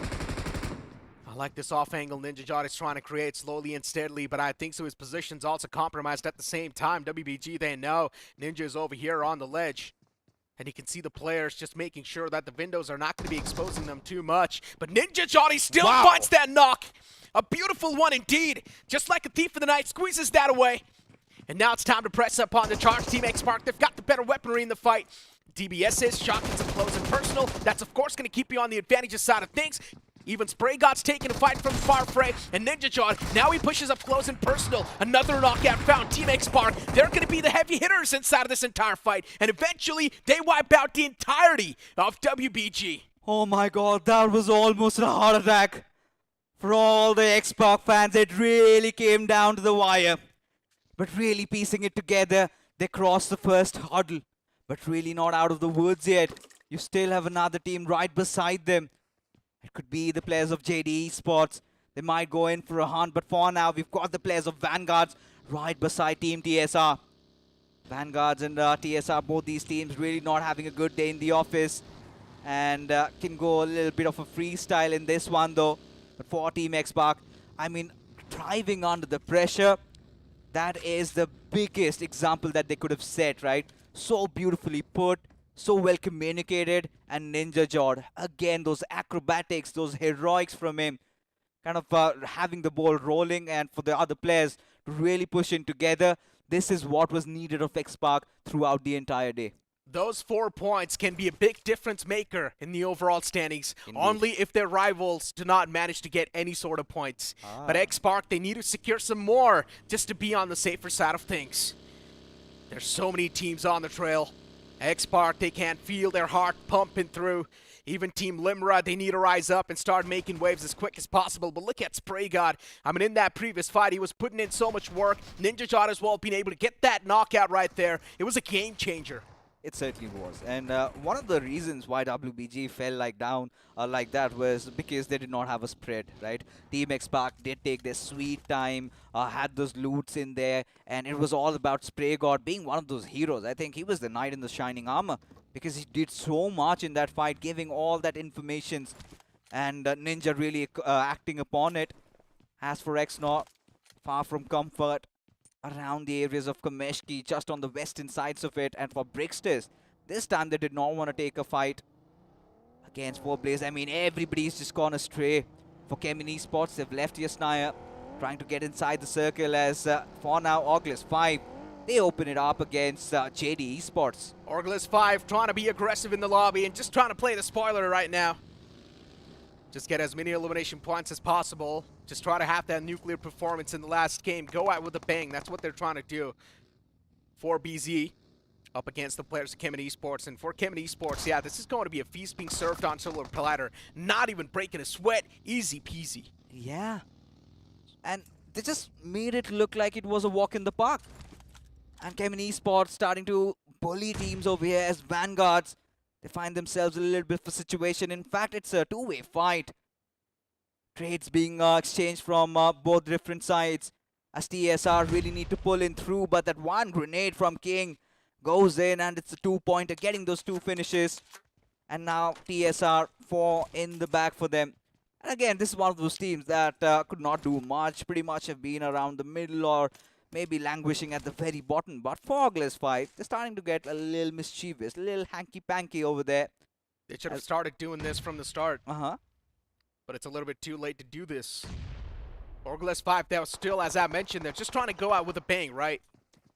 Try and make sure that a lot of things are going to make sense in the final few moments, but still the chance for them to fight back and be in the top 3 is way too minimal. They need to get at least more than 35 points, I guess. I think this is where they need some miracle. Yep. And I mean, statistically, it's possible, but the way they've been playing, it's quite difficult. Or rather, next to impossible. 35 points, that means they would need 25 elimination points. Yeah, break those records, man. We've seen 23, we've seen so much more, but there you have it. Wizard being pushed upon, third eye just sleeping down in the middle of nowhere. A prone spray, but Karthik again deciding to be the hero as Wizard, barely with a sliver of HP, has the DBS to work around with, but Karthik shows no mercy. And it's going to be gutting, especially for Karthik. He's been doing so much of that heavy lifting, even in the previous game of Erangel. It was 4 players eliminated by just this player, Karthik. I think it was the players of Newman Gaming being dealt with. But look at the center of the circle. We're kind of progressing towards Gatka. Now, the worst part is the iterations over here. If it's left out in the open, I think teams are going to go in for a spin. Definitely are. There's a high chance. High possibility. You've got Xenon 2 towards the ruins area, right underneath the Big Boy Mountain, or on top of the Big Boy Mountain, actually. Looking pretty good. And Newman Gaming 2 towards that spot, slowly and steadily rotating in. They're going to be good over there. But in the smack center, you've got TSR and TMG. They're looking quite cozy, but there's a chance they might just be the unwanted neighbors too to each other. I want to see a fight between those guys. Musty Zone, another team in contention. Oh, yeah. They need a solid game. They indeed do. Oh. But it's not that good of a start, though, my friend. Oh, my God. Already losing out on 2. And this is where, you know, when teams start going a little out seeking for those fights, right? Musty Zone having had to deal with the brunt of it. Still, their main player, Rex, still alive. And they really need to do something special today for Musty Zone. They've been so close. The gates of qualification almost open for them. But for Newman, look at that. They've been as careful as a cat. Not been making those mistakes. But for Exno, what's up? Look at this. Necro. He's buried inside the ground. Oh, he's back again. He's fine. He's good. He's good. It's fine. Right? Exnor in no man's land, all the way out in the blue towards Stelber. I'm not sure what the game plan is for this team, but Exnor, man, moving into today's day, I had a lot of expectations from this team, but everything has just came crashing down. We haven't even seen Exnor in the limelight so far. It's been a rough day for that team. Too many X's in the lobby. Got X-Park, Xnor, Xenon, and yeah, let's not get any further. Kemet Esports, X-Park. I mean, they're not my X's though. They're jealous of each other. I mean, X's really do not have to be jealous. I mean, it's a whole different story, but we're going to talk about love and life later on, because the lives and careers for a lot of these players still on the line. Kemet Esports having a really good spot though. But look at Team Limbra. They've been the ones making the headlines, and I've been really impressed with how they've put things on the board. Europe Skull, it's a whole different story. You know, you were the ones really expecting a lot of from them, and I'm pretty sure that you've been disappointed today. Of course I have been. YouTube Skulls moving into today's day, I thought this is another one of those teams that will dominate the overall standings. But so far, that's not the case. Not even close, actually. They're dominating from the bottom. Look at this. YouTube Skulls having a rough day so far. And once again, there's a chance they might just have a rough game as well, as they're straight up looking forward to collide against the players of X-Park. And X-Park right now, they're quite desperate to get as many points as possible. And already, they start ripping things up for YouTube Skulls. First elimination found X-Park. I love this confidence from the players. They're looking really aggressive in the lobby. Ninja Shot as well catches another player. I like the fact that X-Park is relying on their firepower once again, not trying to pull off something new. Exactly. Team X-Park, they're playing as if there's no tomorrow. And just when we thought like they would crumble under pressure like Orangutan did yesterday, Team X-Park, they decide to control everything. They've got the ball in their court, and Ninja Jod, he's been the star of all of this. He's been making so many things happen, opening up on their opponents. And look at the circle shift. Even the gods of BGMI want X-Park to make it into the next round. Surely they cannot throw from over here. They cannot. They cannot afford actually. YouTube Skulls is not going to be that big of a hurdle, but definitely they can look at it as to collect points. And that's what they're trying to do, that's for sure. YouTube Skulls. Oh my god. Yeah, the man's actually driving a buggy that's almost Ghost about to Rider. blow up. He will be a ghost if he does not stop riding that. Did you not watch the movie? I have. It was a bike. This time it's a buggy. But looking at the circle two faces. Shifting towards that school area. Team X Spark in the prime contention. They've got the best compound to play with. Looking really good. Newman as well is right there around the corner towards the edges. And for Newman Gaming, this might just be a great opportunity to catch a lot of teams take that rotation out in the open. Surely. No second thoughts about that, but my eyes are searching out for the players of Limra, for the likes of Musty Zone, who finally are making their movement inside the circle. And just to make matters worse, they're both beside each other. And for Musty Zone, they've got to do whatever it takes to avoid those fights, especially after being so consistent throughout the entire day and falling out in the final one. That would be a gutting loss, a hard pill to swallow. But for Newman, I think everything is good so far. And Venom opening things up against the players of TSR.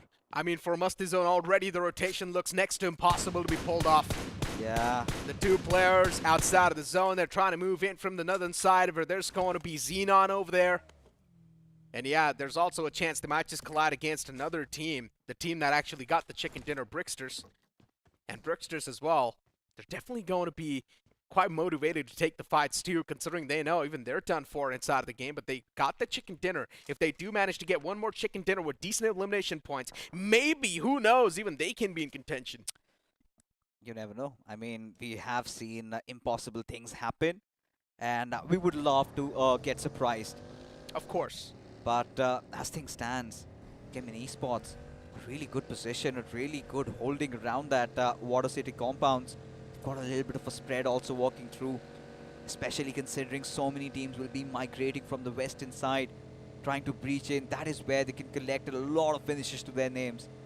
And yeah, things have been good for them. They've played really well. They've been the smarter ones in the lobby, and their hard work is finally paying off. Now, like we said, a lot of careers on the line. Kemin Esports, one of those teams.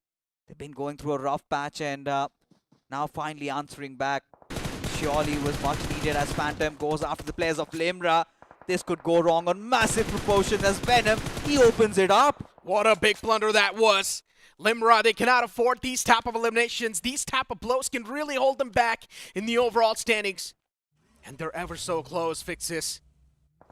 Limra, they need to pop off. They need some more points in the hits, as now they're taken down to a three-man squad. The pressure just keeps on stacking up on top of each other. Goku taken down. Dragon is still alive, though. This man has been the MVP for the past 2 games. Indeed. And he can still make it happen if he pops off once again. But this terrain in general that the circle is showcasing us, even this is going to be quite dicey. This is where the old guards really prevail supreme, right? Because mechanically all these players are quite closely contested, but it is all about how you deal with the pressure, how you handle the situations, the timings, the positions, and that every single decision that you make, and look at the circle shift. This is what I was talking about. Kemin Esports again set for success. Let's not forget Newman and even the players of Team Limra. They're also inside of it. But for Team X Park, it is going to be a journey out in the open with so many teams around them. Oh my god, this could be a really, really bad situation. If played right, Kemin Esports, this can be a feast being served on a silver platter. They can rack up so many elimination points. Venom is there in the front towards the Water City. They've got the entirety of that control. So yeah, they're going to be blocking off a lot of teams, that's for sure, who will try to move in towards that zone. Even Team X-Spark, if they play this right, even they can be on the advantage side of things. There are definitely some dips that X-Spark can try to go for that contention over, but you never know. Still the open grounds, you cannot really trust it. Orglis 5 right now, Third Eye getting knocked out. They're trying their best to get the fallen man back up, but Xnor is not one of those teams that's going to let that knock being slipped by just like that. And you can already see Mickey trying to be as cautious as possible, but at the same time wants to press upon the charge. He certainly does want to. With Orglis 5, again, Now the players of XNOR really deciding to close in. You've got Sahil on the back lines. He's managed to dish out some massive amount of damage. Just Blitz just falls to his own death. IGL needs to trigger in that revive as Mickey. He's been pushed upon. And for now, Third Eye done and dusted. Aniket also the lights falling off.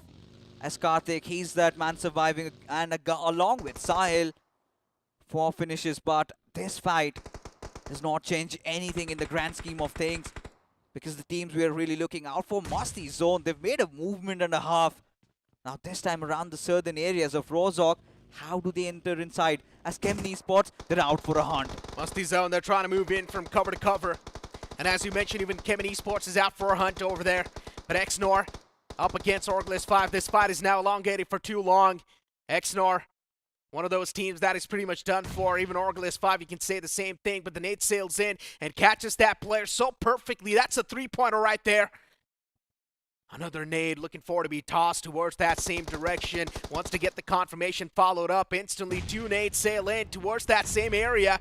But this time, no connection found. No lethal blows being handed out. Another nade sails in. And once again, it's going to be off the mark. XNR slowly and steadily moving in towards that spot. They want to make the push happen. They want to shut down this entire revival that's coming through. The spam comes in as well. No connections found so far. And both the players in the front, they can feel the pressure slowly and steadily amp up. IGL is going for the shots as well. But XNR, they're looking way too tough. Wow. He turns around, slaps another player down. IGL to save the day. He certainly does, but the response instantly there. And now it's down to a 1v1. Aniket against Mickey. Did manage to patch himself up with the meds as some damage has been done, but what? Aniket, that was a slap to remember. He's managed to clutch it out, but for now Team Xpark still haven't really figured a way to get inside the circle with Kevin Esports keeping a close eye on them. Look at Rex. He's got to pick this fight against Fury. He's being taken shots at, and now he might just fall. It is going to be Venom from the backlines as Musty Zone. The lights turning off for them, and there you have it. Being taken out on the 8th position. Musty Zone, rough game from them. This might just kick him out. We never know. Team Xpark, though, they've got 7 finishes so far. Xpark, this is indeed a nuclear performance, but then Spray God gets knocked out by Altu. This is not something Xpark can afford to have right now. They need to prioritize the zone, and that's what they're trying to do as well. Slowly and steadily move in towards that spot. Spray God knocked out. Can they really get the revival? That's my question. Spray God is begging for mercy, but Kemen Esports, they instantly try to press up on the charge, knowing the fact that it's Team Xpark. Kemen's not going to let him go at all. Shadow has to be the hero. He's got that cover angle. Spray God, he is pretty much done and dusted. But the moment Kemen Esports they step out in the open, Shadow needs to retaliate back. They have to piece it together. They have to play it very slowly. As Fury is coming a little ahead, getting a little ahead of himself in there. Little overwhelmed.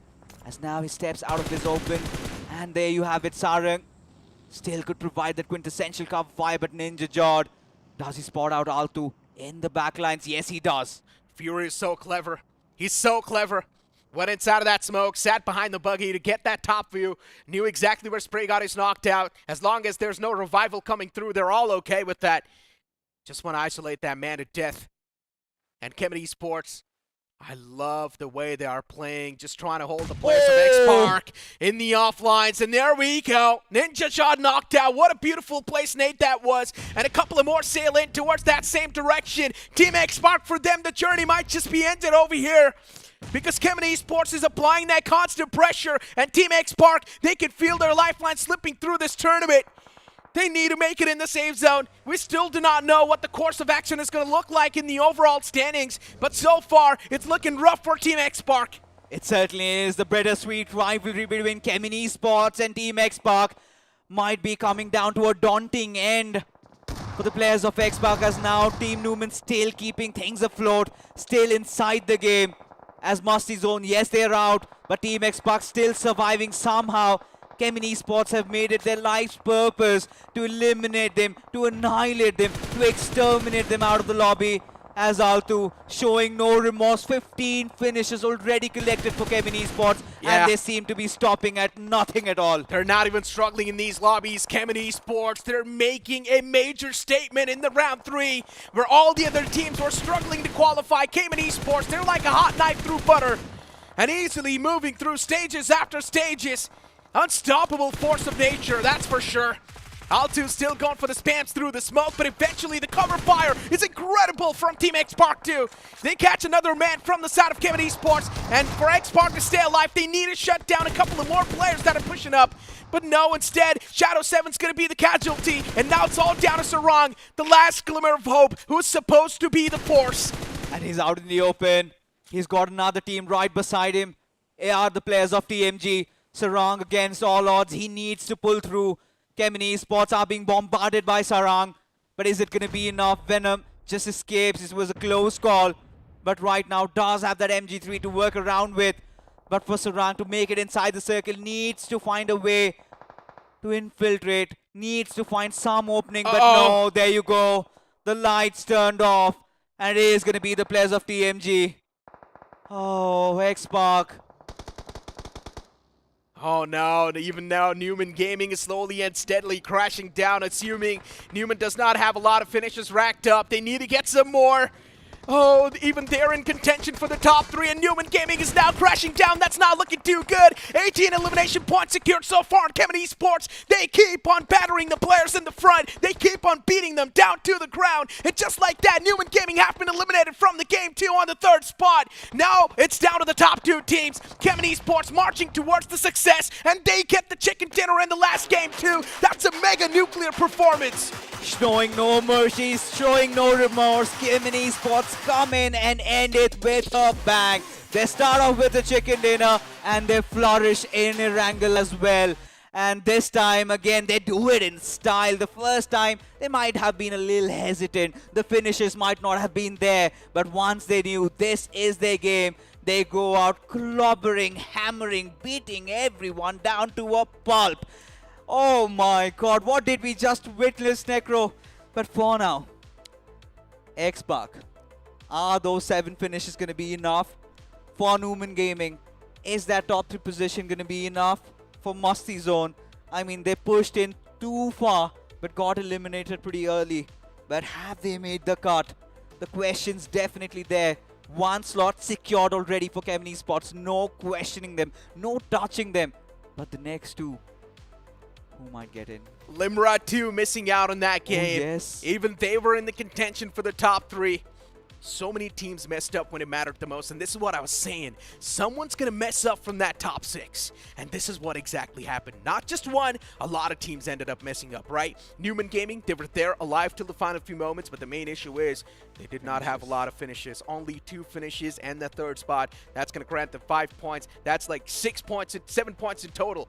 That's not going to be enough, my friend. I don't think so. Newman Gaming, they needed some more points to back up, but still it's a big question mark, right? We do not know how the overall standings going to look like, but this was one of the most entertaining games, and this is what you call a champion lineup. Kevin Esports just proving it miles away that they are unparalleled to this lobby. They're miles better. It's the mentality, the alpha mentality. Peak performance for Kevin Esports, no questioning that whatsoever, because inside the game we know they were doing phenomenally well, but outside a lot of things have been happening. We've been hearing all those whispers and things have been pretty rough. And imagine barring all that, screening it all out, coming in to play today's matches and still go out swinging. I think applause is where it is deserved for Kevin Esports, but for the MVP, I mean, I think has to be Fury, right? Of course. He was firing on all cylinders. I mean, Kevin Esports, they had more than 18 elimination points in the end. So, and that too inside of round 3, that just blows my mind. Kevin Esports, as I mentioned during the cast as well, they were like a hot knife through butter, not even struggling in the round 3. 8 finishes wrapped up and only having 35% finish contribution. So just imagine the entirety Kevin Esports is going to be on the board, my friend. They certainly are. And yeah, Kevin Esports, congratulations. But I'm sorry, my head is stuck. I'm trying to make those calculations. Crunch, if we could directly just go into the overall standings, but that's not going to happen. Got a little bit of that formality to complete. Kevin Esports, yeah, the usual suspects. 3 of the players out there. August 5. This time, Aniket tried to be a hero. S12K clutch. That was phenomenal. But I think August 5, it was just those good games of Erangel, and the remainder of the games, they pretty much wet the floor. That is true. I mean, Aniket, yeah, he was there. The shotgun, of course, is something that got him the advantage. TMG as well was there in the final few moments. Unfortunately, not a lot could be done from that side too, but I'm not going to lie, Kemet Esports, man, every single stance they take in that fight, they're so quick to adjust accordingly.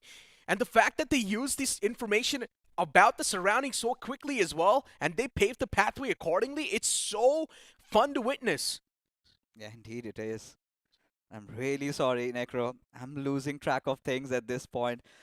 I'm trying my best to make all the calculations. Please make it a little bit more easier for me. The point standings do come up. 33. All right, Oh my God. Esports, you're going out swinging. But X-Buck, these 11 points for the players of Newman, these 7 points. And for the players of Limra, those 3 points. And we don't see Musty Zone. Musty Zone not in the first half of the board. That means on the latter half. So, or Musty Zone, I think so. They're not going to be able to qualify for Newman Gaming, Limbra, and Team X Spark. One of them has to be eliminated, Fixes. My God. Because Newman Gaming started things off quite consistently well. I mean, in the first game, they got eliminated, but then later on, Newman Gaming were really consistent. Oh, 0. For Team X Spark, it was quite the up and down inside of the boards over and over again. And for Kemet Esports, they have been great throughout the entire day. Latter half of the board in front of us, and these are just going to be the upsets. Certainly should be. But that's what I'm talking about. Is that going to be enough?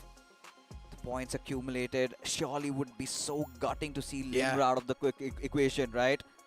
And I think as the dust settles, it's time that we find out who would be the chosen ones, who are the deserving ones that have made it to the next round. It's time to move on to the overall standings, ladies and gentlemen. And the top 3 is in front of us. Newman Gaming missing out on the mark with quite a big difference. But Team X Spark with 54, Limra as well with 54, and then you've got Kemet Esports with 99. Look at that difference. But there was a tie between X Spark and Limra. There certainly was, but Limra having those possession points really helping them out does not matter. It was such a close call towards the end. Imagine Newman Gaming if they had those couple of finishes. In fact, Xpark, kudos to the cojones on these lads, the bravery displayed. If they had fallen down earlier on against WBG, things would have been shattered down, their hopes lost. But still they go out fighting, and they're still inside the competition.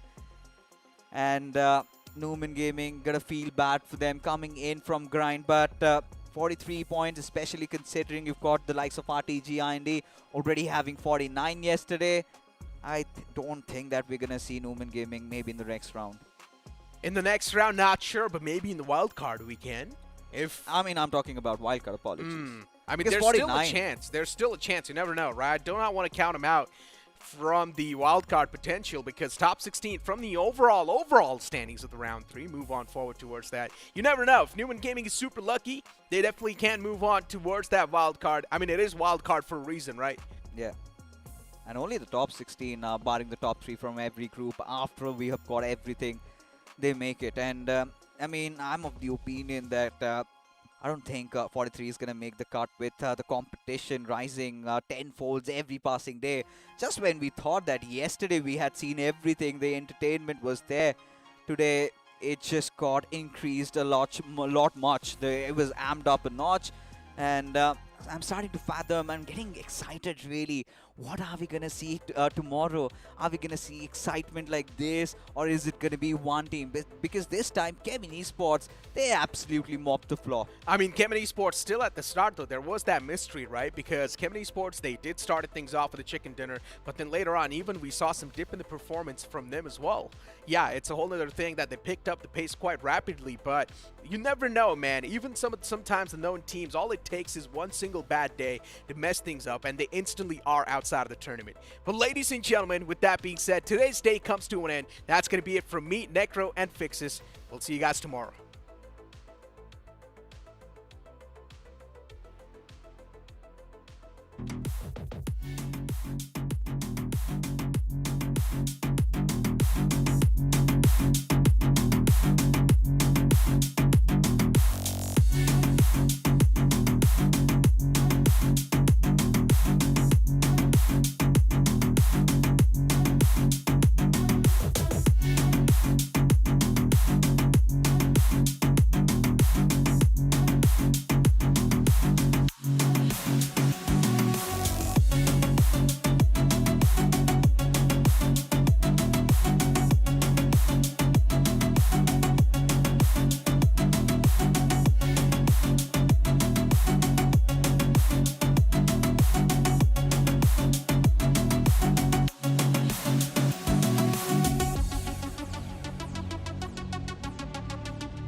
Make sure they know with a new Royal Pass. Get epic skills. Catch unique emotes. Collect exclusive rewards. Don't be default. Wear your cred. Battlegrounds Mobile India. ये है बदनसीब लाल। इसने अपना नसीब बदलने के लिए काफी टैक्टिक्स ट्राई किए। अरे यार, कब चमकेगा मेरा नसीब? पर नसीब चमकता ही नहीं, क्योंकि हमेशा थर्ड पार्टी हो जाता है। इनका आज का दिन कुछ टफ सा लग रहा है। Just like every other day.